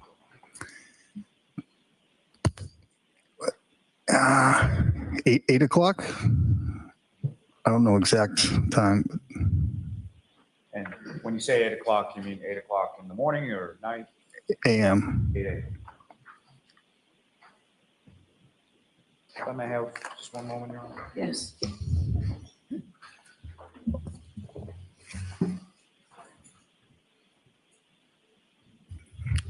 No further questions for this witness, Your Honor. All right, cross-examination. Thank you, Your Honor.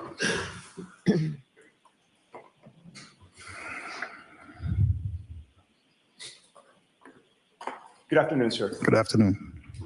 Mr. Roberts, you and I have never met, correct? Correct. That night that you went out to CF McCarthy's, where you were sort of pressured or goaded into going out, you did get a chance to observe John O'Keefe at the bar, correct? I did, yes. Did you ever see him wearing a puffy jacket? Never. Did you ever see a puffy jacket around his chair that he was sitting in? Not that I recall, no. Ever see him holding a puffy jacket? No. Now, you noticed on the video, one of the last videos that Mr. Lally played for you, that prior to your making the Irish exit there, you did have some interaction with Karen Reed, correct? I believe so at the end. You saw that the two of you were at one point face to face. I did for a brief. Yeah, it was maybe 10 or 20 seconds. Okay. Does that sound fair? It does. And when you were face to face, you were looking at her and she was looking at you, correct? Yes. And there was some type of interchange between the two of you? Maybe I was just saying bye. I don't recall. I don't You know. probably don't remember the specifics of No, I don't. what the conversation was, but there appeared to be some type of small conversation. I saw it from the video, yes. And while you were speaking to her, you had no indication that she was slurring her words in any way, correct? I didn't think so, no. No. Her eyes didn't appear to be bloodshot and glassy, correct? Correct. She wasn't swaying or stumbling in any way, correct? Correct. She didn't appear to be confused in her thinking or her speech. She did not. She appeared to be normal, correct? Yes. There was nothing about her demeanor or her interaction with you that would lead you to believe that she was under the influence of alcohol at that time. No, not. And during the time that you spent with them at the bar, you didn't see any evidence of any problems between Karen and John O'Keefe? I did not. No arguments or bickering or anything like that? No. Neither one of them was complaining about the other, correct? Correct. Were you able to see any of the affection between the two of them, either physically or with regard to what they were saying? I didn't see any of it. All right. So it seems like you were more concentrated on. I was talking with the guy. We're talking with Mike at the bar. Okay. But you had known Karen, or at least known of her, and had some interactions with her for, I believe your testimony was about a year or two? Yes. During that time, there was some interaction with Karen at your house because there were pickups and drop-offs that had to be made? Yes. And you would see that, Karen had been to your house when you were there, specifically to pick up your son, correct? Yes. How often would that occur? I don't recall. Not. I don't think. Times? Maybe. And she would pick him up to either take him to school or sports or some activity, I correct? believe it was normally like the baseball, maybe. I believe. I don't know. I don't arrange that stuff. My wife takes care of that, so I don't arrange for the pickups, and it's usually my wife does that. So I can't tell you exactly what it was for. No, I understand. I'm just getting the fact that you were present when these pickups occurred. Yes. And that would be because Karen was sort of shuttling, either Kaylee or Patrick to events, correct? Correct. And when there was an intersection specifically with regard to Patrick and your son, she would take both of them, correct? Yes.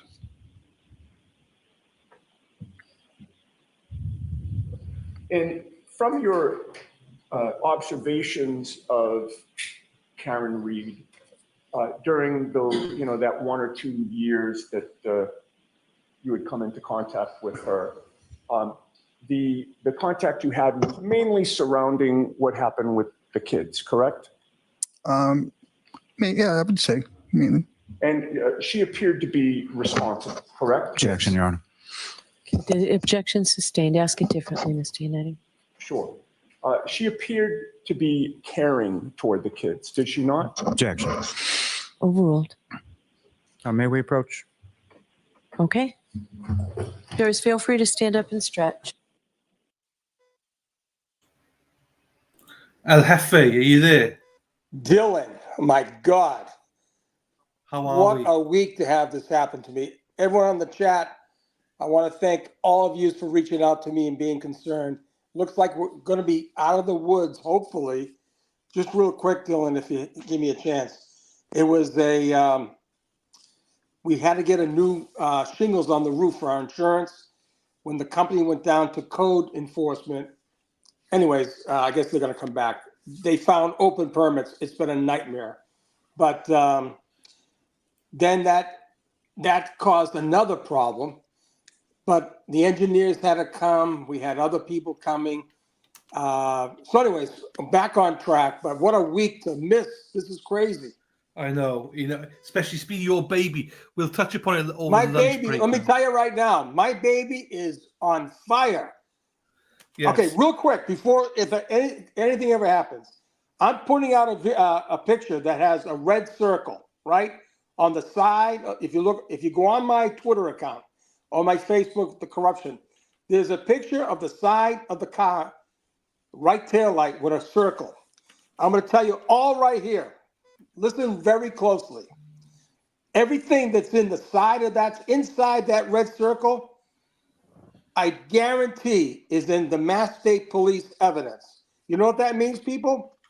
If it was there at 5:08, it can't be on the ground at 12:30 before 5:08, 5 hours before. It cannot be.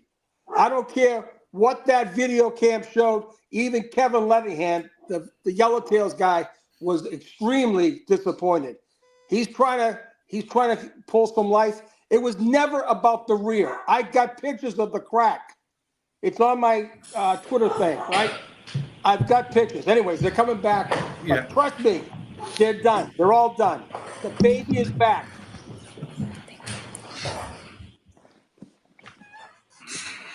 Just one question for you, just to sort of alter the last question that I asked you. From your read on this, it appeared to you as though Karen was caring for the kids and caring about them, correct? Correct. Nothing. Okay. Any follow-up, Mr. Lally? Briefly, just one question, sir. As far as your observations of Miss Reed in regard to Mr. O'Keefe and in regard to the children, that was what you observed, correct? That's right. And so as far as what, if anything, went on behind closed doors or in their relationship, you weren't really privy to that? I was not. Okay. Nothing further. All right, Mr. Roberts, you are all set, sir. Thank you. Thank you. Your next witness, Mr. Lally? Yes, Your Honor. The Commonwealth to call Miss Rebecca Traers to the stand.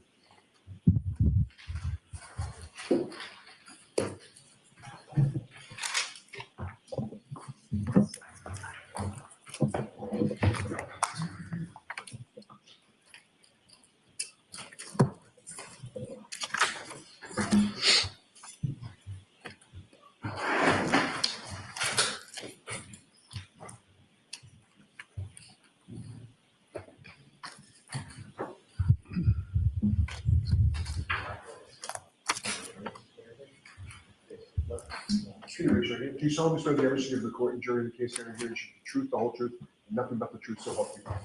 Thank you. And just keep your voice up, please. All right, whenever you're ready, Mr. Lally. Thank you, Your Honor. Good afternoon, ma'am. Good afternoon.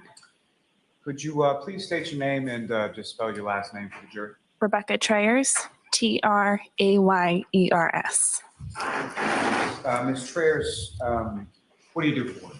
I am a bartender. And where is it that you work as a bartender? Waterfall Bar and Grill And where is that located? in Canton, Massachusetts. And how long have you worked there in that capacity? About 7 years. And in relation to where in Canton, Massachusetts is the Waterfall located? In the center. And is there a typical sort of shift or nights that you would work in regard to working at the Waterfall? At the moment, it's like Thursday, Friday, Saturday nights. And when you work sort of the nights, what time is it sort of that you start and what time is it that you typically close? The shift starts at 5 and we are by volume. So it's once like people start leaving, generally around 10 to 11. And sort of what is the latest that, based on volume, if people are sort of hanging around in the bar, when would you sort of, last call, turn the lights on kind of thing? 12:45 is the latest that we could do last call. Now, during the shifts that you work, about how many people, or like what does sort of the staff look like in regard to sort of your evening shift? For upstairs, there's typically like 2 of us with a couple of food runners. And with regard to entertainment, does the Waterfall have certain nights of entertainment, sort of live entertainment within? Fridays and Saturdays. And what kind of entertainment would be there on a Friday or Saturday? Bands. Is that sort of the same bands over and over, or is it sort of different bands as it goes? They rotate throughout months. Now, were you working at the Waterfall in that capacity around or on January 28th, 2022? Yes. And let me ask you, stepping back for a second, just more general questions. What time does the Waterfall typically open? Open like 11 a.m. So basically 11 a.m. to 11 p.m. or based on volume when you close? Mm-hmm. Is that yes, ma'am? Yes, ma'am. Now, with respect to the Waterfall, if you could just sort of describe, I know it's located in the Canton Center area, but what kind of building is it? What, if anything else, is sort of around it? It's in a condo unit. So in a condo sort of complex? Yeah. And is there a parking lot associated with both the complex and with the Waterfall? Yes. And as far as entrances and exits, how many of those each are there? 4. And what is sort of the typical entrance that people would come in? There's typically 2, one in the front and then one on the back by the patio. And so the one by the front is, where is that in relation to the parking lot? It's right outside the parking lot. And so if I walk into that front door over by the parking lot and come in, can you describe for the jury sort of the layout or like sort of how many tables, what kind of tables that you observe there? When you initially walk in, you walk into like the lounge area. There's about 7 or 8 high tops and then probably 4 or 5 low tops. And then right beyond that is the bar area, which leads into the patio. And we have 2 back rooms also, but those aren't typically used. And as far as high tops and the low tops, starting with the low tops, about how many chairs would typically be around the low top table? 4. And as far as high tops, how many chairs? 6 and 2. We have both. Now, is there, in addition to being a bar, is it also sort of a restaurant? You serve food? Mm-hmm. Is there sort of a, how is that staffed as far as the kitchen staff is? In the kitchen, there's typically 2 cooks at a time. It's downstairs. And maybe pretty well understood, but just as far as your duties and sort of responsibilities as a bartender, what is it that you do?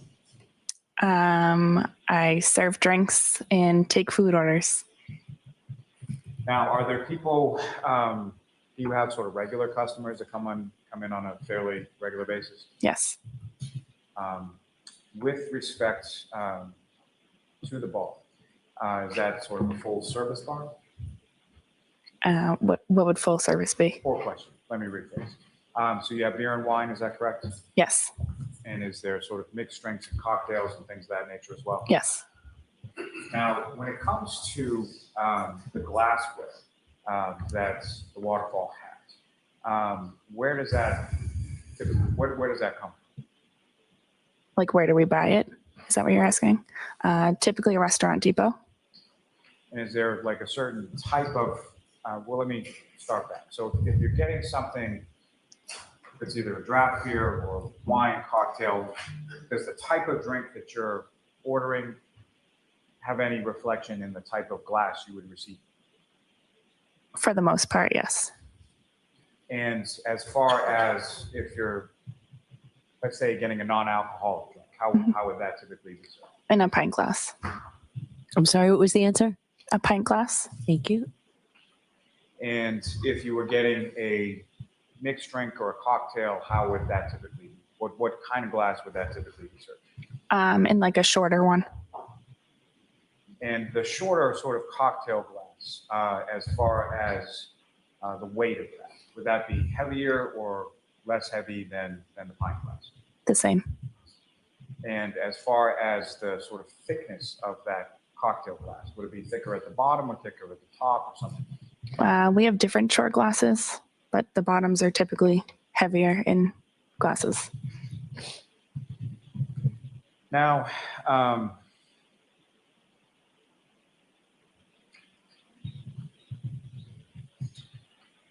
on that particular evening of January 28, 2022, do you recall whether or not there was any sort of musical entertainment in the bar that night?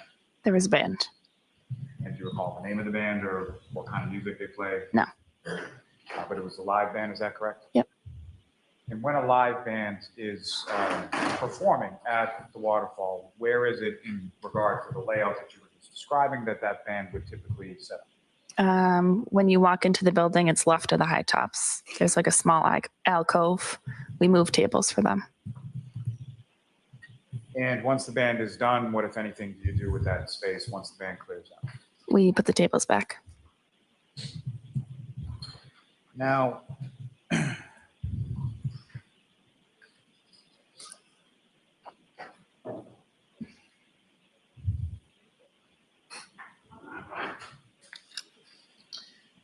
with respect to the waterfall, are you familiar with whether or not there's any sort of security or camera recording in there? There's cameras. And as far as the cameras are concerned, do you know sort of where they're situated in relation to the bar? For the most part, yes. And fair to say there's at least some interior cameras and some exterior, correct? Yes. And with regard to this specific evening of January 28, 2022, have you had occasion to see some of that video from that particular evening? Yes. Your Honor, may I approach? Yes. Your Honor, at this time, I would seek to introduce and admit as the next exhibit a copy of the surveillance video from the waterfall. Okay, is there any objection? No objection, Your Honor. Okay. Thank you.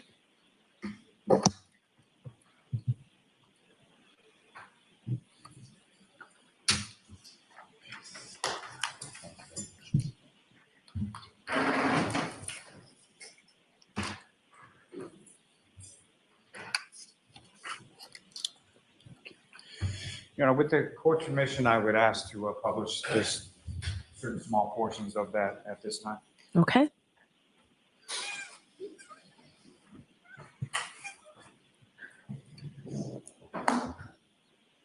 Now, Ms. Gilman, if I could ask for just the first video with the label as far as channel 1.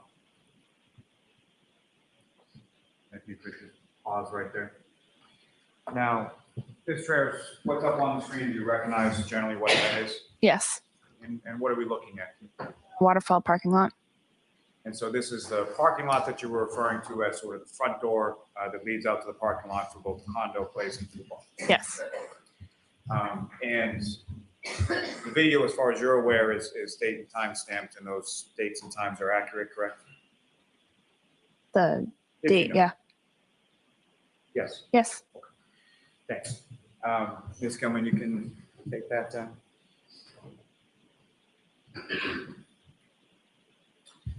And Ms. Gilman, if I could have from channel 3, the first video associated with channel.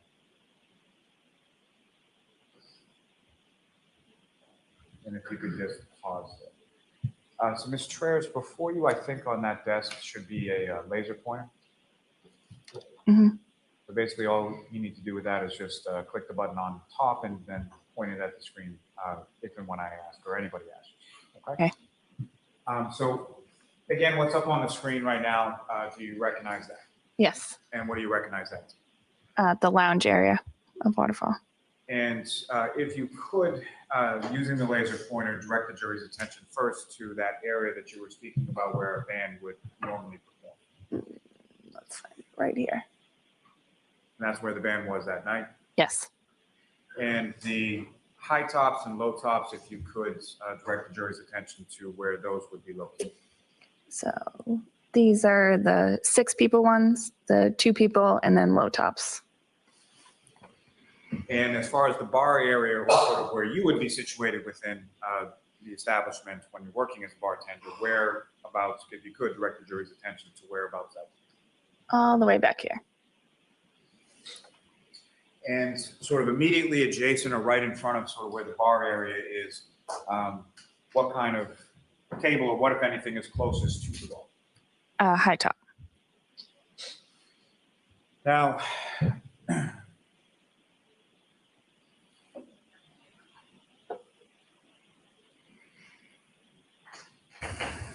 Ms. Gilman, if I could ask you to take that one down. If you could, please go to the 6th video listed down for channel 3.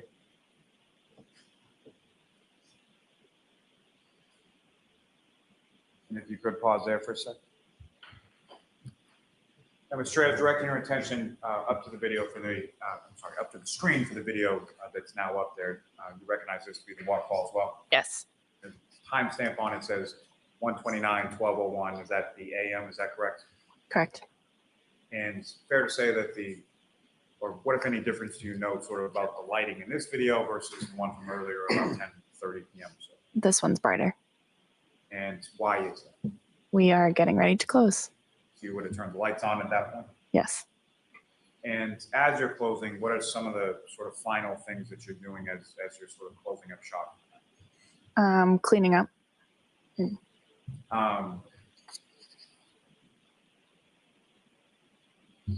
Ms. Gilman, if I could ask you to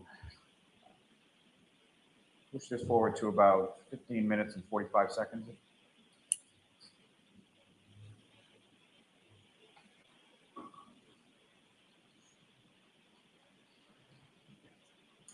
And Ms. Traers, from the date and time stamp up there, about what time is this? Does it say on the screen?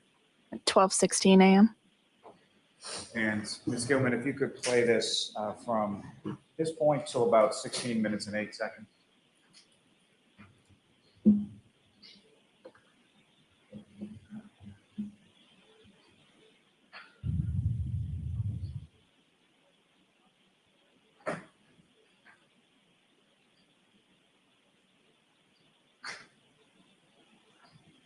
You could pause there just for a moment. The individual sort of walking from the top of the screen down towards the bottom, towards that front door area, is that where the front door is? Yes. And if, again, if you could, just for the jury, just using the laser pointer, direct their attention to where that front door is. Right here. You recognize who that person was? Yep. Okay. Who was Yes. that? That's me. You were basically taking the trash, correct? Yes. Ms. Gilman, if you could just run it through to that 16 over.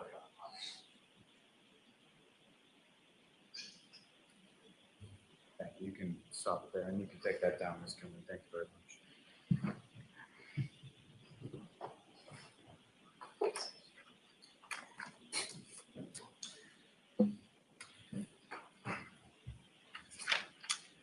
Now,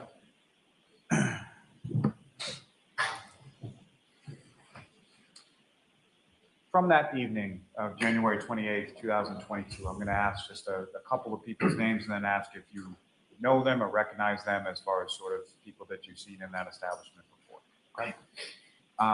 First, with respect to John O'Keefe. I know of him. And was he someone that you had seen in the waterfall before when you were working there? A couple times.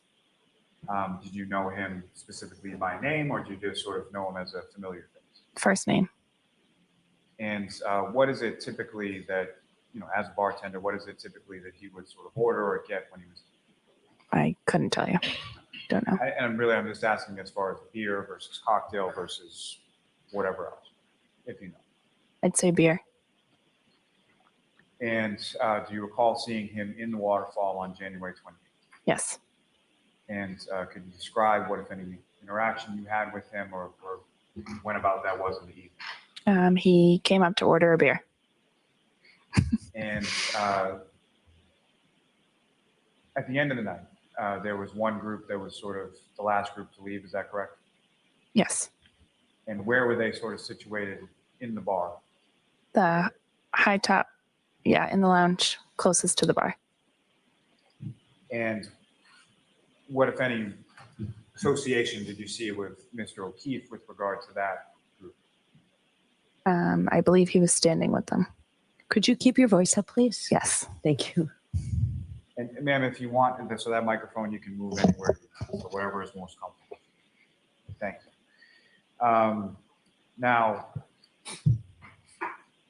were you familiar with anybody as far as a female party that would accompany Mr. O'Keefe to the waterfall on that or prior occasions? No. And had you seen Mr. O'Keefe in there with or without any sort of female companionship? Previously? Yes. No. Not that I'm aware of. I'm sorry? Not that I'm aware of. Not that you're Mm-hmm. Now, with regard to Christopher Alwood, did you know him? I know of him. And you're familiar with him as far as someone who came into the waterfall on occasion? On occasion, yes. About how often would he be in? Once every few months. And do you recall him on the evening of January 28th? I actually don't remember. And anybody, as far as anybody else from the Albert family, as far as Brian Albert, were you familiar with him? I know of them.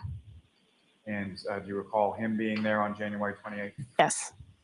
And where was he in relation to the group that was at the high top table closest to the bar? Same area.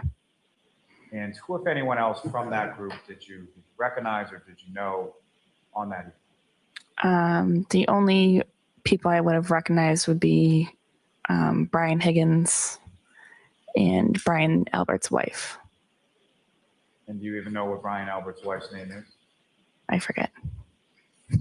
And Mr. Higgs, is that someone that you had seen in there on prior occasions? On occasion, yes.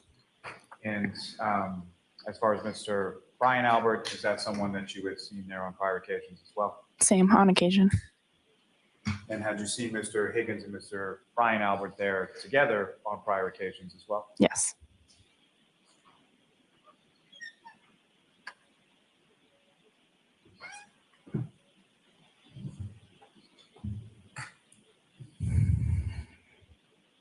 I may have just one moment. Okay.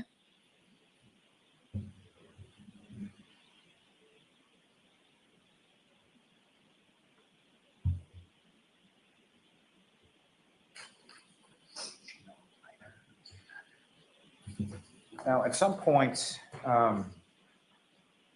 following that evening of January 28th, do you recall troopers from the state police coming to the waterfall, speaking with you and speaking with the owner of the waterfall?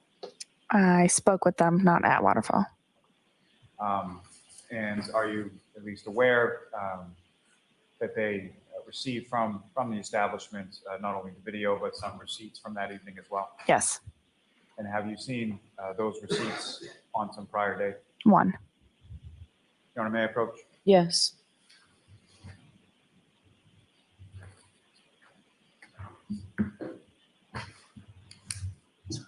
Thank you.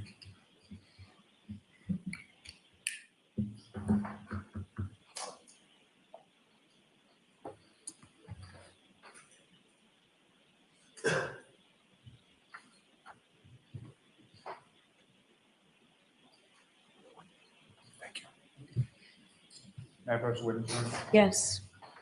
Showing you 3-page documents, just asking in general terms, do you recognize what those appear to be?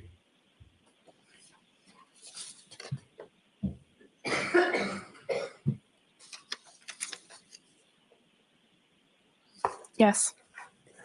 And obviously you work at the waterfall, you've seen receipts that are generated by the establishment before, correct? Yes. Do those appear to be receipts from the waterfall? Yep. Is there any sort of date? I'm sorry, was there a yes or no answer? Yes. Thank you. And with respect to the receipts that I've placed before you, do they have a date on them? Yes. And what is the date? 1/28/22. Your Honor, may I approach? Yes. Commonwealth seek to introduce and admit as the next exhibit. Okay. No objection. Okay. Thank you.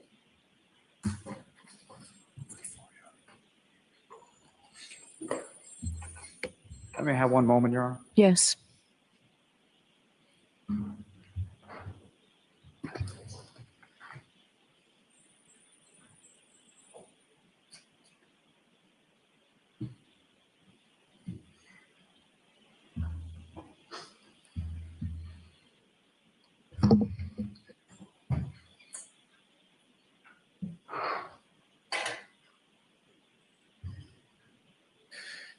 And Mr. Ayers, just one last question.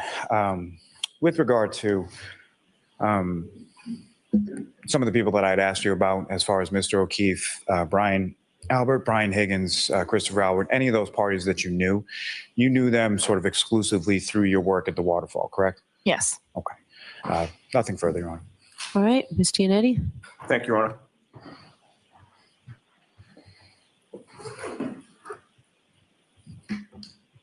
Good afternoon, Ms. Good afternoon. We've never met, correct? No. You had been a bartender at the waterfall for how many years? About 7. And that was prior to January of 2022, or you've now been there for 7 years as of today? As of today. As of today. Prior to being a bartender at the waterfall, did you have another bartending job somewhere else? Yes. Where was that? I've worked at a couple places. In what towns or cities? A couple in Canton. And the couple in Canton, was that immediately prior to moving to the waterfall? Yes. All right. And we don't have to get into the names of them, but how many years were you a bartender in Canton prior to going to the waterfall? Prior to the waterfall, about 4. Okay. So for about the last 11 years, you've been a bartender at one establishment or another in the town of Canton, correct? Yes, Are you from Canton? I am. Did you grow up in Canton? Yes. And you no longer live in Canton? I recently moved back. Now you're back to Canton. I got you. Okay. And you had, I believe, testified on direct examination that you either know or know of the Albert family. Correct. You would agree with me that they are a well-known family in the town of Canton? Objection. Overruled. Do I answer that? Yes, you can answer. You can answer. So you can. I would say yes. Okay. And how many members of the Albert family do you know either personally or professionally? And by professionally, I mean, obviously you're a bartender, and personally means that you know them in some other way. It would only be professionally, and I'd say 3 or the whole family of the Alberts. Is that what you're asking? Yes. 5 of them. Okay. And if I asked you the names of the Albert family that you know, would you be able to tell this jury? Yes. If you would do that, please. There's Brian Alberts, Chris Alberts, I can't remember their wives' names at the moment. You know their wives by face? Yeah. And then Brian's daughter, Caitlin. Okay. And specifically with regard to Caitlin Albert, can you tell us, is there a difference in age between the two of you? Is she closer to your age than the others? She's closer to my age. She's younger than me. Okay. Did you see Caitlin Albert at the waterfall on the night of January 28th into the 29th of 2022? Yes. You also mentioned that you had seen somebody named Brian Higgins there, correct? Correct. He was somebody that you recognized prior to that day, correct? Correct. And how did you know or come to recognize Brian Higgins? From Waterfall. Did you know his name, specifically his last name, on January 28th when you were working that night? Yes. When did you learn his name, if you remember? I don't remember. At some point in the past, when he'd been in the bar, for some reason you knew his name, Brian Higgins. Yes. And you had testified, I believe, on direct examination that you had seen Brian Higgins with Brian Albert at the waterfall on prior occasions. Correct. So, Ms. Giannetti, it's time for lunch. I don't imagine you'll finish in 5 minutes, right? It won't be too much longer than that, but it's probably good to take a break. Okay, thank you. All right, Ms. Treyas, I'm going to ask you to come back at 2, and the jurors will take lunch. Okay. Jurors, if you would fold and leave your notebooks on the chairs, taking your property with you. All right, jury out. Beautiful.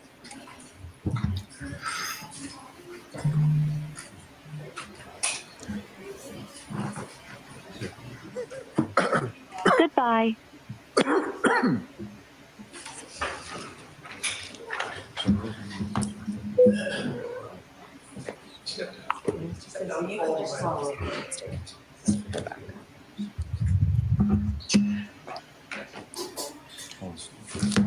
Right, thank We you. live going? We are now. Hang on, let me put this. Sure. I'll put us up here. We are now live. Let's go, sir. So quick comment. I've been in and out most of the day because of what's going on here. I will have to say, it definitely, I mean, the Camerano, they should have been defense witnesses. They did more harm to the prosecution than they did to Karen. So yeah, my brief assessment, okay, it definitely dispelled any concept of Karen moving John's car. We now know, because the other side was saying, oh, you know, she came home and she went out in John's vehicle to look for him, to disguise the fact that, you know, so that's one biggie that the other side failed on. And now we know that John had already made arrangements for Karen to meet with him. And, you know, I don't know what the hell Camerano missed, But I clearly saw when she came in, she's looking around, they embraced, right? They hugged, they kissed. He rubbed her back. Let me tell you something right now. You can fake all that shit, but when you go in endearingly and rub your loved one's back, that's the bottom line, okay? I don't care if they had, listen, every couple has arguments. I had another argument with my wife today. Anyway, the big picture is this. There was absolutely no animosity.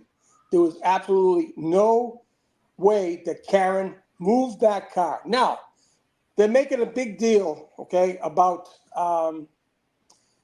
the door being open.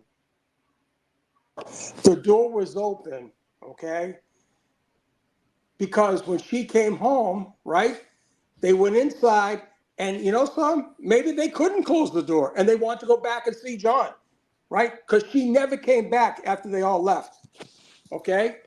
Yeah. And that's one thing I want to get out, okay? Can I ask you there though? Can I ask you a question Yes. though?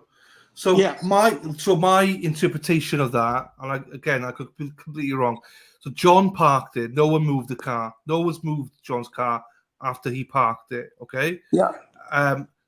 My interpretation was that I thought that Karen drove back, parked the car, would have shut it potentially, and when she got out, she opens the garage door and reverses, just doesn't close it, goes.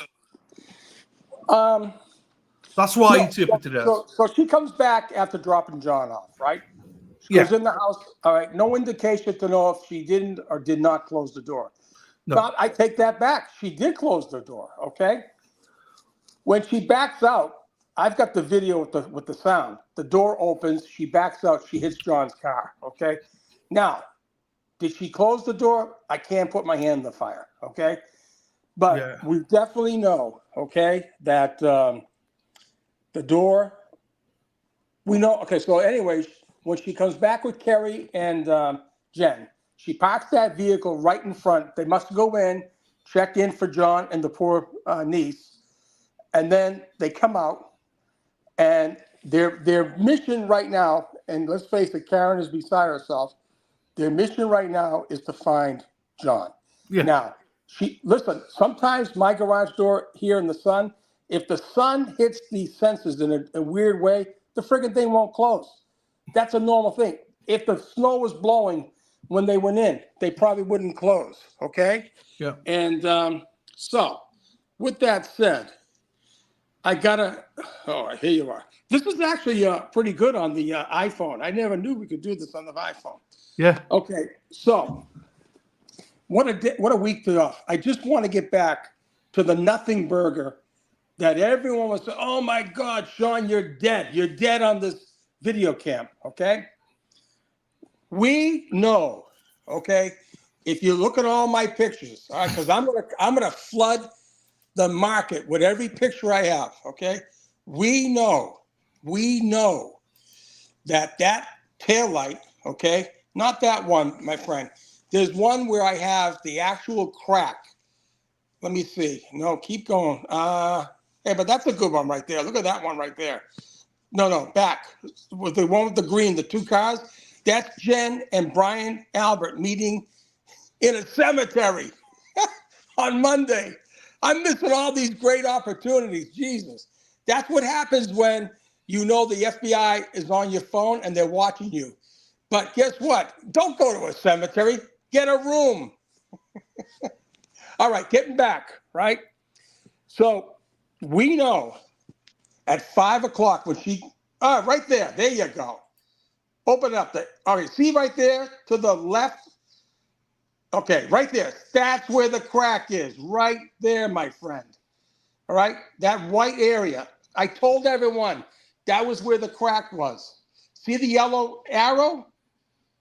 That yellow arrow points to the side that Proctor said was shattered. All right, that's not shattered. All right, go to the other one. There's another one I have there. Look at this. There's the damage. That's what you see. Okay. Well, you can't see because there's snow on the dash cam. That's what you see. okay? And if you go to the next one, okay, I'm gonna stop right here. This is this is gonna kill and put some law enforcement officers in jail. This guy, Michael Proctor, says that when he went down, and this is my baby, who's Sea-Dog? This is definitely my baby, my nugget. When Proctor went down to Dighton at 4 o'clock, he says that part right there, see that part around inside the circle, all right? I'm gonna go right out on the limb right now, okay? Jesus, what happened here? That circle, okay, is in fact intact. Matter of fact, if you can open it up and zoom in, you will see the LED lights. I don't know if you can do that. If you can click on that and open it up, go zoom in, you will absolutely see the LED lights under the polycarbonate shell of that side light. Okay. I can't do it. Okay, you can't do it. Well, the people, when the people get to their Twitters, right, you guys can open it up and zoom in.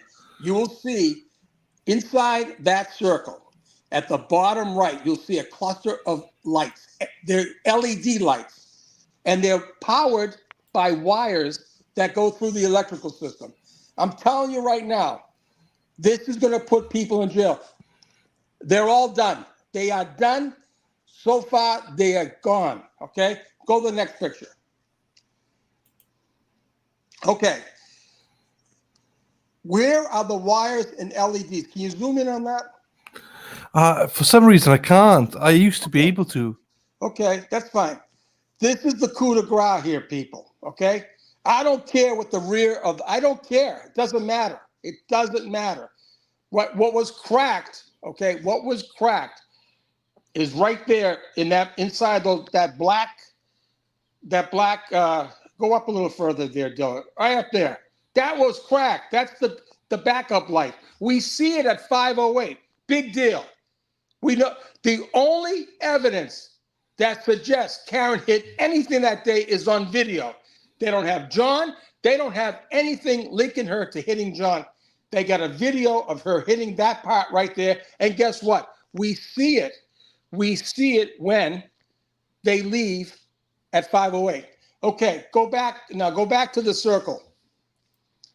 Okay, stay right there. I don't know how many people we have in, but I can tell you right now, you're all going to feel really, really good. Okay? All right?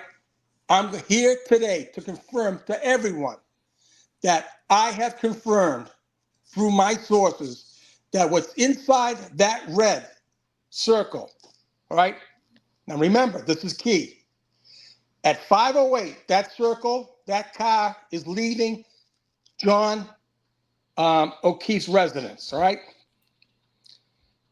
The particles inside that circle is sitting right now in Norfolk County evidence with the Massachusetts State Police.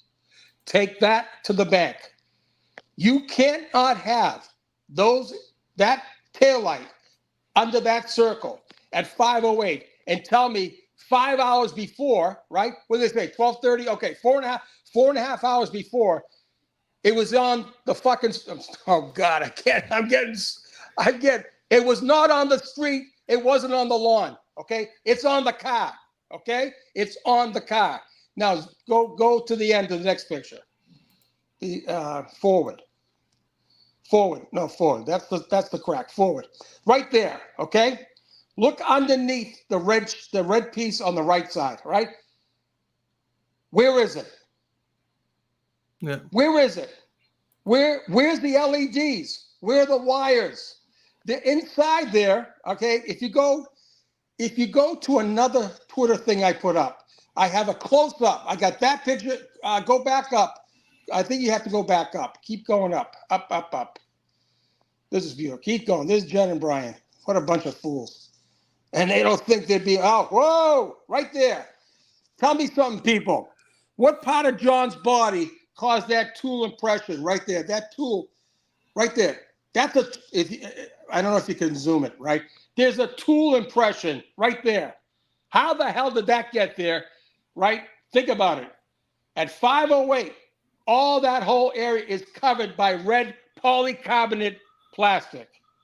Everyone following me so far? Hang on, let me just share. Hang on, I've downloaded it. 2 seconds. Okay, good. 2 This seconds. is, I'm telling you, people. I'm trying to tell. There you go. See right? Look at. Oh, come on. What part of John's body did that? His teeth? Come on. Yeah. What part of John's body caused that tool mark impression? All right. Any CSI people? You guys know how it's done. That's a tool mark impression. Okay.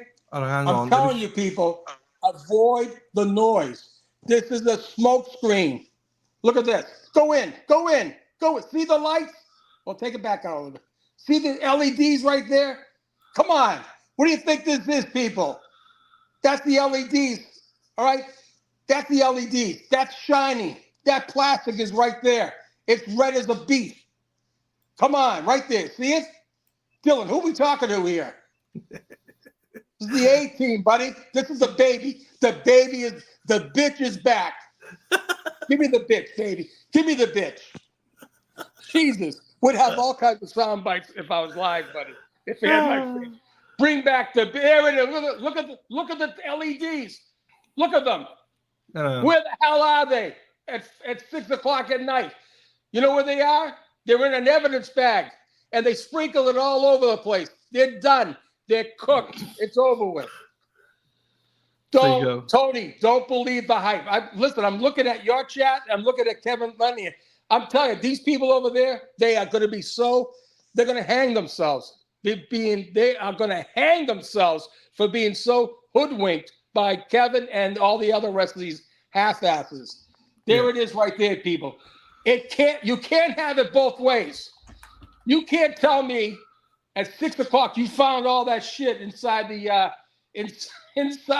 ring, right? Because it was supposed to be there at 12:30. This is 5:08.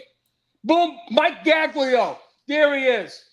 I love this. You know something? I might keep it like this all the time. This iPhone is beautiful. Boom, boom.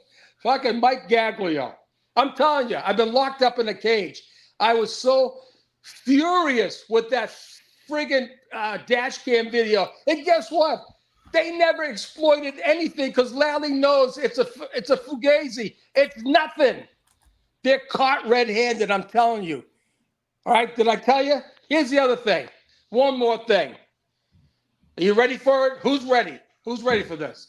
Yeah. I have confirmed by my sources that, in fact, those motherfuckers have in their possession the whole taillight put back together. Can you fucking believe this? No, I can't. All right. And so now I have an incredible source. I have not seen the taillight, but I can imagine right now that if you see the taillight when it's all put back together, you're going to see people, please, those motherfuckers. That's right, Jonathan. Please remember the circle. You got to remember this circle. You will see the finished product all put back. How the hell could these idiots think that they could put past us, that they could put anything back together in a driving blizzard? Okay? I'm telling you right now, you will see evidence. Where are you, Lord? Yeah. You will see evidence. You will see evidence that will kill them. It'll kill them. As I say, it's not believable because it's impossible to get Take that all whole this thing. shit he's doing right now. Take all of it away. Right? It's the taillight. It will always be about the taillight. I don't give a shit if they put 1,000 waitresses on, 1,000 videos. Karen Reed and her car did not hit John. They planted that evidence because they didn't have anything until 6 o'clock that night. Okay? Yeah. Nothing. Yeah. Yeah, keep preaching, man. I believe it's just if they show up with that tail light, it's done. I'm going to tell you right now, Dylan, we talked about this, right? You said to me off camera, if that ever existed, I'll kill myself, right? I'll hang myself, right? I got to confirm it exists. It exists. Jesus Christ. I mean, how are they going to sell that to the jury? Any person that has a pulse should see through this by now, okay? Now, I saw people say, well, what does this mean? What Ali is trying to do? He's trying to get his case in chief in. I hate to say this, people. He's trying to get it in without using Jen or Mike Proctor. Right? I'm telling you right now, there's a part of me inside, because Jen McCabe should have been on the stand by now. He's way out of order. Unless, I don't know, maybe he's going to bury her somewhere in the middle. I just think that the way he's putting his case on is backwards. It really is. Can you see Proctor? I mean, Proctor has to introduce this evidence. He was the one that collected evidence. So I'm telling you right now, anybody on that jury that has a pulse, I don't care if it beats 150 beats per minute or 20, they're going to see, they're seeing through this. They really are.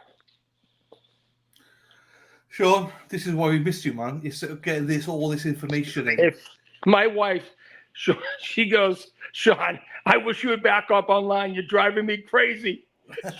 she can't make up her mind whether she wants me on the TV screaming or walking around the pool and the living room screaming. She can't make her mind up.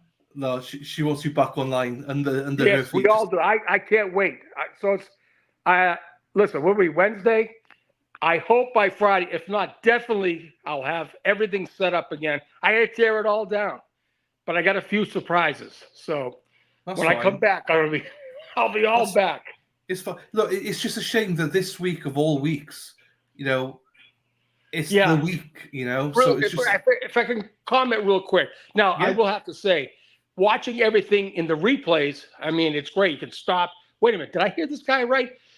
I'm so upset, seriously upset at Paul Gallagher. And I'm going to tell you right now, he did so good, right, on his direct, like all these guys do. But when they get out of the comfort zone, this guy's got 32 years on. 30 he was a 2-year a trainee, whatever, a police explorer, I don't know. But 30 years, 13 of those years was in a specialized unit, the DEA task force. 13 years, right? And he said, with indignance, the face he made, because we didn't have probable cause. Oh, really? Oh, really? I almost dropped off the chair when he said that. We didn't have. And here's the other thing. I'm going to tell you right now. He lied. Nobody knew at that hour that Jen didn't tell him anything about John walking out with a glass, because she didn't know. They all left before John and Karen walked out of that bar. Now, there is video with him with a glass. Big friggin' deal. Nobody knew that John walked out of that bar with a glass until after it was searched by the cops. But I'll tell you who did know. You ready, Dylan? Who did know? The people inside 34 Fairview knew, because he walked in with that glass. He walked in that house with that glass. And guess what? I don't give a shit how they try to paint this thing, right? There is absolutely no way he could it doesn't even make sense that he could get hit and land up near they say it was in proximity to his body. Why didn't the EMTs say, oh man, what's this hard thing underneath my knees? They were kneeling all around him. And you're telling me they couldn't feel the glass? You see where they were searching? This is a sham. It's all a sham. It is a friggin' hoax. I'm telling you. Well, so no, I agree. And explain to me and explain to us, right? Because you know this probable cause. Okay. How can they not have probable cause? You got 0 to 100, right? In the law, it's always been said all you need is 51%. Okay, reasonable. It's great. It's a reasonable. What would convince a reasonable, not a police officer, a reasonable person. Okay, Now, when you're trained, that reasonability goes way up. I'm going to give you the factors right now, okay? Those idiots were either told, stand down way before the call was made. Do you remember? Okay, think about this. You got to listen to this. When Kerry Roberts, oh, by the way, how about those calls? In the history of 911 calls, these were the worst recorded calls ever. They must have put this on different tapes of different audios. Usually every 911 call that you listen on True Crime is pristine, right? Dylan, you watch it a lot, right? Yeah. Okay, so when Kerry Roberts called around 5 o'clock, she said she called other hospitals, she did this. What does Sean Good say? He's, well, man, he's a Boston cop. Yeah, well, usually we have to wait. You know something? If I was Sean Good, and he's a little punk, he really is, a little condescending punk, but he got his ass slapped too. He should have pulled out all the stops and said, okay, he's a Boston cop, he's missing, God damn it. We're not doing anything tonight. We don't do shit in Canton at all. Let's send a couple of cruisers out to look for him. Not one cruiser went out to look for him. And I believe in the hours of 1:30, and that son of a bitch lied too. Good. Of course he talked to Brian Higgins. Are you crazy? I believe the whole thing was on stand down. Stand down, right? Stand down. Well, how can a cop not make the decision to make an arrest when a person confessed? But getting back to probable cause. You come up upon a scene where you have a Boston police officer outside, anybody, I don't care, a hobo's on the grass, on the lawn. He's got no winter coat on. He's got no shoe on. And a girlfriend says, I dropped him off to go to that party. Another person says, oh, he never came in. That's a jump ball. As an investigator, as a cop, you're duty bound to go inside that house. Take away the body. Take away search in the home. You were duty bound to check that house out for other people possibly dead, possibly injured, because it was a fight. And we'll go one step further. They were always investigated as some type of assault, and it turned out to be a domestic assault. But they had every reason. When Paul Gallagher shook his head in indignance that he would even be asked that question, I said, he is bought and paid for. All right. And then let's think about this. He also said, I made the decision. I told Chief Berkowitz we're conflicted. Isn't it amazing that it changed from we're conflicted to be a part of statements? Dude, you took statements already, you stupid fool. You had your guy in there. You went back. And guess what else he didn't see? He didn't see Brian Higgins, but Lank did. That wasn't even exploited.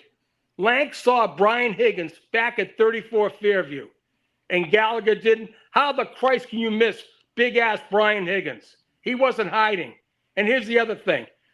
They question these people when they're all together. All together. Lank is a fool. Gallagher's even worse. He is the top dog on that scene. And guess what else is crazy? You're trying to tell me that Tommy Kelleher didn't come out? Of course he came out. Of course he was there. They lied for him too, because Gallagher said, I talked to Kelleher. I talked to Kelleher. What guy is not going to come out with a dead cop across the street? This is all, I'm telling you right now, Brian Higgins, it's all coming out. I'm concerned that Lally's going to try to do a shortcut and not put on the hotbed items so that Yannetti and Jackson can introduce their third-party culprit. That's what he's trying to do. I hope I'm wrong. Anyways, did I get it out on? Did I get everything out? I don't know. Did I leave anything out, Dylan? Tell me. I mean, there's tons. I mean, you got what you wanted out of it. Right. Ask me anything. Right. So, question for you: have you ever heard of a sergeant, detective, anybody that's never used evidence tape like that? Oh my God! So he's X amount of months as a detective, allegedly, right? Then he's the supervisor of these people, X amount of months. Then he gets promoted to lieutenant. Are you kidding me? Are you kidding me? He had a big party last night. Our friend Dennis, I don't know if he told you, big ass party. They're all laughing. They probably thought that the video meant something, right? Right. They probably thought he's having a big old time outside in his backyard. Dennis got it all. He videotaped it all. Big hat. Woohoo! They're all slapping high fives, right? Yeah. I'm just saying, Mia, his tactic is to do an end around without using Jen McCabe, Brian Albert, or Michael Proctor. That, I believe, he's going to take a shortcut because it's clear now that his method is to only prove that it was a hit and run. But then again, I mean, okay, she didn't. Let me ask you a question. I must have missed it. Did here come the dogs now? Did the waitress identify Karen Reed? I don't believe she did. I don't remember that. No. I don't think she identified Karen Reed. John, yes, but not Identified everyone Karen. else, huh? She identified John, but not Karen. Right. I don't think. Yeah. So that is that by mistake? Because they got the bills in, right?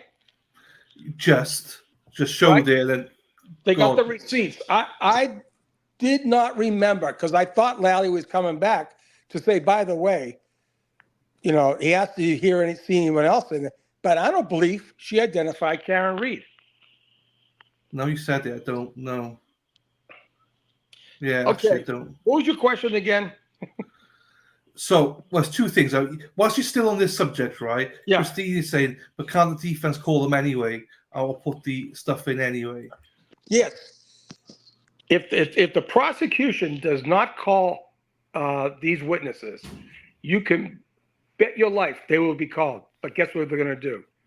They're going to plead the fifth. Which is a bad look, do you mean? Which will be a bad look. And so what has to happen is that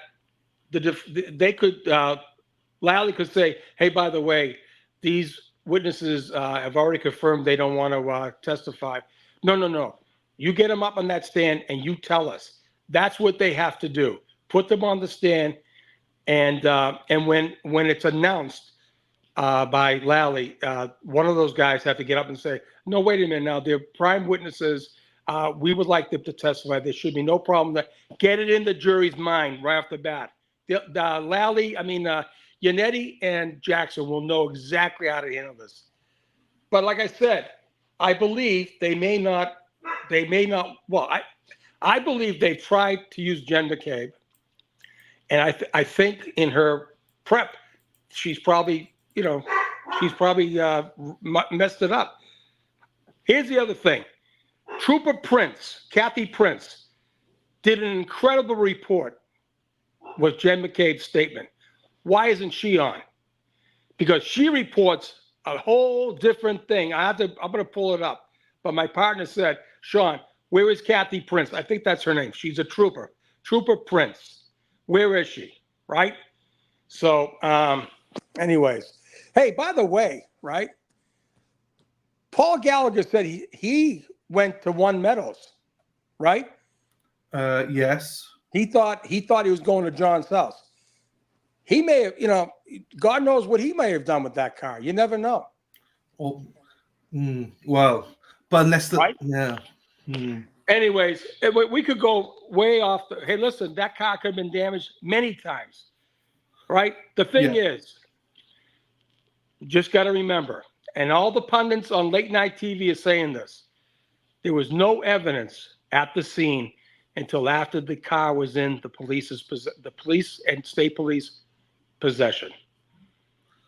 And, the theory saying you're going to find evidence with 2 feet of snow versus 3 inches of snow, let's give them 3 inches. And I'm really surprised the Canton police weren't exploited more on their searching techniques, but they could probably say, well, we didn't know about a car accident, right?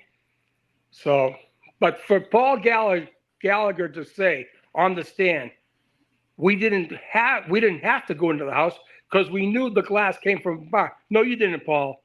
That's a bold-faced lie. He never knew that. Nobody knew that until the video appeared a week later. No, I got you. Well, right. that one. Let's go back a second to what I asked you earlier on, and then you went off a tangent about Lank said that he's never used crime evidence tape before. That's where we were. All right, here we go. This, I was begging. I just wish I was on. When Gallagher said, think about this. I think people missed it. He said he immediately left and he went and put that stuff into the storage locker, right? The temporary evidence locker, right? He said that. He said Lank did, right? Lank evidently did that and never went on. But what Gallagher said is, he said, I didn't see it again until I took it out of the evidence, the temporary. So in other words, it was Gallagher that took it out. Those pictures, right? This is the thing that's crazy. Those pictures of that bag at the back of the SUV was taken on February 1st. Okay, so 29, 30, 4 days afterwards, right? Not one mark on that bag suggests that there was any sealing done, okay? There was absolutely no evidence sealing tape on that bag. Because I'll tell you right now, I've gone into bags and you destroy them. When you open it up with the seal, you're not going to have a pristine edging on the top of that bag. It's going to be broken. And he's the defense attorney is right. What happens is you keep the original seal on. If you have to take the thing out, you take the thing out, you put it back in, you close it up, and you put another seal on top of the original seal with the date and your initials. They don't have the other side. I'm telling you right now, you seal the top. That top was never sealed. And guess what? If it was sealed properly, you would have definitely seen those edges either torn or missing when you unseal it. But there was never any other seal put on. Yeah. But he was just trying to imply, wasn't he, about, well, it could be on the other side. He's just being smart, Alec. And the fact that he says, and the other guy said he never used evidence sealing, which means to me that these guys are just bumps on the log. And for Gallagher, 30 years, even a guy, I think even a guy from New York the other day said, he said, wait a minute, I was a cop for 25 years in New York Police Department. We always did cases in the snow. Where's this guy from? He said, this guy, a lieutenant, said he's never collected evidence in the snow. They never had a burglary in Canton where the glass is out and it happened at nighttime. I mean, this is preposterous. The Canton, we haven't even seen the state police yet. Wait till they get on. They're even worse because these people, right? The state police are the culprits along with the people in the house, but the state police are the culprits. But, my blood pressure's up, Dylan. No, all you're right. right. Let's calm it down. Right, let's get your blood pressure down. Well, I'm not going. Whilst we're still on this, can you we said, I think it's 3 days afterwards it was, the fact that the cups basically were a couple of feet away from the tail light and, Yeah, why do you think that was? Why do you think that was? We know, cross-contamination. They planted that DNA. There's absolutely no doubt in my mind they planted that DNA. And here's the other thing. The glass, the glass was planted too. You're going to find this all out. I'm telling you. Higgins was there for the ceremony. This was like a mafia induction ceremony with cutting the fingers and the candles and the omerta and all this other bullshit. He was there. He was there when that taillight was smashed. He knows. And it's going back to, right, before we go again deep in there, right, as an officer, right, why? Because I think Lank said this, a few people, Gallagher said it, they don't have access to the evidence logs or anything like that. There's only like 2 or 3 people that do. How does that work? How does that work? And that's protocol, all right? I was an evidence custodian in one of my offices, right? And you want to control who has access to evidence for obvious reasons, right? In my case, a lot of dope, a lot of money, right? You want to have complete control in and out, who came in, Who signed it out? Who signed it back in, right? And you don't want to have shit missing on your watch. In other words, if I was the evidence custodian, they have to come to me and say, Sean, I need to get item 675 of this case out for court tomorrow. Okay, I'll get it ready for you. Come see me at 8:30 in the morning. You sign the document, you date it, you write, you put your initials, and it off it goes. And if that doesn't come back, well, guess what? It's on the guy who last handled it, and the evidence custodian makes sure that he gives it to the person that's on that book. So what we're saying, though, what Gallagher said, they was put into a temporary evidence scenario, right? So it didn't actually pass into normal evidence, right? Everything was transferred over to the state police. That's by policy. The problem we have here is this. That bag clearly was not sealed, all right? And they still said it was an evidence bag when we know it was a Stop and Shop bag. They don't have Stop and Shop bags as evidence. But it was good practice to put whatever they did have into a paper bag. Getting back to when it got back to Canton, all right? There was literally no control over that evidence. And when I believe, because we see when, I guess, the bag is by the wheel of the back of the car, it had to be corresponding with Gallagher being at the station, okay, at the Sally Port, because he was the one that had to log it out of the temporary evidence, all right? He knew that bag was never sealed. He lied, unless it was opened up by Gallagher and they put it into a new container. But the problem is, I bet you there's no documentation of that, right? But we got Lank to say, and I believe Gallagher to say, yeah, that's the bag. That's the Stop and Shop bag. I was wrong. So they identified that as the bag. But I guarantee there's no sealings of that. The bag was never sealed. Talk about cross-contamination. And that rag, I guarantee you, that rag is going to play a huge significance. Huge. Someone directed Jackson and company to that rag. I'm not sure if you just stopped. Are you back? I'm here. Can you hear me? Yeah. So I just want to stop. Sure if you stopped or if you just. Yeah, somebody, that rag will play some type of prominence at some point in this case. Somebody directed people to that rag, the defense to that rag. That's all I got to say on that. Because people are saying about chain of custody and stuff like that. There is nothing that we're aware of. Chain of custody? Jesus. There is no chain. There's not even a log of evidence. They don't know who touched that evidence.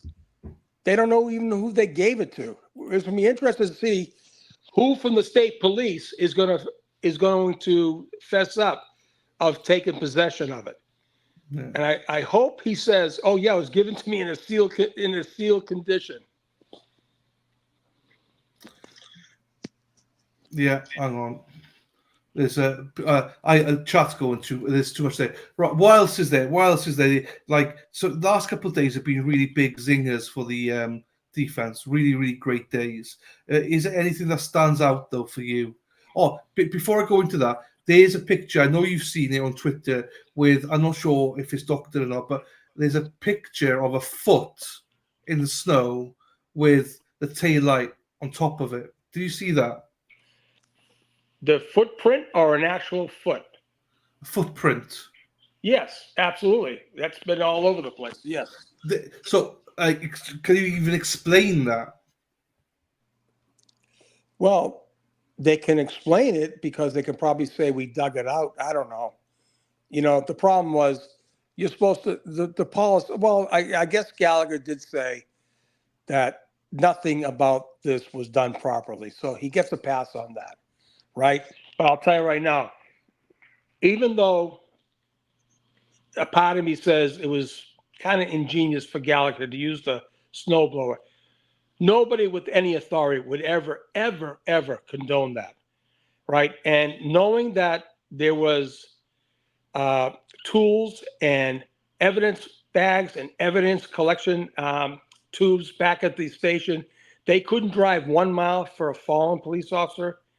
They couldn't get heaters in from wherever to melt that snow, to put up a tent. Listen, I know the conditions are bad, but like our brothers down in New York said, you throw the kitchen sink at everything when it comes to a fallen police officer.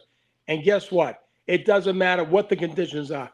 130-degree heat or freezing temperatures, blowing winds. You do what it takes. And I really, why couldn't they use the handles of their cars? Why couldn't they put that tape all around using cars, they didn't have to use, they should have never used the hydrant. You need to go way out, wrap it around trees, go down in the next corner, wrap around another tree. That plastic's pretty good. I don't care if it blows, at least mark it off. And the killer was this. Kevin Lenahan says, I know for sure that there was a cop posted out that scene all day long. Well, guess what, Kevin? You were wrong again. And guess what the picture of that cop was? When Gallagher said, move all the cars away. That was taken at 7 o'clock in the morning. And they put it on the record. That scene was unprotected, unsecured the whole friggin' day. Yeah. And also, we say about all this stuff, how, I'm just trying to understand, Lank, how does this work? How is this normal that he left his position? Because he said about that he was in charge in a depot, he takes a call, but then he leaves to go on site. Is that normal for him to do that then? That he wouldn't do it normally, but on that occasion decided to do it. Is that normal? Okay, I'm clue me in a little bit better. You're talking about Lank or Sean Good? Sorry. Good. Sean You're Good right. left his post, okay? The duty sergeant, the shift sergeant, according to his own description, is supposed to stay at the station, right? Is that what you're talking about? Yeah, When he left the station to go to the scene? Yeah. Yeah, so he leaves the station, right? I don't know, maybe their policy is on such a big case like that they get down there. I'm not sure. But they bring in Kelly Dever. Kelly Dever is going to play a role in this whole thing. She may be the one that gave up Berkey and Higgins together in the Sallyport. But she's going to play some prominence also. Okay. And along the same lines, though, right? So now that they're on site, have you ever, in your whole life, as an officer or whatever, thought about using a leaf blower to do what they did? You don't. If it took 5 days to secure that scene, right, and protect it, I'm going to tell you right now, one of the biggest cases that drew me into crime scene investigations was the case out of Fort Bragg. Oh God, his name is here. They secured that homicide scene, right, for almost 9 years. What was his name? God, Jesus, I had it the other day. Incredible technology developed over those years, back in 1979, 1980. Later on, they were able to get the DNA evidence. They had that one apartment where his wife and kids were killed by, he says, Charlie Manson people. They convicted him because they found evidence in that, because they maintained that place, that scene, for almost 9 years. Yes, it was down in Fort Bragg. What was his name? I keep thinking McNally. McDonald. Not Jeffrey. Is it Jeffrey McDonald? I believe it was Jeffrey McDonald. Yes, the doctor. Yes, McDonald. Fort Bragg, one of the greatest cases. If you're a crime scene investigator, absolutely, the crime scene investigators was able to get that case solved and charge him without a doubt. He's still serving time. Yeah. Yeah, the leaf blower, no. It's not good practice. You have a fallen police officer. You put, like a New York cop said, you throw the sink, You throw the kitchen sink at everything at this investigation. You don't stop. You keep going hours and hours and hours and hours until you get the evidence. You don't stop. And I want to put this up, right? I know. So Master Khan, right? So far, we understand this police department was incompetent, but we haven't been shown any evidence of foul play on their part as of yet. But my answer to that is we've not even got to the defense part of this yet. Right. Well, I'll counter that. We haven't seen any evidence that Karen Reed hit John O'Keefe either. It's what's day 7 today? Day 6? 7. We haven't seen anything that puts her hitting John O'Keefe. There's nothing. Day 7. What's he waiting on? As I say, we haven't even got to this every day, Sean. It's a win for the defense every single day. Yeah, it's a win for the deep. Yeah, and they're good. They're very good. But the Cameranos were excellent. They really were. They were they were defense witnesses as far as I'm concerned. I said exactly the same. I was like, it seems like Lally is working for the defense. He's putting these witnesses up. It's as if they disguise as defense witnesses, but he's bringing them in as Commonwealth witnesses. Everything is towards the defense and helping them out. Right. It's wild. I must have missed this too. Was there any decision made regarding Katie McLaughlin? It hasn't been discussed yet. Oh, it hasn't. Okay. All right. Motion hasn't gone forward because they have to do it before she comes on the stand. Like you can bet your bottom dollar, Sean, she's now been prepped. Is she going to come back on the stand? I don't know, but it depends what Caitlin says. Right. You know what I mean? Right. Okay. Everyone says that she's not going to be done for perjury. No, she won't be, but they got to show the bias. But they might do that through Caitlin. Exactly. Absolutely. So, but whether they call Caitlin or not, I don't know what they're going to do now. She's supposed to come in midweek, Lally said, but we're midweek now. So if I'm not mistaken, didn't the prosecution say they were only going to do 2 weeks, 2.5 weeks, 3 weeks on this case? No, prosecution were, I think, 4 weeks. Oh, they did. All right. Yeah. But look, normally we're in the meat of it by now. Right. Do you know what I mean? Because normally the lead detective and the key DNA and all that takes a week on its own. Do you know what I mean? That's true. That's true. So, and we're nowhere near it. But here's the thing: will they put him on? Yeah. Well, But how about the fact that Brian Higgins was in the house at 34 Fairview? That's a lot. Amazing. There's a lot. Yeah, there's a lot. Do you know what I mean? There's a lot. And do you know what, Sean? Every time you think we've seen it all, we see something else. It's getting deeper and deeper every single day. I thought the highlight was, what do you call him? Proctor going looking for nudes and stuff. But we just built on that every single day. Exactly. I don't know. Yeah. I did hear one attorney say, and I'm not sure where it was, if it was Court TV or maybe it was the Young Jerks, that attorney, he doesn't think it's going to make it past the Commonwealth's case. He thinks it's going to end before then. In other words, they're going to fail so badly that, let's face it, they have not met their burden beyond a reasonable doubt at this stage. 7 days into it, what, 22, 21 witnesses so far? It's going to be obviously the Commonwealth get the benefit of the burden at the minute. They get that, but I mean, come on, where is it? It's going to be interesting. They got the judge.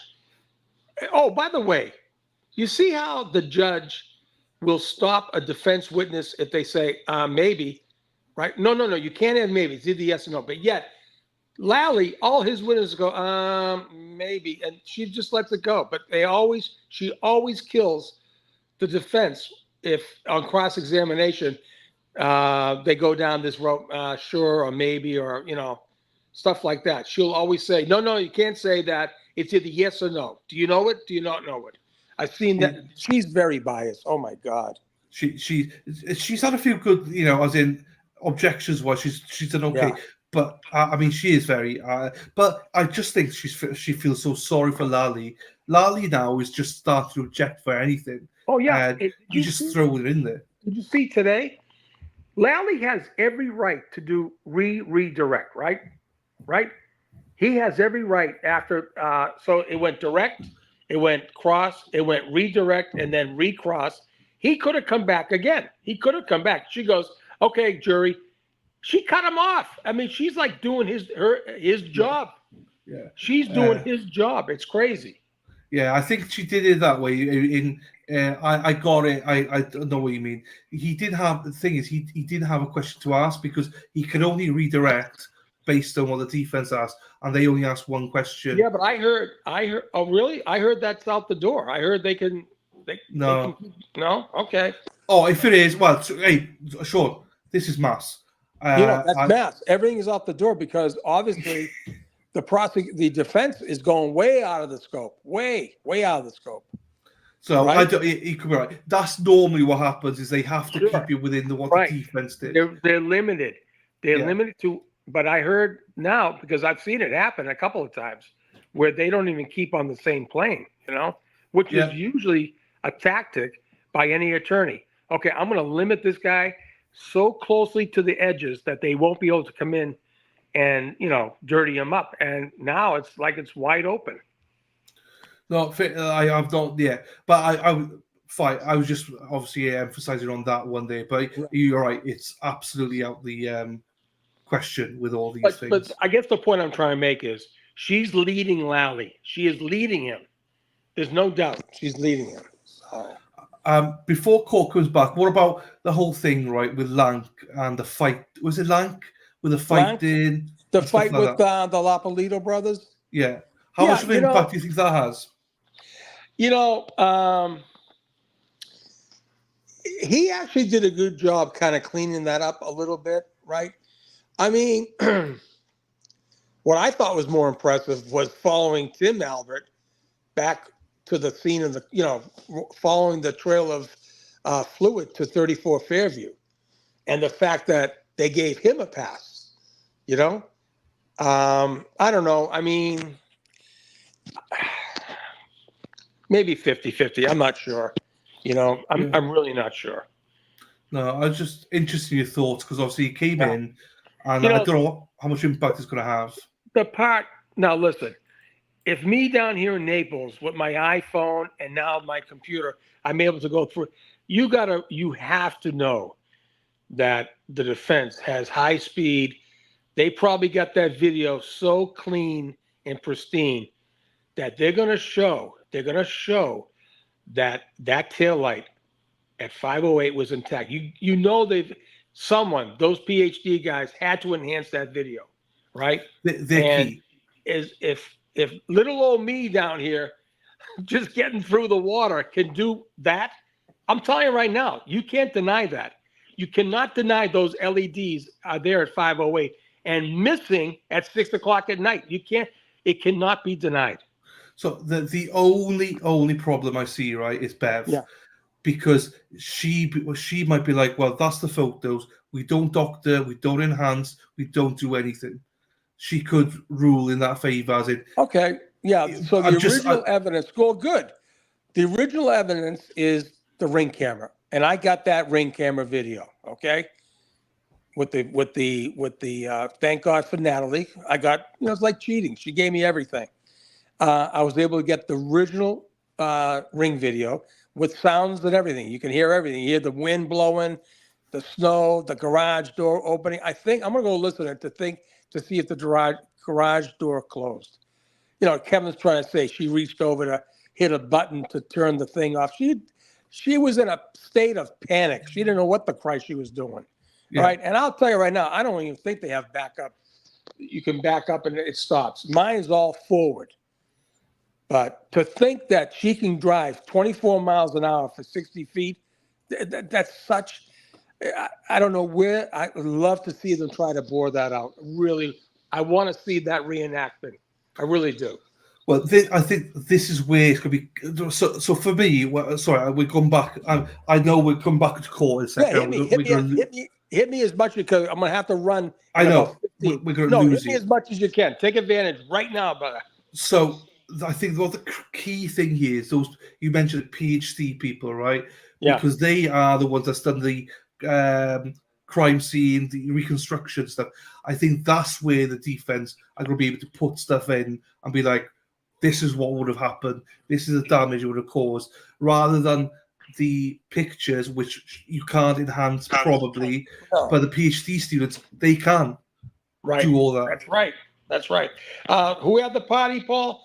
Lieutenant Lank had the party last night. Can you believe? Did you see how bad he looked at the end of his testimony? He looked like he was going to pass out. That's how bad he was. And guess what? He wasn't really hurt that badly. He really wasn't. I mean, he could have been really hurt, but he did admit, I guess I never did. Yeah, I guess not. Yeah, it was probably important. Keeping the witnesses together is just, and he's a detective. And then the sergeant of detectives. And now he's a lieutenant. He got a promotion. Jesus. Obviously, there's going to be an audit and everything like that happening. It couldn't happen soon enough, I don't think, in this place. Well, she goes right through, huh? She's keeping that time. So I thought she was going to break at 12, but I was happy.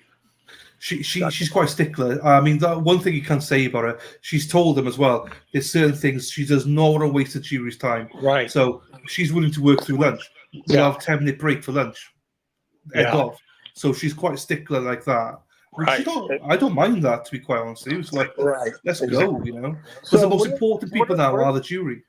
What are the people's thoughts about Paul O'Keefe staring down Karen and laughing at her yesterday over the video? But most people don't like it. Yeah. So where's his grief there? I mean, really, you know, laughing. I would stare down in anger, but he's laughing at her. Yeah. And so my thing is this: get your laugh in now, Paul. Get it all in now, because honestly, I think the family knows. I really do think the family knows. Father does, I think. Yeah, Peggy's not stupid. She's not stupid.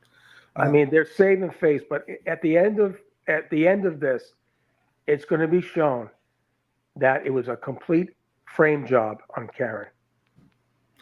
As I say, I think the father knows already. He's built into it. The rest aren't. I think Paul's just been sold a bag of goods, old bag of goods, and he's bought into it. He's just like you know, it's when a police department tells or investigator tells a family, we found the killer, it's this person. 9 times out of 10, you just couldn't believe them. Right. Why wouldn't you believe them? So my thing is this. I do have a question. I wonder if the O'Keefes did have a private company come and use a truck with a plow to do any work at their house that day. Yeah, so you asked that. Yeah. There is some word going around that it's a possibility that there was a company. And I'm wondering why it was so important to show that these guys were shoveling and snow blowing, but not showing the company who plowed. I just let people just keep that in the back of their head for a couple of days. Say that again. Okay, so remember they showed all the videos from the ring of Paul shoveling and the kid's friend's dad coming over with the snow blower, right? Yes, yeah. All right, so I'm wondering, so my question is, did they use a private company, like a company that does plowing driveways with a truck and a plow, right? Because did they do the whole driveway with the snowblower, or did they use a company? That might be. Is that you? No, carry on. They're not back yet. I put it up ready. Ready. Yeah. So my thing is, did they not? Because there's some chatter going on, so I'm not sure. But keep that in the back of your head for the next couple of days. That's a good question. That's a good question. We don't know the answer, but that's a very good question. Because that's a long driveway. I'm going to tell you right now, the house I lived in Canton, we had a very long driveway, and it was a bear to shovel. You should have seen it in the blizzard of '78. We had 6 feet on either side of the driveway, going down probably 140, probably 150 feet, maybe 150 feet of driveway. It was amazing. Mm-hmm. Hang on. I'm sorry, guys, I missed all your questions. The rule says Clarence Lexus had a lot of telematic data available. However, it could be turned off via the center console. Any idea if it was turned on or off? Was there a burglar report done on the Lexus? Do you know anything about that? I don't. I missed that. Where is that? It's on screen now. So, Karen's Lexus had a lot of telematic data available. However, it could be turned off via the center console. Any idea if it was turned on or off? Was there a burglar report done on the Lexus? Oh God! Hey, listen, guys. I don't know, but I got to run. Okay. No worries. I got the guy here. All right. See you later. Thanks, mate. See you later.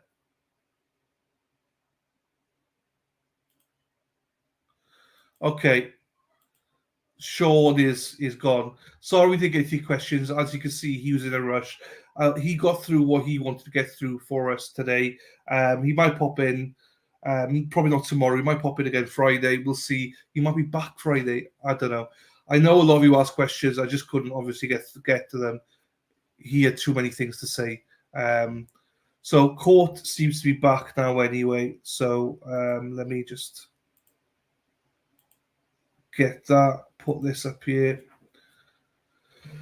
I don't know. They seem to be coming back anyway, so it's all good. That was insightful. I thought that he gave us a lot there.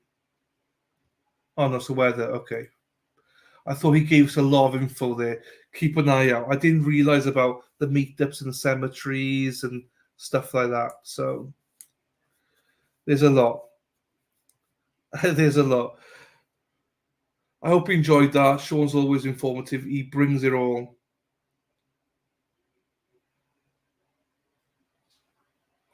Edward Scott's got it here. You can't turn off telematic data. You can't turn off options on the vehicle, but the data gets recorded. Because this center console is bugging everybody. It's bugging me. Why did he point that out? Why did he point that out? Yeah, Raul, I don't blame you. I don't understand why he pointed that out. I don't get it. Why is the center console so important to the Commonwealth? I don't know. I suppose today I'm hoping we got something coming this afternoon, not just all these lay witnesses who don't really care about. You know, let's get some juicy witnesses up this afternoon. Come on, Lally, pull your finger out, my friend, and just let's get something going. Let's get the blood flowing. Lally, wow, looking like you've been in the sun. Nice to see the practice for his new career after this trial. Heather. So yeah, we got the weather now. Just waited to see. I'm going to stick with this stream. It seems to be the best stream out of them all. I think the audio seems to be very good. Protests, breaking news. So I don't know. Anyway.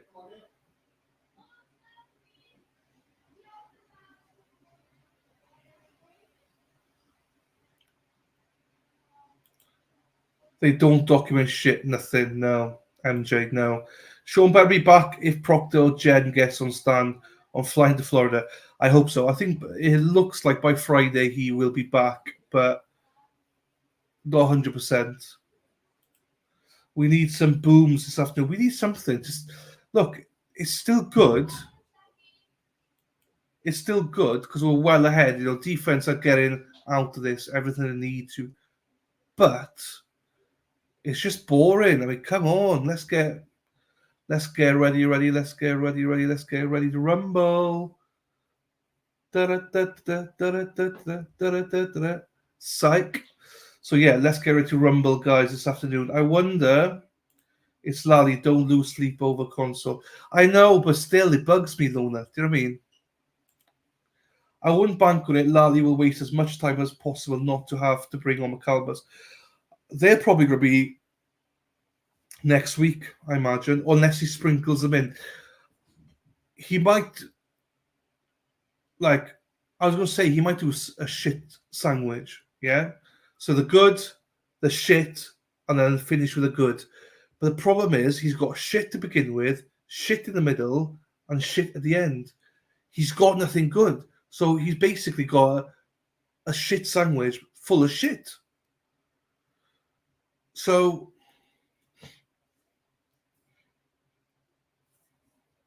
that's what's hard with all this. I don't understand it.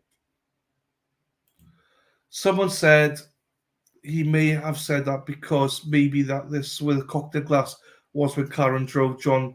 In other words, yeah, if that's the case, then what? Who cares? Same thing. Who cares? It's Karen's glass. Who cares? Also, it's not cocktail glass. So, do you know what I mean? I don't get it. It's Lally never really, but yeah, I know. Santa console won't be enough. I got you. It's Lally, don't lose sleep. No, I know. Awesome. Hey, Den. Right, is there any other streams? No, no other streams are going.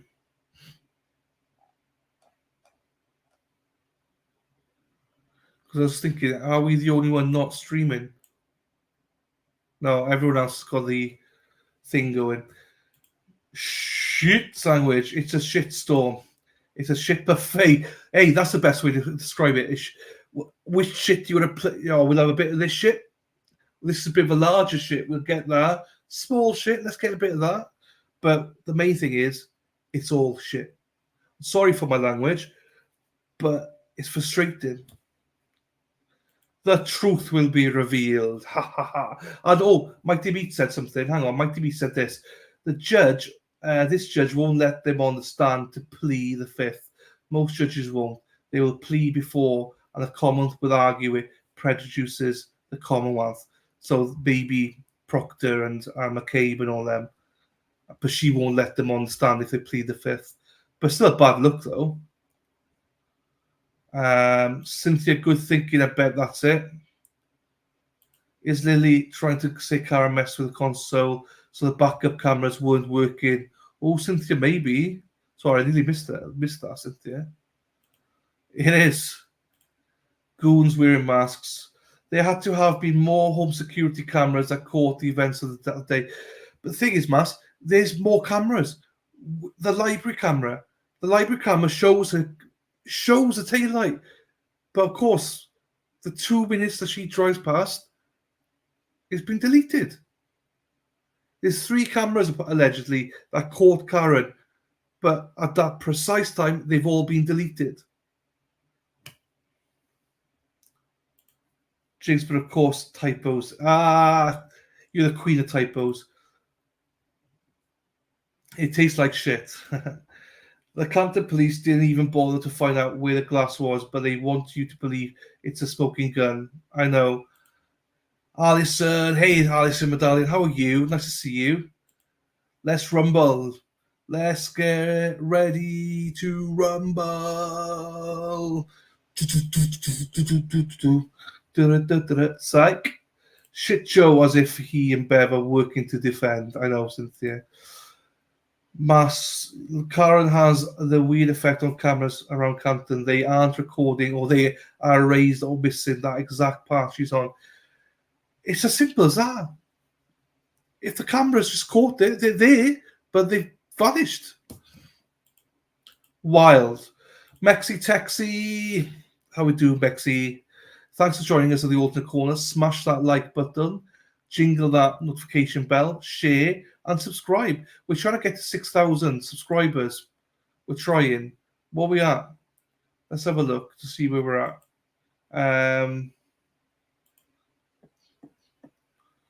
5,959. 41. We're 41 away. Okay, that's not bad. Not sure you can just plead the fifth. some things have to be right before you can do. Yeah, you get in front of the judge. You can't plead the fifth. Everyone can plead the fifth. Again, unless there's a mass thing. It's a very, very bad look. Heather, I have a button on the cardi to shut stability systems off. I get a stupid service stability light and shut it off. Defense will show Karen didn't do it. Yeah, but at the minute, don't even have to do that because the state or the Commonwealth haven't even showed us anything. Bad luck, but jury won't see because you can't argue against the Constitution, right? The defense can't bring it up. But the fact that Proctor won't testify then, and also McCabe won't testify when we've heard all about them, I think that's a bad look, though. Do you know what I mean, Mike D? You're only allowed to recross if something new comes up on cross and so on. No, I don't. We were talking about something a little bit different. It was just that one question on that one. I bet defense found a ring somewhere that shows us all light intact. Well, Sean said that he's got a source that says that the taillight is all back in place. And it's like, that's impossible. Why a victory party? Because they saw the ending last night. Like Wicked Psych has said several times, the way that the judge ended the stream last night was a picture of that. And basically they all thought, hey, champione, champione. Look, it's broken. The taillight's broken. No, motherfuckers. It's in one piece. It's snow, you stupid divvies. So that's why they had a party to celebrate, thinking, Karen's guilty. I'm sorry, but piss off. Karen's innocent. So their party was whap, whap, whap today. You can only plead the fifth if testifying with force you admit to committing a crime. Yeah, there's something, Mike D said something just now that they would be in front of a judge. So I don't understand that. Cynthia, Shopman, if certain individuals take plea deals before they are called to testify and they don't have to testify, can this be brought up by the defense or do they just ignore it? It can't be brought up, but you then don't bring up a lead investigator. So it won't happen. It can't happen. I mean, if that happens, guys, Lali's just got to go, well, done. It's done. I bet jurors are waiting to hear from them. Yes. Kelly, how are you doing, my darling? Hope you're well, Kelly. Hope everything's well. It was great to see you in court yesterday. Awesome stuff. Hope you go back there soon. Yeah, great day. Every day has been a great day for the defense. So lovely to see you, Kelly. Thanks for popping in. Always great to see you. Pulling out all the stops. Oh, is this it? Shit. Hang on. Keith as a prior customer in the bar, correct? Correct. All right, Ms. Giannetti. Thank you, Ron. Good afternoon again, ma'am. Good afternoon. I believe you testified that you knew John O'Keefe as a prior customer in the bar, correct? Correct. And that particular night, John appeared to be in a good mood. Would you agree? Yes. In fact, John is a pretty good tipper. I wouldn't really know. Well, with regard to that particular night, there was one receipt that was introduced in Exhibit 54. You probably didn't take a close look at it. No. But if I suggested to you that there was a receipt for a total of $16.58 worth of drinks, and John put a tip down of $10, that'd be a pretty good tip, right? And do you need to see the receipt to confirm that, or? No. That makes sense? Yeah. Okay. And that night, John's demeanor seemed fine. Would you agree? Yes. You didn't notice John buying drinks for a woman that night, did you? No. And with regard to your, sort of scanning the people that were there within that group, one of your duties as a bartender is to make sure that nobody's overserved, right? Correct. And so, while you don't watch every movement all the time, you do look for signs that somebody might be overserved, correct? Correct. And with regard to the group that came in, the receipts for which you were shown today, nobody really seemed highly intoxicated to you, correct? No. Let me just have a moment. Yes. I have no further questions. Thank you, ma'am. Anything? No redirect, Your Honor. All right, Ms. Treyas, thank you very much. Thank you. May I approach the council table to deliver this exhibit back? Yes, I was actually just looking for it, so yes, please, That's right thank you. here. Sorry. That's okay. What a good question to end on. No one was drunk, so Karen was not drunk. All right, your next witness, Mr. Lally. Your Honor, the Commonwealth will call Mr. Nicholas Kolokithas to the stand. Okay.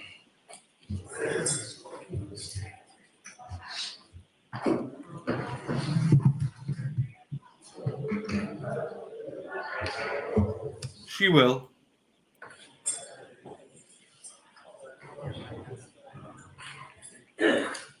Tori, thank you. Thank you.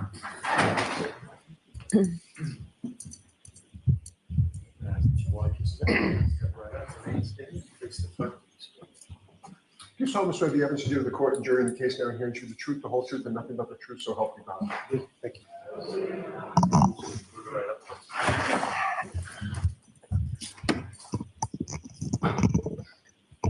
Whenever you're ready, Mr. Lally. Good afternoon. Good afternoon. Thank you, Your Honor. Good afternoon, sir. Good afternoon. Could you please state your name and spell your last name for the jury? It's Nicholas Kolokithas, Kolokithas. And where do you live, sir? Canton, And how long have you lived in Canton? 21 years. And who, if anyone, do you live in Canton? My wife and 2 children, What is your wife's name? Karina, And your 2 children, how old are 18 and 16. they? Are they both girls? Yes. And do you work, sir? Yes, I do. What do you do? I'm an attorney, And how long have you been practicing as an attorney? 27 years. And does your wife work? Yes, she does. And what does she do? She's a pharmacist. Now, if I could turn your attention to the evening of January 28th, 2022. Do you recall that day? Yes, I do. Were you working that day? I was. Were you working in the office or remotely? Or We were hybrid. I was working remote that day. now, as far as that evening was concerned, what, if anything, were the plans, and sort of what did you do that evening? Sure. My older daughter was on the Canton High basketball team.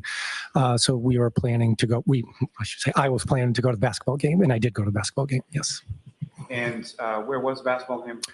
Canton High School. And your daughter at that point, which team did she play for? She was coming off an injury, and she was playing for both the JV and the varsity team. So she was sort of swinging between JV and varsity? Correct. And so what time were each of the games that evening? God, I think the JV was around 5 or so, and the varsity 6:30, 6:45. And do you recall who they were playing? Foxborough High. And when you arrived to the game, as far as where is it that you typically sit when you go to a basketball game in Canton? There was a group of 5 parents or so, including us. We generally sat together most of the games.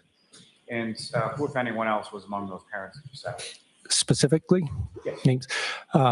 The McCabe's, the Fitzgerald's, Galleries, and Tom Beatty. And these are people you know as sort of parents of other children that are on the team. Yes. And as far as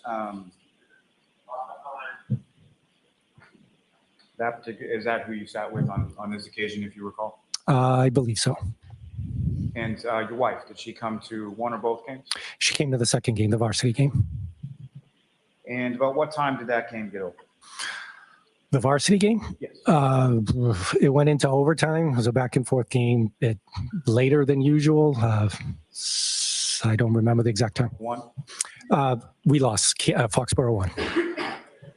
Now, following that, following the basketball game, where did you go from there? As usual, we waited for our players to come out, our daughters to come out. And they're the same group of parents were deciding if we should continue go out somewhere, get something to eat. I was hungry. Anybody who knows me doesn't get between me and my food, so I was very hungry, so wanted to get something to eat. And where did you decide to go? Went to the waterfall. Is that somewhere that you had been before? Yes. Now, with regard to the waterfall, as far as the other parents were concerned, what, if any, other parents from the ones that you described, as far as the ones you sit with at the game, who, if anyone else went? Jennifer and Matt McCabe. And how was that was that communicated to you as far as in person, via text, or phone, or how did you come to the waterfall? It was via text. And so you get a text from who specifically directing you to sort of go to the waterfall? So it was a group text amongst the 5 sets of families, and different ideas were bantered about in the group text, and I decided to go to the waterfall. And when you get to the waterfall, being familiar with the establishment, where is it that you parked in reference to the waterfall? I parked behind Washington Street. There's a small little parking lot. Waterfall shares a parking lot with other establishments and I believe condos, so I parked in the back. And about what time did you get there? I got there right around 9-ish, a little bit before 9 o'clock. And who, if anyone else from that group of parents besides yourself in the caves went to the waterfall that night? So walked in, it was a large table, probably about 8 to 10 feet long. In addition to Jen and Matt McCabe, there was Jen's sister, Nicole Albert, her husband, Brian Albert, Brian's brother, Chris Albert, and his wife, Julie. And there were others that I was just introduced to for the first time. So I don't remember their name. I don't recall their names, but there were others at the table as well. And so as far as the other sort of basketball parents, were any of them there as well, beyond the McCabe's? Beyond the McCabe's, no. And as far as the other people who weren't, didn't have the last name McCabe, how did you know any of those people? Or did you know any of those people? At the waterfall? Yes. I had met Nicole, Brian, Chris, and Julie prior, I think other basketball games, other events. So I knew them through the McCabe's, through Jen. And the McCabe's had a daughter on the basketball team as well? They had one of their daughters on the team at the time, yes. And when it came to the McCabe's, there's Mr. and Mrs., what are their names? Jennifer and Matt McCabe. How long have you known Jennifer and Matt? About 9 or 10 years ago, we met. And at some point during the course of the evening, did your wife join you at the waterfall as well? She did. Fair to say you took separate cars, is that correct? We did, yes. And about how long after you arrived did your wife, Karina, arrive? I want to say it was about a half hour or so. So around 9:30 she arrived. Now, with reference to this table that you were referencing, about 8 to 10 feet long, is that correct? Correct. And was this a high top, low top? What kind of table is that? It was a high top table towards the bar end of Waterfall. I don't know if it was the last table or the second to last table right before you hit the bar. And as far as the people that you described, the people that you knew or didn't know, where were they sort of situated around the table? When I first walked in, I saw Matt, since he was the person I was most familiar with, Matt and Jen. Matt was standing towards the right side of the table as you're walking in towards the right side, so I went to the right side of the table. Is that essentially where you stayed for the balance of most of the night? Yes. And your wife, when she arrived, where did she go in reference to? Initially, she came to me, said hello. I think she picked for my food. And then she gravitated, I believe, towards the left side of the table where more of the women were located. And at some point following that, was there anyone else that you knew or aware of that came into the bar? Yes. And about what time was it? Shortly before 11 or right around 11. And who was that? It was John O'Keefe and Karen Reed. And these are people that you were familiar with prior to that date? Yes. And just to be clear, when we're talking about Karen Reed, do you see Miss Reed in the courtroom today? I do. And could you describe just as to where she's seated or an article of clothing she's wearing? She's seated at the table to my right, second person in from the right. That's a record reflect identification of the defendant by the witness? Yes. Thank you. Now, how did you know John O'Keefe? John O'Keefe had adopted his niece and nephew. His niece is the same age as my younger daughter, and they were playing basketball together. They've been friends for years, so I got to know John through my daughter. Now, as far as Ms. Reed, when was it that you met her, and when was it that you became sort of aware? Sure. I believe it was towards the end of the summer of 2020. I dropped my daughter off at John's place on Meadows. Karen was there. It was the first time I met her. So it was 2020. And with reference to yourself and your wife as a couple, and Mr. O'Keefe and Ms. Reed, how often would you sort of see them? As couples, not too often. I would see John on a weekly basis during the basketball season, sometimes multiple times a week during the basketball season. But as couples, maybe a couple of times we had seen them. So fair to say most of your interaction with them would be at sort of sporting events or things for the kids? Yes. Now,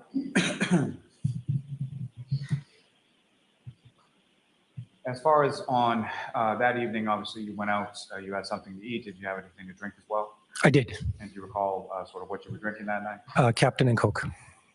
And as far as John O'Keefe, do you recall sort of what he was drinking that night? Yes. And what, if anything, do you recall? Beer. Is that sort of typical for Mr. O'Keefe? From the occasions we happen to be out on events like that, yes. Now, as far as Ms. Reed, what, if anything, did you observe her to be drinking at the waterfall? She was holding a cup, a glass with a clear liquid. And what was your understanding of what was in the cup with the clear liquid?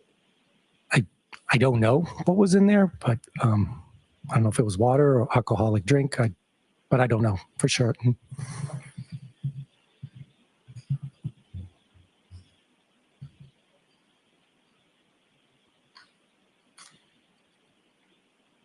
Now, as far as the sort of general demeanor and atmosphere within the bar that night, how would you describe that? Generally, it was a fun atmosphere. There was a live band. Everybody was in a good mood. I think people were singing to some of the music, so it was a fun atmosphere. And specifically, you didn't observe anything as far as arguing or anything between Mr. O'Keefe and Ms. Reed, is that correct? That is correct. I did not. And you didn't observe anything as far as arguing or anything between anyone at the bar that night, is that correct? That is correct. I did not. And as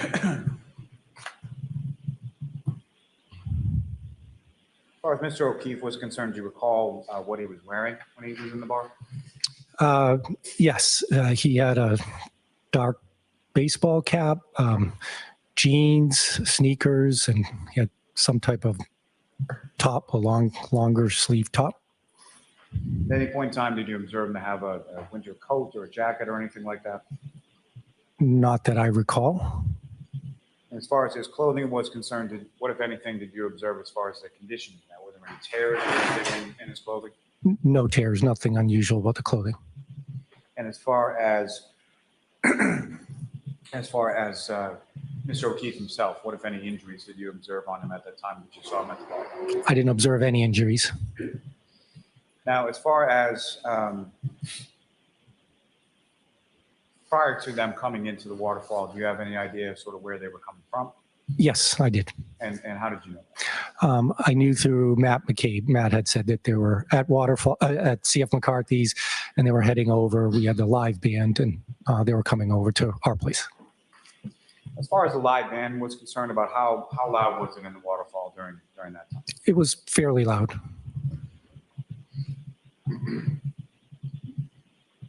Now, towards the end of the night, what, if any, discussion did you observe or were you a part of as far as sort of anywhere people were going afterward? Again, we were at this larger, 8, almost 10-foot table, and most of the discussion was happening towards the other side of the table, but there were a couple of places that people were discussing about potentially going. And what were those couple of places people were discussing? One was 2 D&Es, which was across the street next to CF McCarthy's, and the other one was 34 Fairview Road. And as far as D&E's, are you familiar with that establishment? Yes, I am. And what is it and where is it in relation to what? It's basically a sub shop, pizza shop. It's diagonally across the street from Waterfall. And what, if any, relationship did the D&E Pizza have to anyone that you observed in the group that night? Chris Albert, who was with the group, was one of the owners, if not the owner of D&E. And as far as going to that place afterward, who, if anyone among the group, had sort of mentioned that or was talking about it? I didn't hear specifically one person. It was just generally coming from the group. So. Did you hear the defendant at any point talking about going there or wanting to? I heard from others that she had mentioned about wanting to go there. Now, you mentioned a couple of different places. What was the other? 34 Fairview Road. And was it mentioned specifically as far as that address, or how was it referenced? I believe it was mentioned. Brian Albert, the homeowner, had invited the group back to his house. So I can't remember if it was come back to my house or come back to 34 Fairview, but that was his residence. And so was that sort of an open invitation to the group at the table? Yes. And your wife, did either of you go to Fairview Road that night? We did not. And at some point, you left, you recall about what time that you left the waterfall? It was shortly after 12 o'clock, maybe 12:10 or so. And when did you leave in reference to sort of the rest of the group? Sure. Matt and I stayed back a little bit. We helped clean up the table with the bottles and glasses. We spoke to the band briefly, told them how well they played. So we were a little bit later, maybe a couple of minutes later than the rest of the group. And when you exited, did you know where your wife was? I did. I knew where she was. Where was she? She was parked out front on Washington Street. And so you were parked in the lot and she was parked on Washington Street? Is that Yes. correct? Yes. And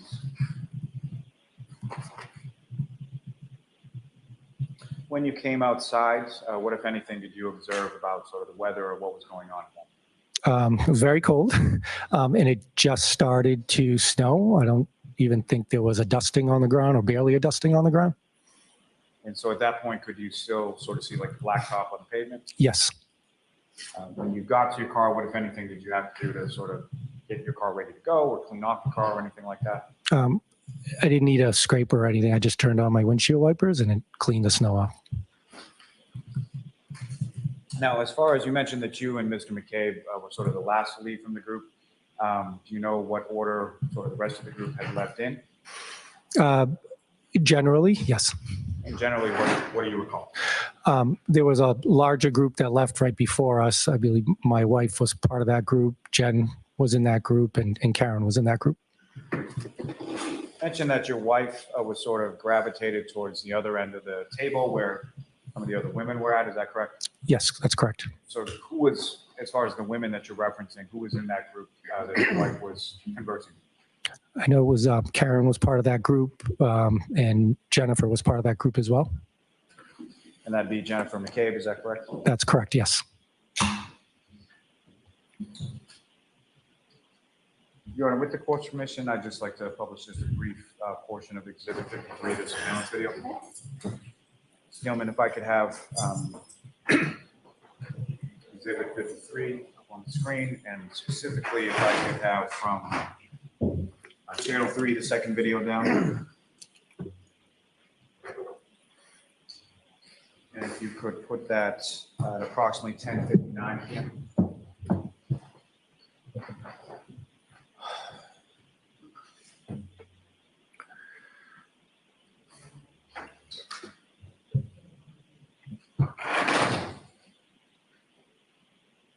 When it gets to 10:59, if you could just pause.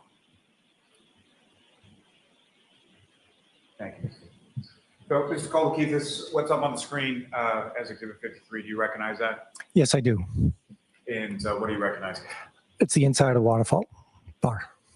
And before you on that desk, I believe there should be a laser pointer. Yes. So if you could just grab that and sort of click the button on top.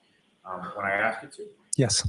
So with reference to this video, do you see yourself within this video? Yes, I do. You could just draw the jury's attention to sort of where you are in this. Black and white shirt. And from that specific area, sort of where you are, do you recognize anybody else in that sort of general area of the frame? Yes, I do. And if you could just draw the jury's attention to who you recognize and where they are. I believe that's Matt McCabe right there to my right and John O'Keefe to my left, in front of me to my left. Now, that area of the table where you indicated your wife was with another group of women further away from you, where would that be if you see it?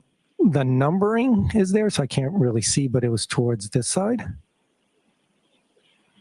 And further down the table, is that where people that you were less familiar with, is that where they were? Correct. Yes. Ms. Gilman, you can take this.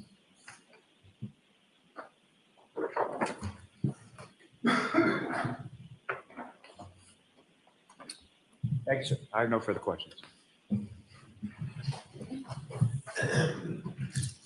Cross-examination? Thank you, Your Honor.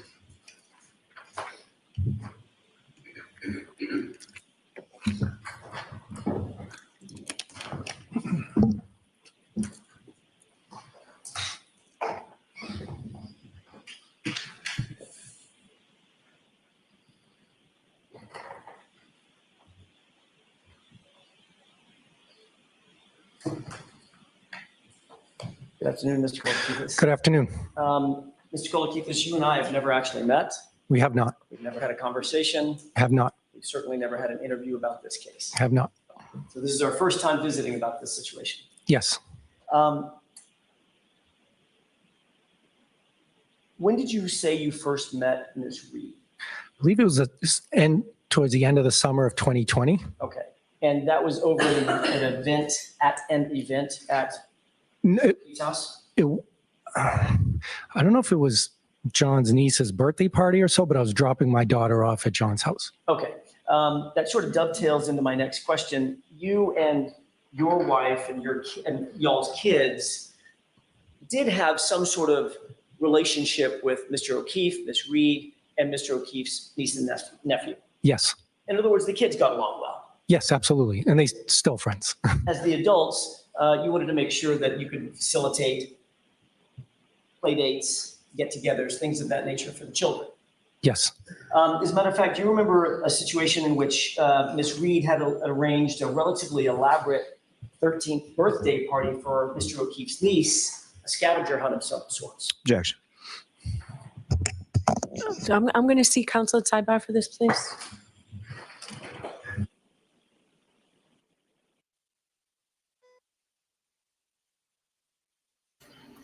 Okay, guess who's back? Back again. Made it back. Tell a friend. Objection. I missed it. Guess who's back? Guess who's back? Guess who's back?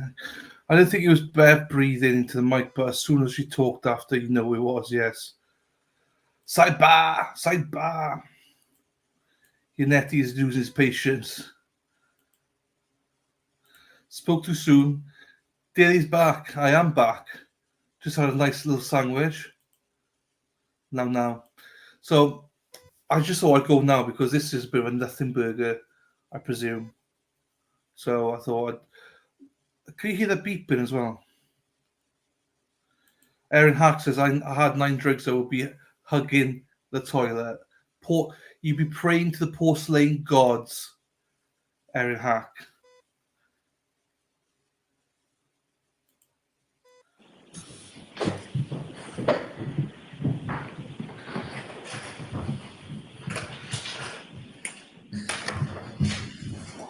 Yeah, you're Yes. with regard to the last question I asked, you recall an event in which Ms. Reed had organized a relatively elaborate 13th birthday party for Mr. O'Keefe's niece, correct? Yes. And one of your children was actually invited to that. Yes. Did you actually go and accompany your child at the 13th birthday party? I did not. Did your wife? I don't know. She generally keeps a social calendar for the kids, but I I don't know if she did. So it could have been a situation, Mr. Kolokithas, in which you just dropped the child off and Yes, correct. enjoyed the birthday party. Correct. Okay, fair enough. But you had no problems or no qualms with Miss Reed, Mr. O'Keefe being caretakers over your children? Absolutely not. You said that you didn't socialize as couples all that often, but there were times in which you did socialize with them. Yes. About how many times would you say? A handful of times, maybe, Okay, 5 or 6 if that, over the course of how long? since 2020 to 2022, 2 years, less than 2 years. Focus your attention more toward the end of that time period that you just mentioned, toward 2022. When you socialized with Miss Reed and Mr. O'Keefe, did you ever see any sort of tension between the two of them? Not at all. Did they seem like a normal and loving couple? Absolutely. They seemed like they were affectionate and normally affectionate with one another? Absolutely. Do you ever have any question about the nature of their relationship, any toxicity in the relationship or any overt indicators that they weren't getting along? Not to my knowledge, not at all.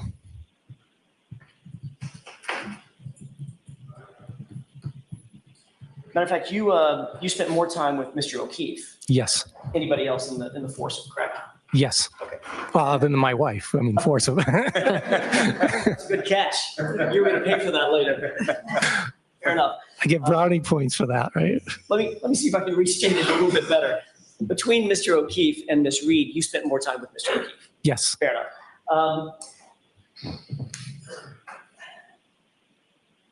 You knew that Mr. O'Keefe and Miss Reed had rekindled a previous relationship from years earlier. Yes, I did. And you knew that Mr. O'Keefe was excited about that. Yes. I want to draw your attention to the late night hours of January 28th, going into the early morning hours of January 29th, if I could. Specifically at the waterfall. Did you get to the waterfall before Mr. O'Keefe and Ms. Reed got there? Yes, I did. How long before? So I got there around 9 and they got there shortly before 11. So 2 hours. While at the waterfall, did you have an opportunity to speak with Ms. Reed or Mr. O'Keefe just in normal conversation? Yes, I did. You engaged both of them, as a matter of fact, didn't you? Yes. Was there a time in which Ms. Reed was actually singing John's praises that night? Yes, I did. What a great dad he was. Yep. Objection, move to strike. I'm going to strike that. Next question. At any point, did you have an opportunity to hear Mr. O'Keefe talk about Ms. Reed and the nature of their relationship or any events surrounding their relationship? Objection. I'm going to allow that.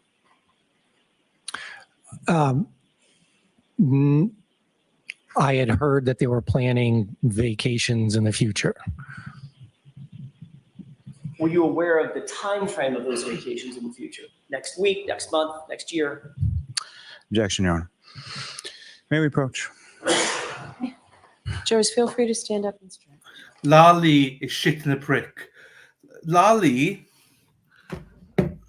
now is like, fuck, what am I doing? Why is he helping the defense? He's not supposed to help the defense.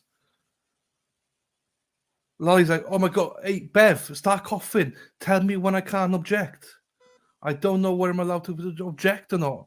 Judge, tell me. Lali is... What's he doing?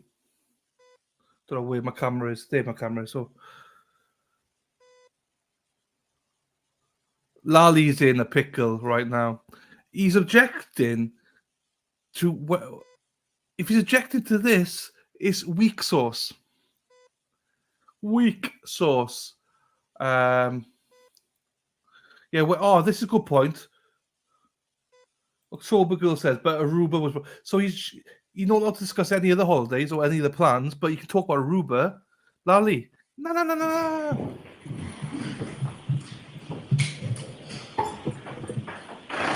May I, Your Honor? Yes. Thank you.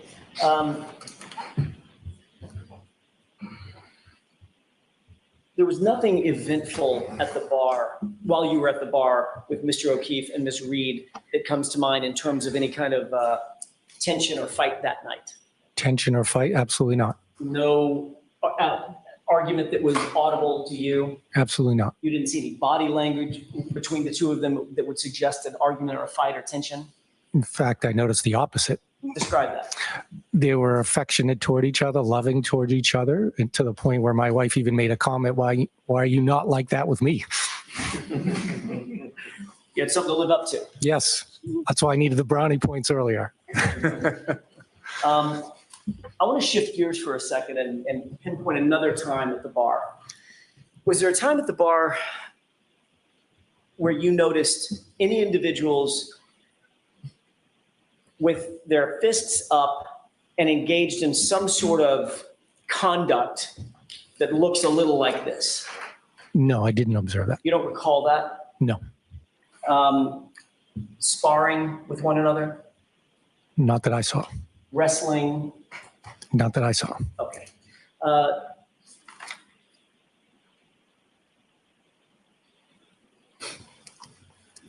I'd like, if I could, Mr. Kolokithas, with the court's permission, refer to Exhibit 53. Okay. There are several, Your Honor, so the court, So if you're going to talk about it, talk at sidebar. Okay, so this is the clip ending in 5959 because there's several clips in 53. We can have that up. With the court's permission, I'd like to display this to the jury at runtime 8:30, 8 minutes and 30 seconds. all right, so what exhibit is this? This is 53, and it's clip ending in 5959. May I play this for the jury? Yes. Thank you. I'm going to play about 10 seconds, Mr. Kolokithas, and then stop it and ask you a couple of questions. Sure.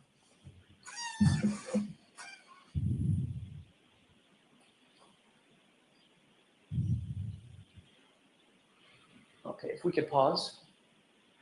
I just wanted to play a couple of seconds to see if you recognize any of what's displayed in this video. Yes, I do. How do you recognize it? How do I I was there that night. I guess my question is, do you recognize this as being a surveillance video from the 28th going into the morning of the 29th? Yes, I do. Okay. I want to draw your attention to the individuals that are with the top. You have that green flag?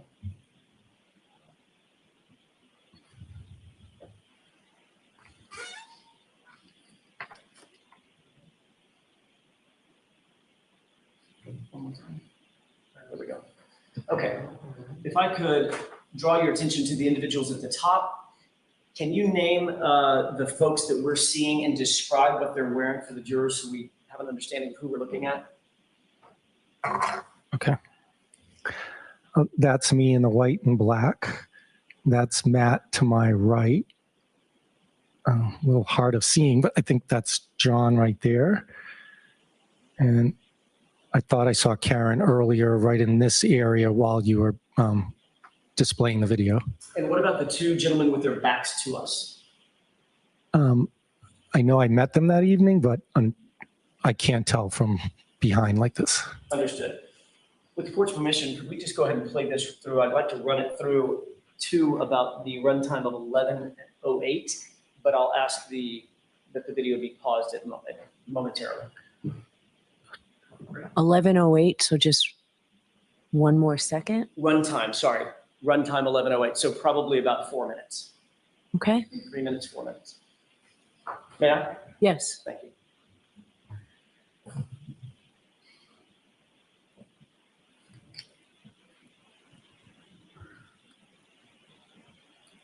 Can you pause it?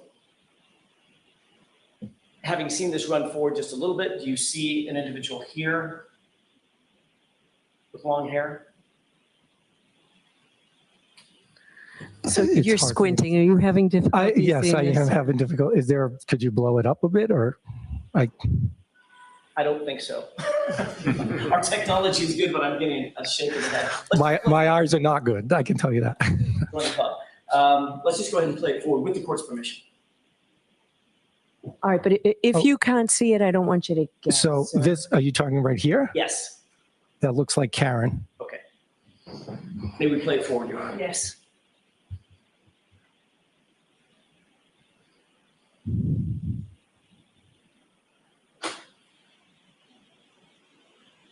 Pause it. I asked you to draw your attention to the two gentlemen in the foreground, right there. Can you describe what they're doing? It looks like they're in a stance that you described earlier with fists up. Objection, Your Honor. May we approach? Okay, so I'm sustaining that objection, but come on up.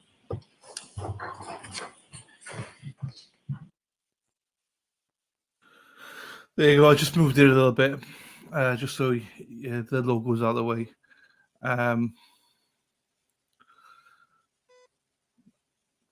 But in any case, it doesn't really matter. You know who he's pointing at. It's Karen and John and how they're hugging and stuff. So it's all good, people. It's all good.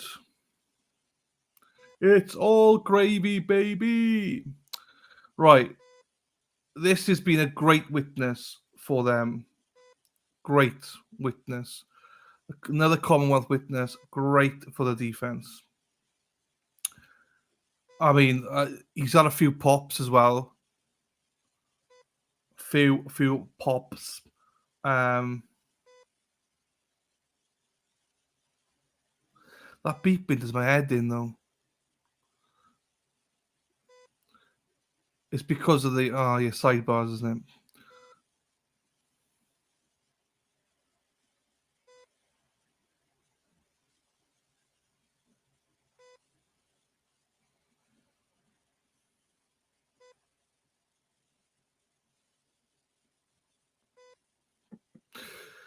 Oh, big dog. Yeah, this is exactly it. It's nothing to do, big dog. It's nothing to do with Karen.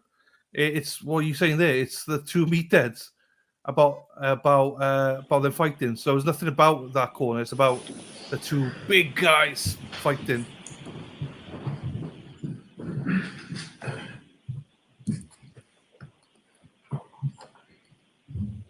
May I, Your Honor? Yes. Another question, and if you're having trouble seeing, just let me know. Do you see the person in the far right? Yes, I do. Who's that? Me. And what do you appear to be looking at, if anything? I appear to be looking in that direction. Okay, can we go ahead and play this forward?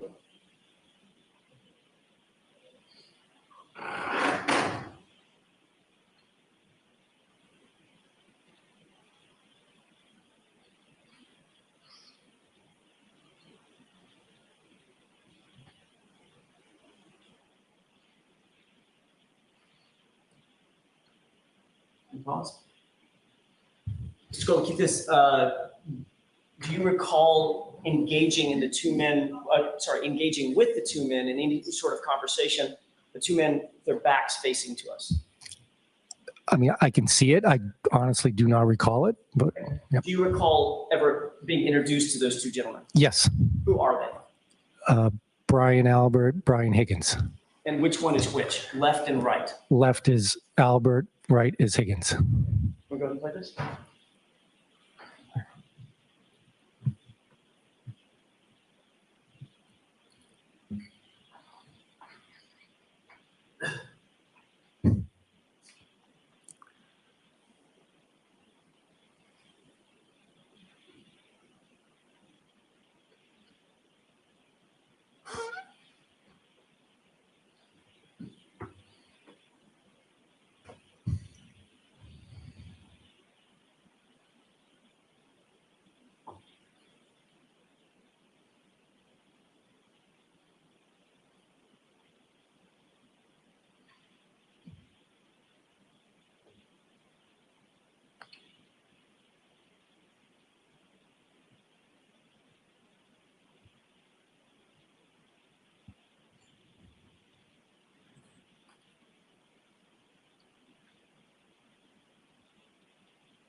How's it? Mr. Kolokithas, can I draw your attention to the upper right? Do you recognize any person facing the camera in the upper right corner? Yes, I do. Who is that? John O'Keefe.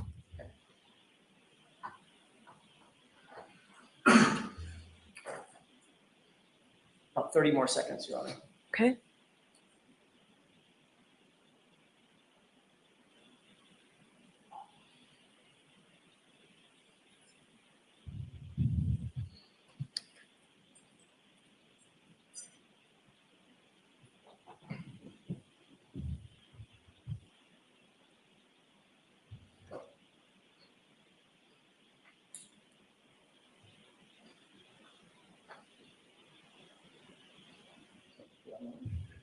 Your Honor, we've paused at 11:08. If I could ask a couple of other questions, and I think we can leave the lights down because I'm going to ask another, with the court's permission, another clip be played.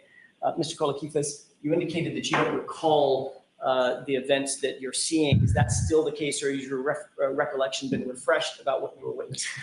I honestly don't remember what appears to be play fighting. I don't remember that. If we could move to runtime 1636 with the court's permission. Okay.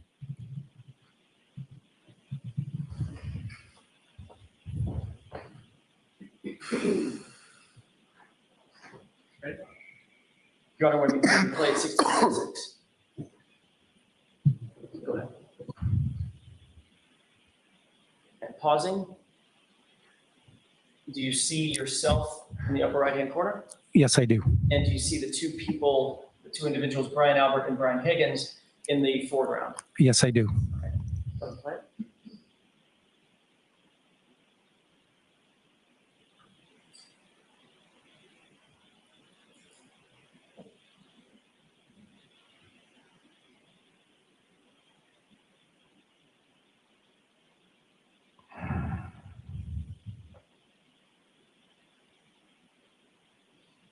Pause it.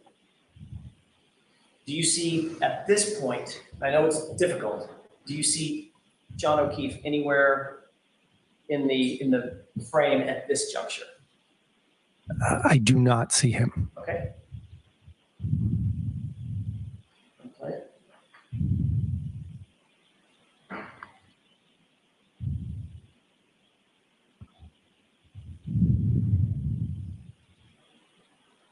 Pause. And now taking a look at the individual in the top of the screen, do you see that person? Yes, I do. Who is that? John O'Keefe. And what direction? Is he facing us or facing away from us? He's facing us. It looks like he's facing us. So he would be facing the two individuals with their back to us? Yes. Okay. And it appears to be standing across the table, across the bar table. Yes. I'm going to play that for just a second.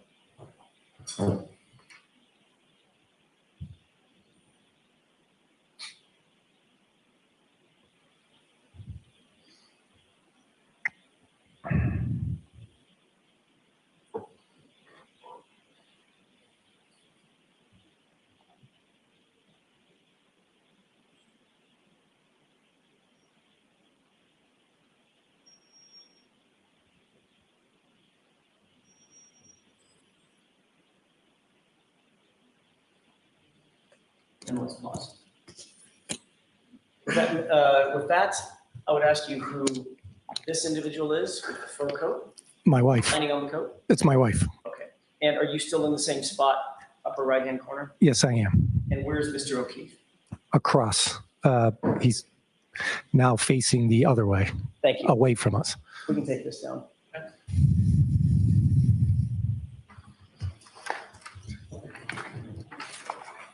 With regard to what you just saw, the second incident of what appeared to be two individuals touching each other, did you engage in any sort of roughhousing or play fighting that night? I did not. Did you engage in any grappling or wrestling that night? I did not. Did you see John O'Keefe engage in any wrestling or grappling or play fighting? I do not recall him doing that. Or do you recall him doing any sparring? I do not recall him doing that. Do you recall him ever putting his fists up toward any other person in that bar that night? I do not recall him doing that. That's all I have for this one, Sean. All right. Oh, if I Any? can, just a moment. I'm sorry. I've already got that in 1636. I'm fine. Thank you, Your Honor. All right, Mr. Lally, any follow-up? Briefly, Your Honor. Mr. Kolokithas.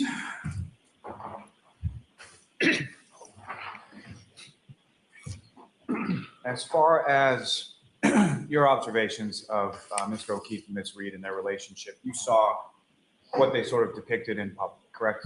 Yes. So fair to say, do you ever have any sort of substantial conversations with either Mr. O'Keefe or Ms. Reed about their relationship? A personal relationship? No, I did not. Anything as far as your personal relationship with your wife, is that something that you would have shared or discussed with Mr. O'Keefe or Ms. Reed? I'm not sure. Are you asking me if I knew something about their relationship I would share with my wife or vice versa? No, what I'm asking is from the other side. Okay, so you didn't discuss really Mr. O'Keefe and Ms. Reed's relationship with them, correct? Correct. And so what I'm asking now is you didn't discuss your own relationship with your wife with Mr. O'Keefe or Ms. Reed, correct? That is correct. Now, with reference to what you were just shown up on the screen, that was so memorable that you testified you don't have a memory of it, correct? The which part? The whatever that was between two individuals play fight. I do not recall that. And as far as yourself within that video, did you observe yourself appear to sort of be laughing while that was going on? I did. I don't know if I was necessarily looking at them or the other side of the table, but yes, I did observe myself laughing. Nothing further. Your Honor, may we approach briefly? Okay. Lally, you went a step too far, Lally. Lally just wants him to say, you don't know what happens behind closed doors. No one knows what happens behind closed doors, people.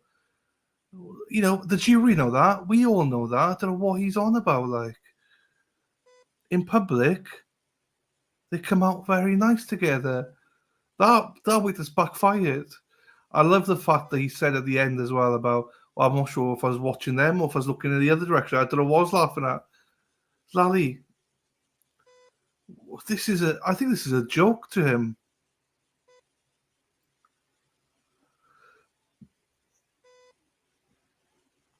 Oh, this fucking beepings do my head in.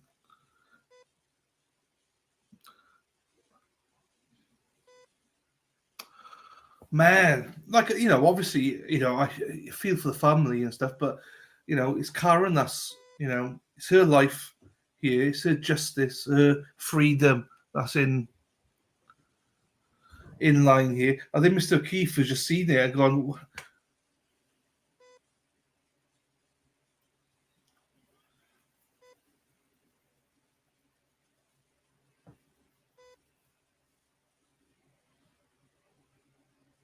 I don't know, Tony. I'm not going to speculate. I didn't see it clear enough to see that. Canton Soccer Moms, led by Gemma McCabe.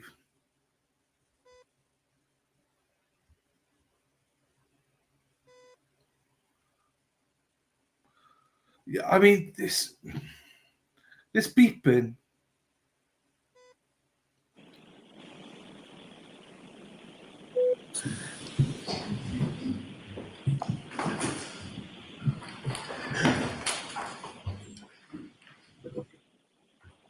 Mr. Kolokithas, just one more question. You testified previously at another hearing that Karen Reed, quote, was actually singing John's praises about how good of a person he was, a father figure, for taking in the kids several years ago and, you know, being there for them and praising them and sacrificing his life to raise them, end quote. Do you remember saying that? Yes, I do. Is that true? 100%. Thank you. That's all I have. All right, Mr. Kolokithas, you are all set, sir. Thank you. Your next witness, Mr. Lally? Yes, Your Honor, the Commonwealth to call Miss Karina Kolokithas to the stand. Okay. Jesus Christ, Lally. Come on, man. Karina. How do you spell Karina? Freaking Nora. Lally, what a waste of today is for you, my friend.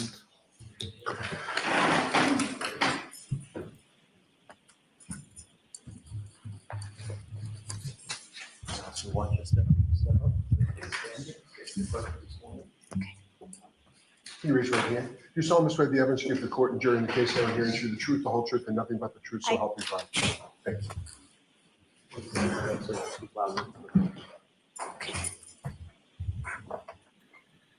Okay, whenever you're ready, Mr. Lally. Thank you. Good afternoon. Good afternoon. Could you please state your name and spell your last name for the jury? It's Karina Kolokithas, Kolokithas. And where is it that you live, ma'am? I live in Canton. And how long have you lived in Canton? We lived in Canton for about 13 years. 21 years. And when you say we, who, if anyone, do you live in Canton? I live with my husband and my 2 daughters. And what's your husband's name? His name is Nicholas. And how many daughters do you have? I have 2, And about how old are they? 18 and 16. And do you work, ma'am? I do work. And what do you do for work? I'm a pharmacist. And your husband works as well? He does. What is he? He's an attorney.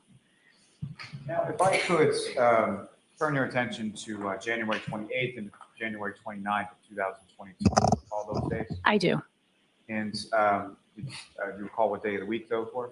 It was a Friday and a Saturday. And specific to the Friday, did you work that day? I did work that day. And after you left work, where did you go? I went to the Canton Junction. And why did you go? We got a text saying some parents from the varsity team were going to be meeting up there. So I thought it would be a good idea to go and stop by and grab something to eat before the game. And when you say varsity team, which sport was that? It's basketball. Was that your older daughter or younger daughter that was on that team? My older daughter played on that team. And so at some point there was a game for the varsity girls basketball team? That's correct. And where was that game that night? At Canton High. And do you recall who they played that night? They played Foxborough. And do you recall when the game was? You mean time? Yes. 6:30. And so you mentioned that you went to the Canton Junction for about an hour. So about what time did you get to the Canton Junction? I believe I got there around 6. I'm not sure. And following the Canton Junction, where did you go from work? Went to Canton High to watch my daughter play. And within sort of the stands at a Canton High girls varsity basketball game, were there certain people that you would typically sort of sit with when you watch the game? We would just sit with whoever we knew. Usually it was the parents of the girls that played on the varsity team. And who were some of those parents? Some of them were the McCabe's, the Fitzgeralds, people like that. And the McCabe's, what are their names? Jennifer and Matt McCabe. And how long had you and your family known the McCabe's? I think we've known them for about 9 years or so. And did they have a daughter on the team as well? They did. And so you arrived to the game, as far as your husband was concerned, did you observe him there? He was there already. Okay. And where did you go to sit? I went in I don't exactly remember where I went to sit in the vicinity of my husband and those parents. And following that game, where did you go from there? So after the game, we went, usually at the end of the game, you'd go down, talk to the players, congratulate them, and then I told everybody I was going home. And did you in fact go home? I did go home. And after you arrived home, what, if anything, happened? I started getting text messages from my husband, and he said that some of the parents were going to go to grab something to eat, and I should go. And what, if any, hesitation did you have about that? I was tired. I worked all day. Pretty much I was done. So I had already almost started changing out of my clothes, and I said I wasn't going to go.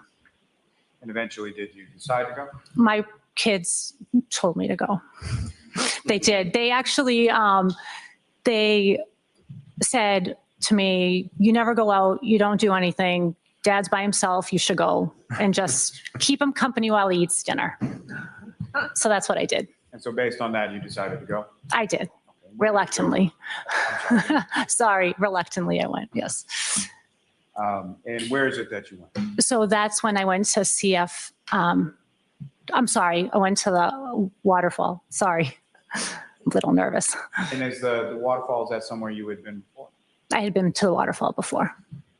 And where is that located in the town of Canton? It's on Washington Street in Canton. And so obviously your husband was already there. You took separate cars. Is that correct? That is correct.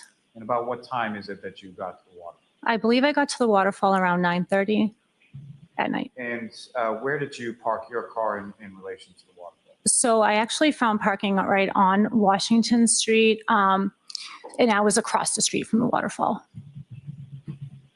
And when you arrived and when you came in, who, if anyone, did you recognize sort of when you first came into the water? So I walked into the waterfall and there, pretty much, I didn't know anybody except for Matt McCabe, Jennifer McCabe, and my husband. And if you could describe for the jury sort of when you walk in the door, the people that you knew as far as your husband and the McCabe's, where were they in relation to you walk in the door, where are they? So you walk in the door, there was a band in the front playing, and then there were high top tables, and they were at the back of the high top tables. And if I was standing sort of at the doorway of the waterfall, the entrance way in, and facing those high top tables, which side were your husband and the McCabe's on from that perspective? On the right. I believe the band was playing on the, if you walked in the door, the band was in like the top part of the, like on the left, and they were on the right. And the band that was playing that night, fair to say it was fairly loud in there? It was extremely loud in there, yes. And as far as, obviously you're at a bar, people are drinking, is that correct? That is correct. And what, if anything, did you have to drink that night? I drank water that night. And why was that? I typically don't drink a lot. I suffer from migraines, so one like alcoholic beverage sometimes can set me off for days. So I chose water. Now, as far as that high top table that you went to with your husband and the McCabe's, were there other people at that table? There were other people there. And did you know or recognize any of those other people at the table? So it was pretty much all of Jennifer McCabe's family. I did not know them, maybe had seen them around town and stuff like that, but I didn't know anybody other than my husband and Matt and Jen. So fair to say that you sort of gravitated or stayed towards that end of the table? That is correct. I talked to them for a bit, and then I think Jen started introducing me to some people, and I met some of her family. Now, as far as sort of the overall sort of demeanor within the bar that night and within the group that you were at the high top table with, how would you describe it? Everybody was happy, having a good time. No arguments amongst anybody at any time that you saw throughout the entire time you were there? The whole time I was there was no issues at all. Now, at some point later on in the evening, who, if anyone else, that you recognized or knew came into the bar? So I believe I was actually about to leave, and that's when Karen and John came in. And just to be clear, when you say Karen, you mean Karen Reed, is that correct? That is correct. And just to be clear who we're talking about, do you see Karen Reed in Portland today? I do. And could you just identify as to where she's seated or an article of clothing? She's sitting right there. That's a record reflect identification. Okay. Now, Mr. O'Keefe, John O'Keefe, how did you know him? So John, his niece and my younger daughter were friends. Were friends, are friends? They are friends.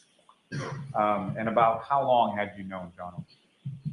John, we've probably known for 8 years or so. And if you recall, when was it about that you had met the defendant, Ms. Reed? I met Miss Reed at, I'm not sure exactly I think the first time I met her was at Jen McCabe's house. And if you know about when was that in reference to this date of January 28th, 2020? I believe I met her sometime in 2020. Sometime in 2020 at Ms. McCabe's house.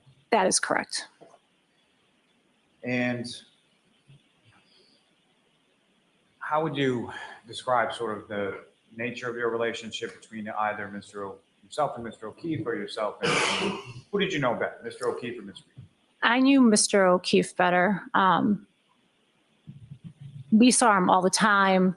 My daughter would have play dates with his niece. My husband coached basketball that his niece played on his team. So he was a great guy. We saw him all the time. Yeah. And prior to this date of January 28th, had you ever been in any kind of social setting out with the defendant, Ms. Reed, before? I had not been, no. And do you recall approximately what time it was that they came in and you were about to?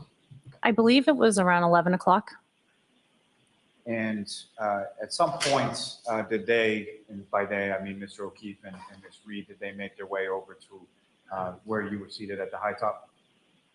They did. So they walked in and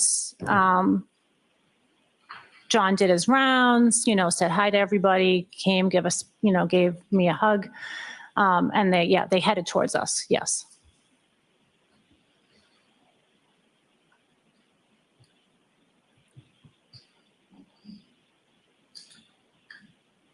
And when they came over to you, what, if anything, happened?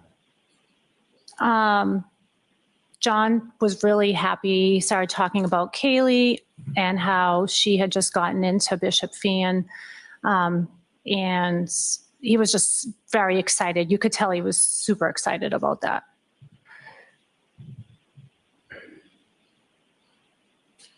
Now, as far as Mr. O'Keefe was concerned, what, if anything, do you recall about what he was wearing? I believe he was wearing a baseball hat, jeans, sneakers, some kind of top. And what, if anything, do you recall about sort of a jacket or anything like that with him at any time that you saw him that night? I don't remember a jacket. I remember like some kind of light shirt or something, like a light hoodie-ish kind of, I don't remember a jacket. As far as his clothing was concerned, what, if anything, do you recall about the condition of it? Were there any sort of tears or disheveled to? He looked fine. Nothing about his clothing stood out to me. Now, as far as what you observed as far as interactions between the defendant and Mr. O'Keefe that night, anything out of the ordinary that you observed while you were at the bar? The defendant. Say that again? As far as their interactions between Mr. O'Keefe and the defendant, anything out of the ordinary that you observed between the two of them that evening at the bar? I saw nothing. I did not see anything. And extending that sort of to the entire group at the high top table that you were with, anything that you observed sort of out of the realm of the demeanor that you've already described at any point in time? No, everybody was having a great time.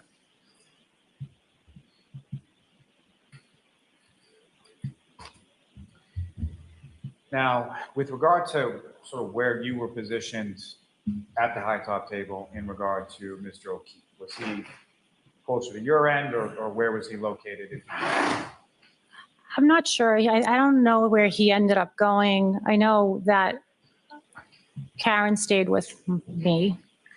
And then I'm not sure where John went, but I know he was talking to the guys probably.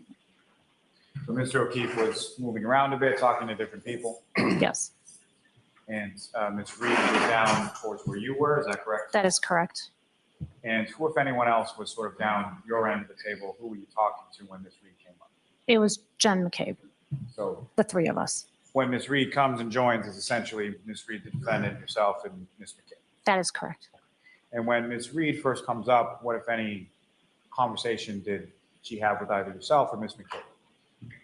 She started talking to Jen first, and then they had a conversation, and then we started talking. And that first sort of initial conversation between the defendant and Ms. McCabe, did you hear any of that conversation? I did not. It was loud. I don't know what they were talking about.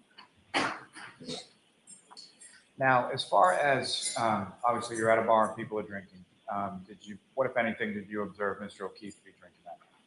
I believe he was drinking beer. And as far as Ms. Reed was concerned, what, if anything, did you observe her to be drinking that? She was drinking something out of a clear glass, perhaps. So clear glass with a clear liquid in it? Correct.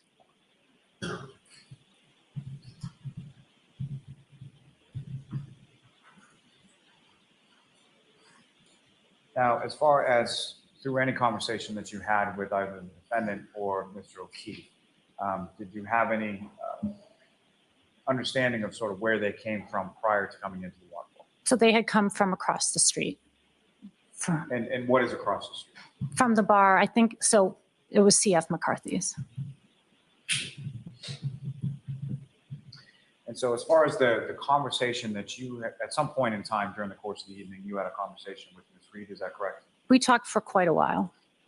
And during that time that you were talking for quite a while, As far as, was that strictly sort of the two of you, or was Ms. McCabe involved in those conversations as well? Miss McCabe was involved with those conversations. So just to. It was the three of The us. three of you are talking. Mhm. Okay. And with respect,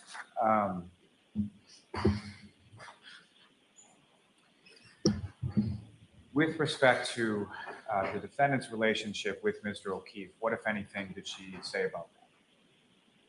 So she started by saying how much she admired him, how much he did for the children, just how she looked up to him for that. She started with that. Well, she started talking about my kids first, and then she started talking about John. So she spoke about your kids? About my daughter, yeah. A little bit of a glowing fashion, is that correct? She did. She always had a way of like saying, I don't know, she seemed to love my younger daughter, and she said that she really liked my daughter's relationship with John's niece. So she first started with that conversation, and then she went on talking about John and his relationship. And then after she talked a little bit about that, what, if anything else, did she talk about? So she started talking about how much he sacrifices, how he's like unconditionally puts all his time and effort into the kids, how she admired him for that, and how she also wished that some of the family members would step up and help out a little bit more, because he took all the burden on himself. And what, if anything, else did she say about that in relation to sort of their relationship? Just that she wished they had a little bit more time to, go out, go on dates, go on vacation. But she did mention that they had planned a trip or something like that, that she was excited about. Now, about what time would you say it was that you left from the waterfall? I think everything started wrapping up around midnight. And prior to that, what, if any, discussion did you hear or were you a part of as far as anybody talking about where to go next? So I think everybody was having a really good time. So there was conversation first about where could people go, and there was talk about maybe going across the street to the pizza place. And what pizza place is across the street? There's a pizza place called D&E Pizza, and the owner happens to be there that night. So I think someone brought it up, or there was some conversation amongst the group like, hey, let's go there. And he said no. And what, if anything, did you hear the defendant, Ms. Reed, say in reference to going to eat? She just seemed like willing to go. Was that something that she mentioned once or more than once? I believe she mentioned it more than once, but I don't remember like at this moment, but. Is your memory exhausted as to that? Say that, could you rephrase that? Memory exhausted as to that particular point? I believe it was more than once. Is that your question? That's my question. Yes.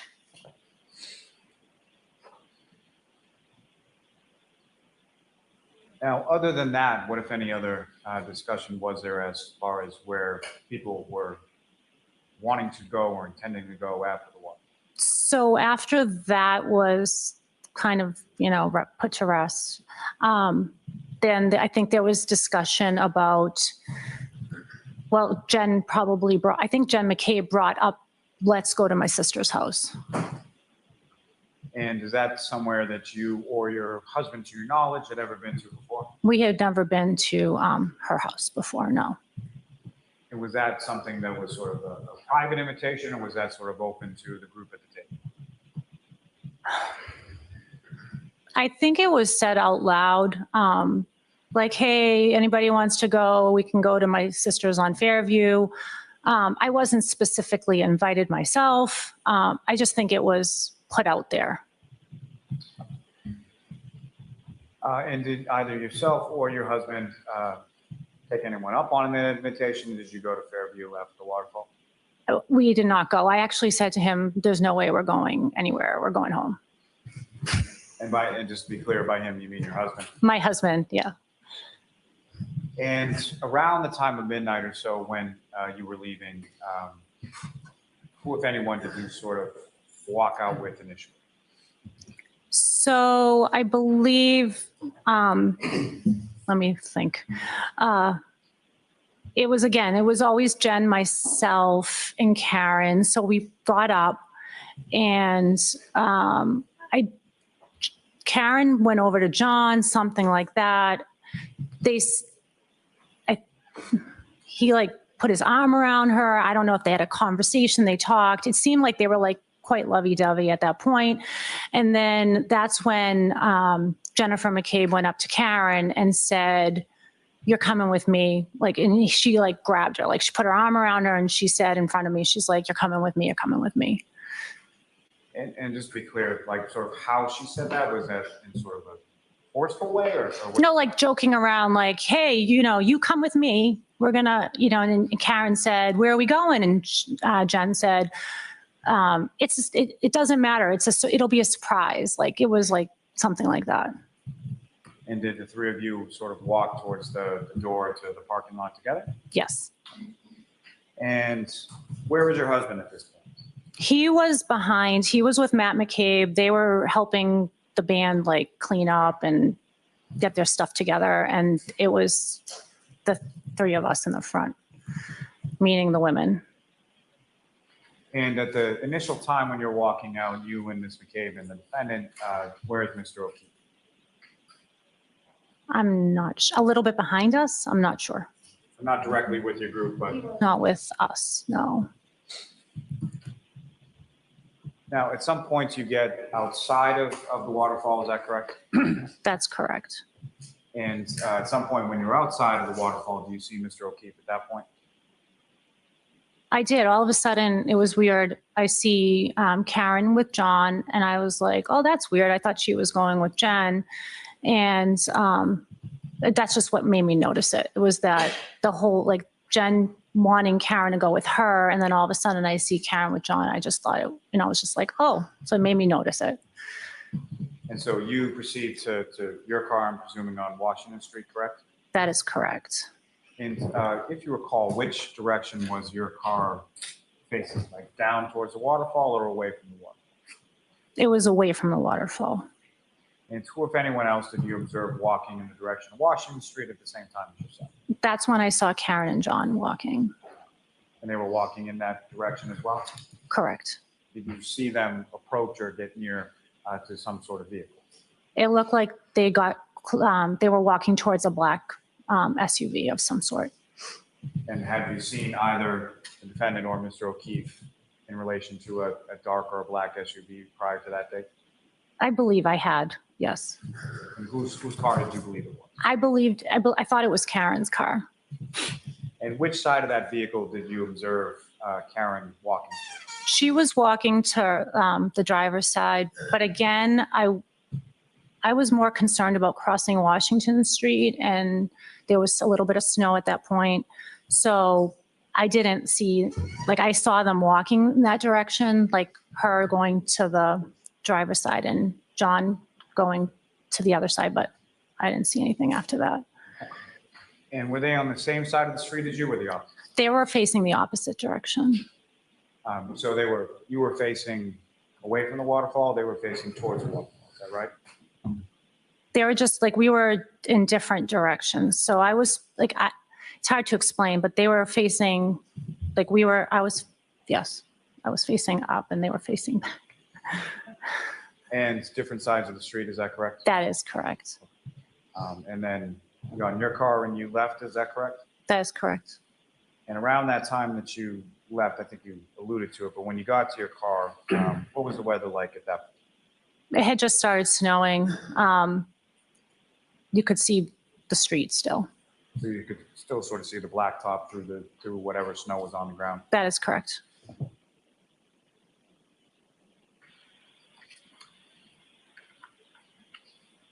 With the court's permission, I'd just like to publish what's been marked as Exhibit 53, just a couple of portions for that on the screen with this witness. Okay.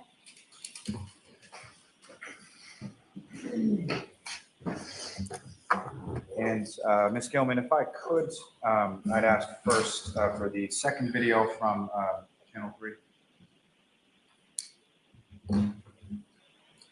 And again, if I could ask for approximately 10:59.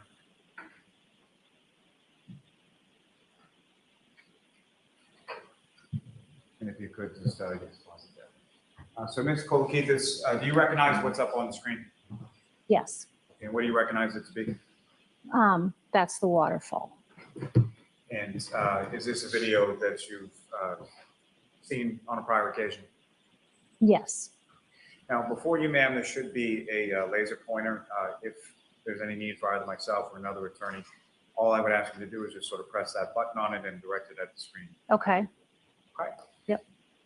So from this video, first of all, as far as the people in the video, do you recognize anybody in the video? It's really hard to see, but it's you want me to point?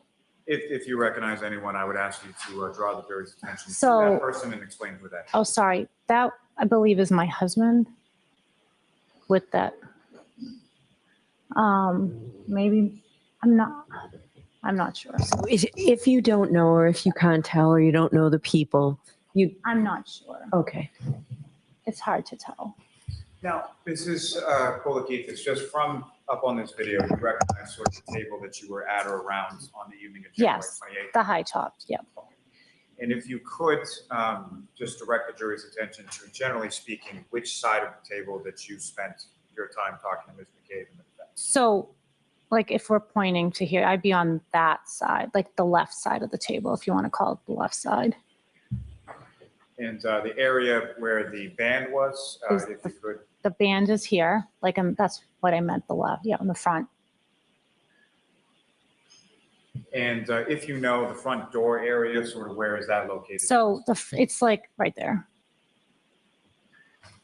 And Ms. Gilman, if you could just run this video from 10:59 to 11 p.m.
Thank you.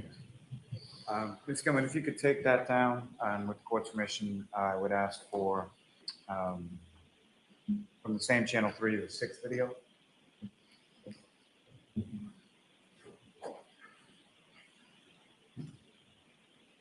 And Ms. Gilman, if I could direct you to 12:09 and 50 seconds.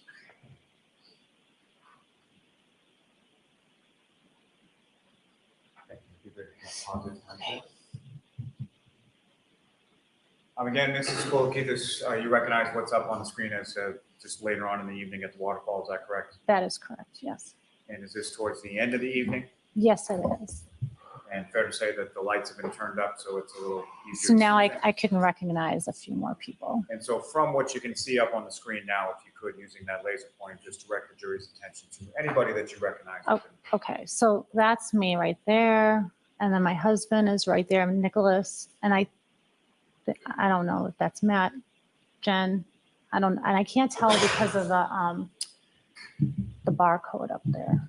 With the date and time But stamp. yeah, I can't see who that is. And Ms. Gilman, if you could play it from this. Oh, I see John too, sorry. Please go ahead. And I see John, John's right there. Thank you. Ms. Gilman, if you could play it from this point till 12:11 and 4 seconds.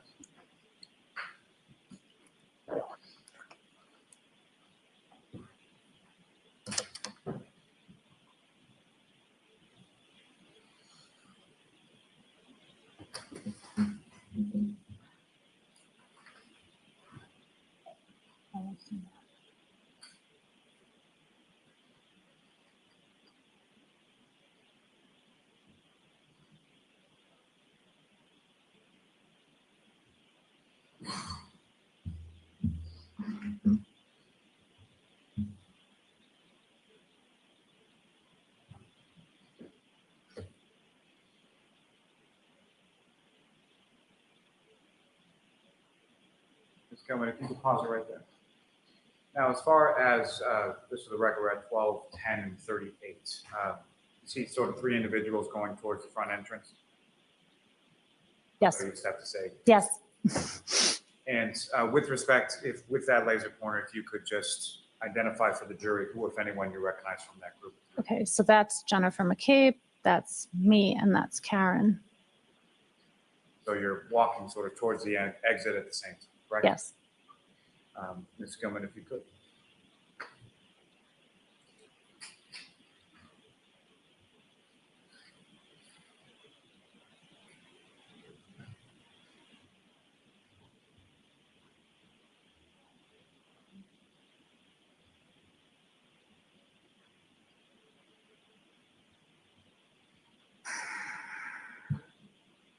You could pause that, Ms. Gilman.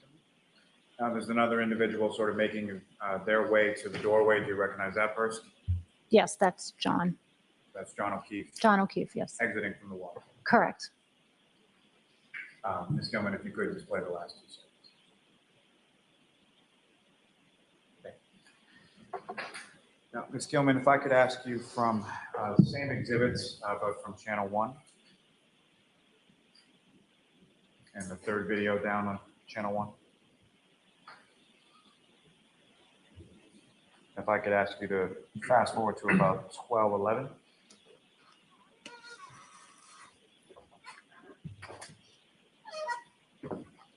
And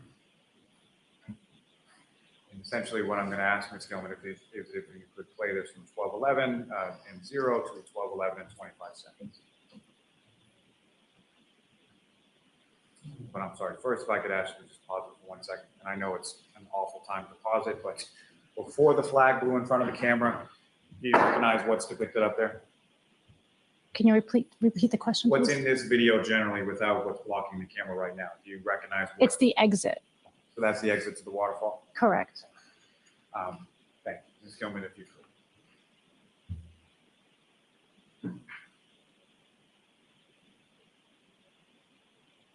If you could pause right there.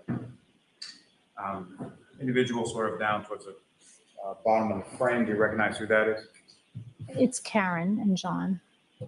So that would be the point in time where you say they sort of link up at the front door, then walk towards Washington Street? That's correct. And if you could, just with reference to the screen that we're looking up here in Exhibit 53, where is Washington Street? Where you had parked and where you observed Mr. O'Keefe and Ms. Reed walking to? So, okay. Trying to think of the buildings. That's the back parking lot where where you see the cars, and you have to take a left. So directly in front of where Mr. O'Keefe and Ms. Reed are standing is the back parking lot, and then to the left is Washington Street? Yeah, I think you have to walk that way. Okay. And then you'll hit Washington Street. Ms. Gilman, if you could just play through the 25 seconds.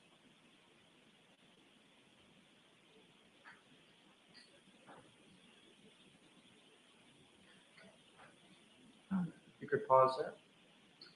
Do you see an individual in the parking lot area? I do. And do you recognize who that person is? I believe it's Jennifer, By that you mean, I'm sorry, Ms. McCabe? Miss McCabe. And Ms. Gilman, if you could, the last 2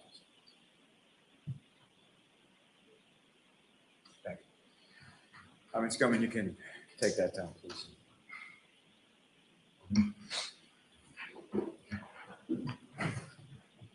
May I have 1 moment, John? Yes.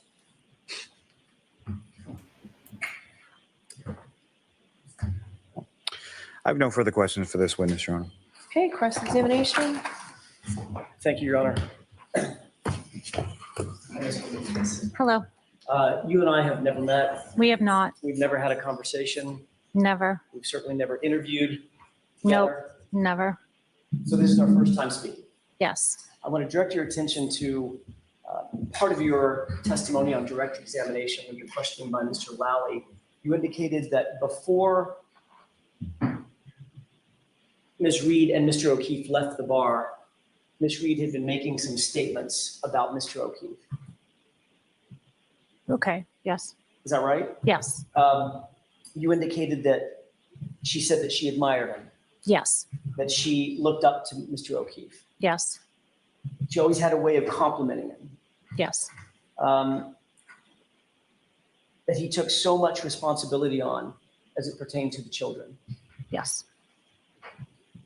and that she did wish that they had more time together. Yes. They planned a trip together, Yes. and she was excited about that. Correct. And she indicated that John was excited about that as well. Yes.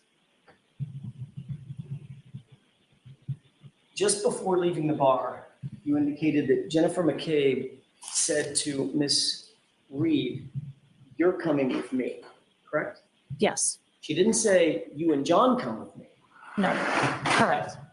That was directed just to Miss Reed. Yes. You're familiar with the town of Canton generally? Yes. You know that the distance between the Waterfall Bar and 34 Fairview would be maybe 5, 6, 7 minutes drive. Probably. So just after these statements were made, they went to 34 Fairview. 5 minutes later, 7 minutes later, they'd be sitting in front of 34 Fairview, correct? Correct. Thank you. That's all I have. Okay. All right, Ms. Cole, anything? Just very briefly, Your Honor. So Mrs. Kolokithas, with reference to your relationship with John O'Keefe, as far as what you were relaying was what the defendant had said to you at the bar that night, correct? Correct. And fair to say you didn't have any conversation with Mr. O'Keefe in reference to relationship or trips or anything like that? Not that night. No. And as far as your relationship with Mr. O'Keefe is, do you have any sort of discussions at any point in time about sort of his relationship with Miss Reed or anything going on in that relationship? He didn't tell me personal things. No. You didn't have that type of relationship, correct? Correct. And this time out on January 28th, that was the first time that you had been out socially with the defendant, Miss Reed, correct? Correct. And so as far as what went on behind sort of closed doors at their home or anything like that, you didn't know anything about? I did not know. Nothing further. I have one question, Your Honor, if I may. But what you did observe between the two of them that night, to use your words, they were lovey-dovey. They were. All right, Ms. Kolokithas, you are all Thank set. you. Thank you, Your Honor. What's Lally? Everyone argues Lally behind closed doors. Shut the fuck up, man. Why don't I see counsel for just a minute? You keep banging Feel on free to about. stand. You keep banging on about like people's relationships behind closed doors. Freaking Nora. It's just like everybody, like I can imagine everyone on that jury is like, yeah, I argue with my wife or I argue with my husband, boyfriend, girlfriend, whatever. What's the point you're trying to make, Lally? They got this, it's like, oh my God, yeah, but in public they were great, but behind closed doors, she's a monster. What are you doing, man? If that's your argument to get Karen into prison, then shame on you, my friend. Not your friend. And it makes sense to let you go a little early, and we'll start fresh tomorrow. Right, they're going And through the so motion please now. do They're going to not go through the discuss motion. this case with anyone. Don't do any independent research or investigation into the case. If you happen to see, hear, or read anything about the case, please disregard it and let us know. We'll see you tomorrow night. Jurors, closing your notebooks and leaving them on the chairs. Gather your belongings. Follow me. All rise. Hurry up, please. I feel sorry for your husband, Sarah. You know, I have to deal with you every day as well, remember? Goodbye. What? Not goodbye, because they're going to go through the hearing, the motion. I think they're going through the Caitlin motion now, or whatever her name is. They must be doing this because there's no way they're going home early otherwise. So strap in, let's go. Be seated. Any evidentiary issues I need to be concerned about tomorrow with this next witness? Not for the Commonwealth.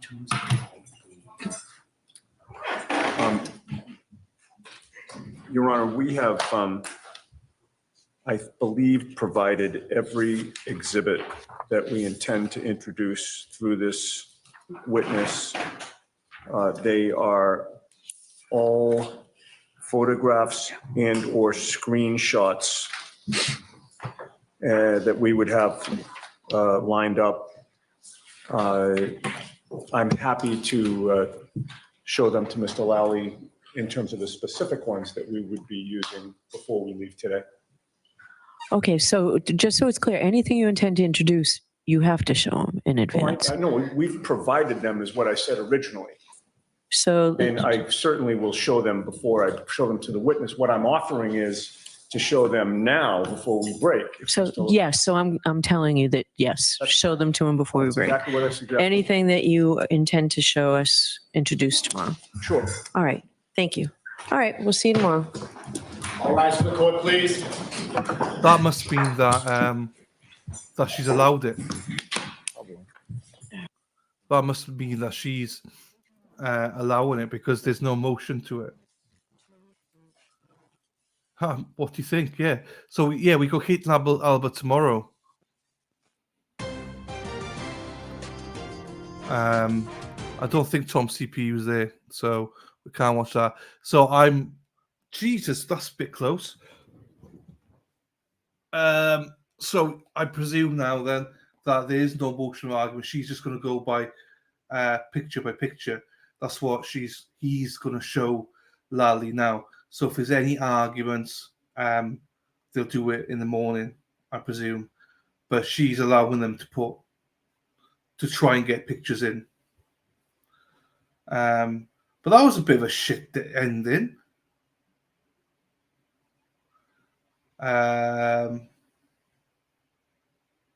So yeah, Kate and Albert tomorrow, bring on the acquaintance.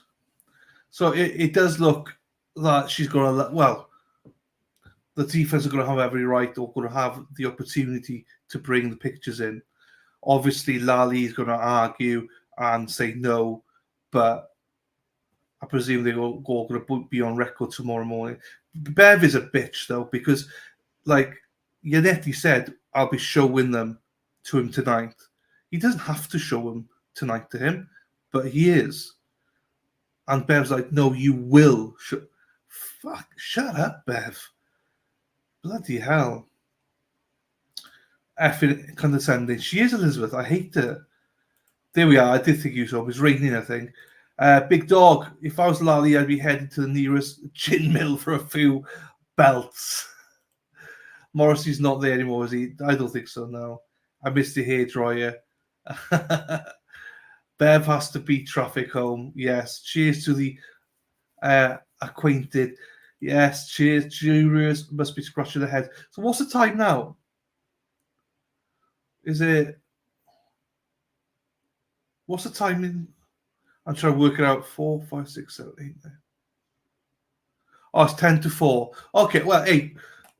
Oh, sorry, I thought it was closer. Okay, she always stops at 4, so in a way, it's better not to start a witness. But I thought they discussed some stuff. Oh, before I forget, Cynthia, no worries, I'm going to get some coffee now as well. Before I forget, I did get someone buy me coffee, so let me just do this, even though I don't know who it is. 4 p.m., 3:50. Okay, thank you, everybody. Let me just do this then, and then we'll be off then.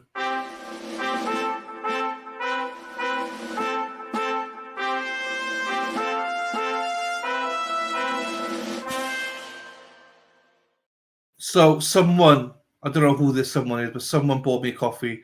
So shout out to you, someone, whoever you are. Thank you very much. I appreciate you for buying me coffee. You know who you are, but I don't know who you are. I could look at the back, but I don't know right now. I think I know. But thank you very much for the coffee. Right, okay. Great day for the defense. Great day for the defense. What a cool someone I know. It's coffee. See you guys tomorrow. Thank you. See you all. Got to run. No worries. Thank you, Darcy. It's coffee time. Bev jumped the gun and answered a question that wasn't asked. Bev does a lot of stuff she's not supposed to. What a cool someone. At least she didn't let the prosecution start. No, I agree. That's why it's like, surely white, but it's before 4 o'clock, so fair enough. Do you know what I mean? It's fine. 3:50. Thank you, Kevin.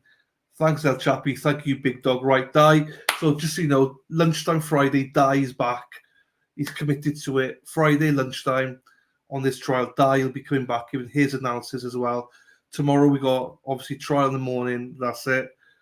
El Jefe might be back Friday. I don't know. We'll see, depending. But you know what, everybody? I love the chat. I love all of you. Thank you so much. She is a big girl. There's nothing to say. It's been a great day. Another great day for the defense. I'm just waiting for it, guys. I'm just waiting for it. I can't see it. So, hump day for the prosecution. Full day of wasted time. It is.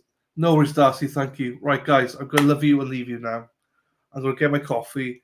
I've got some stuff I need to do. I'm going to do some research for some other cases as well. Because there's nothing to say. Lally is. What did the poll say? Do you think that believe Lally realizes he's helping the defense? The majority of you say no, he doesn't. See you in the morning, Mimi. Edward, thank you so much. Lonas, thank you. Masina Khan, thank you for joining us as well. First time, I believe. Right, guys, I'm going to peace out here. Thank you so much. Thank you to Sean as well. Thank you to everybody. Let me get my brand up here. And then, yeah. Have a great evening. See you in the morning, 8:15 a.m. Eastern. We'll see Karen walk in, half day. And yeah, and then I got Matt Moore in the afternoon then. So, right, guys. Peace out. Take care. Ta-ra. People, it's over. Elvis has left the building. It's done.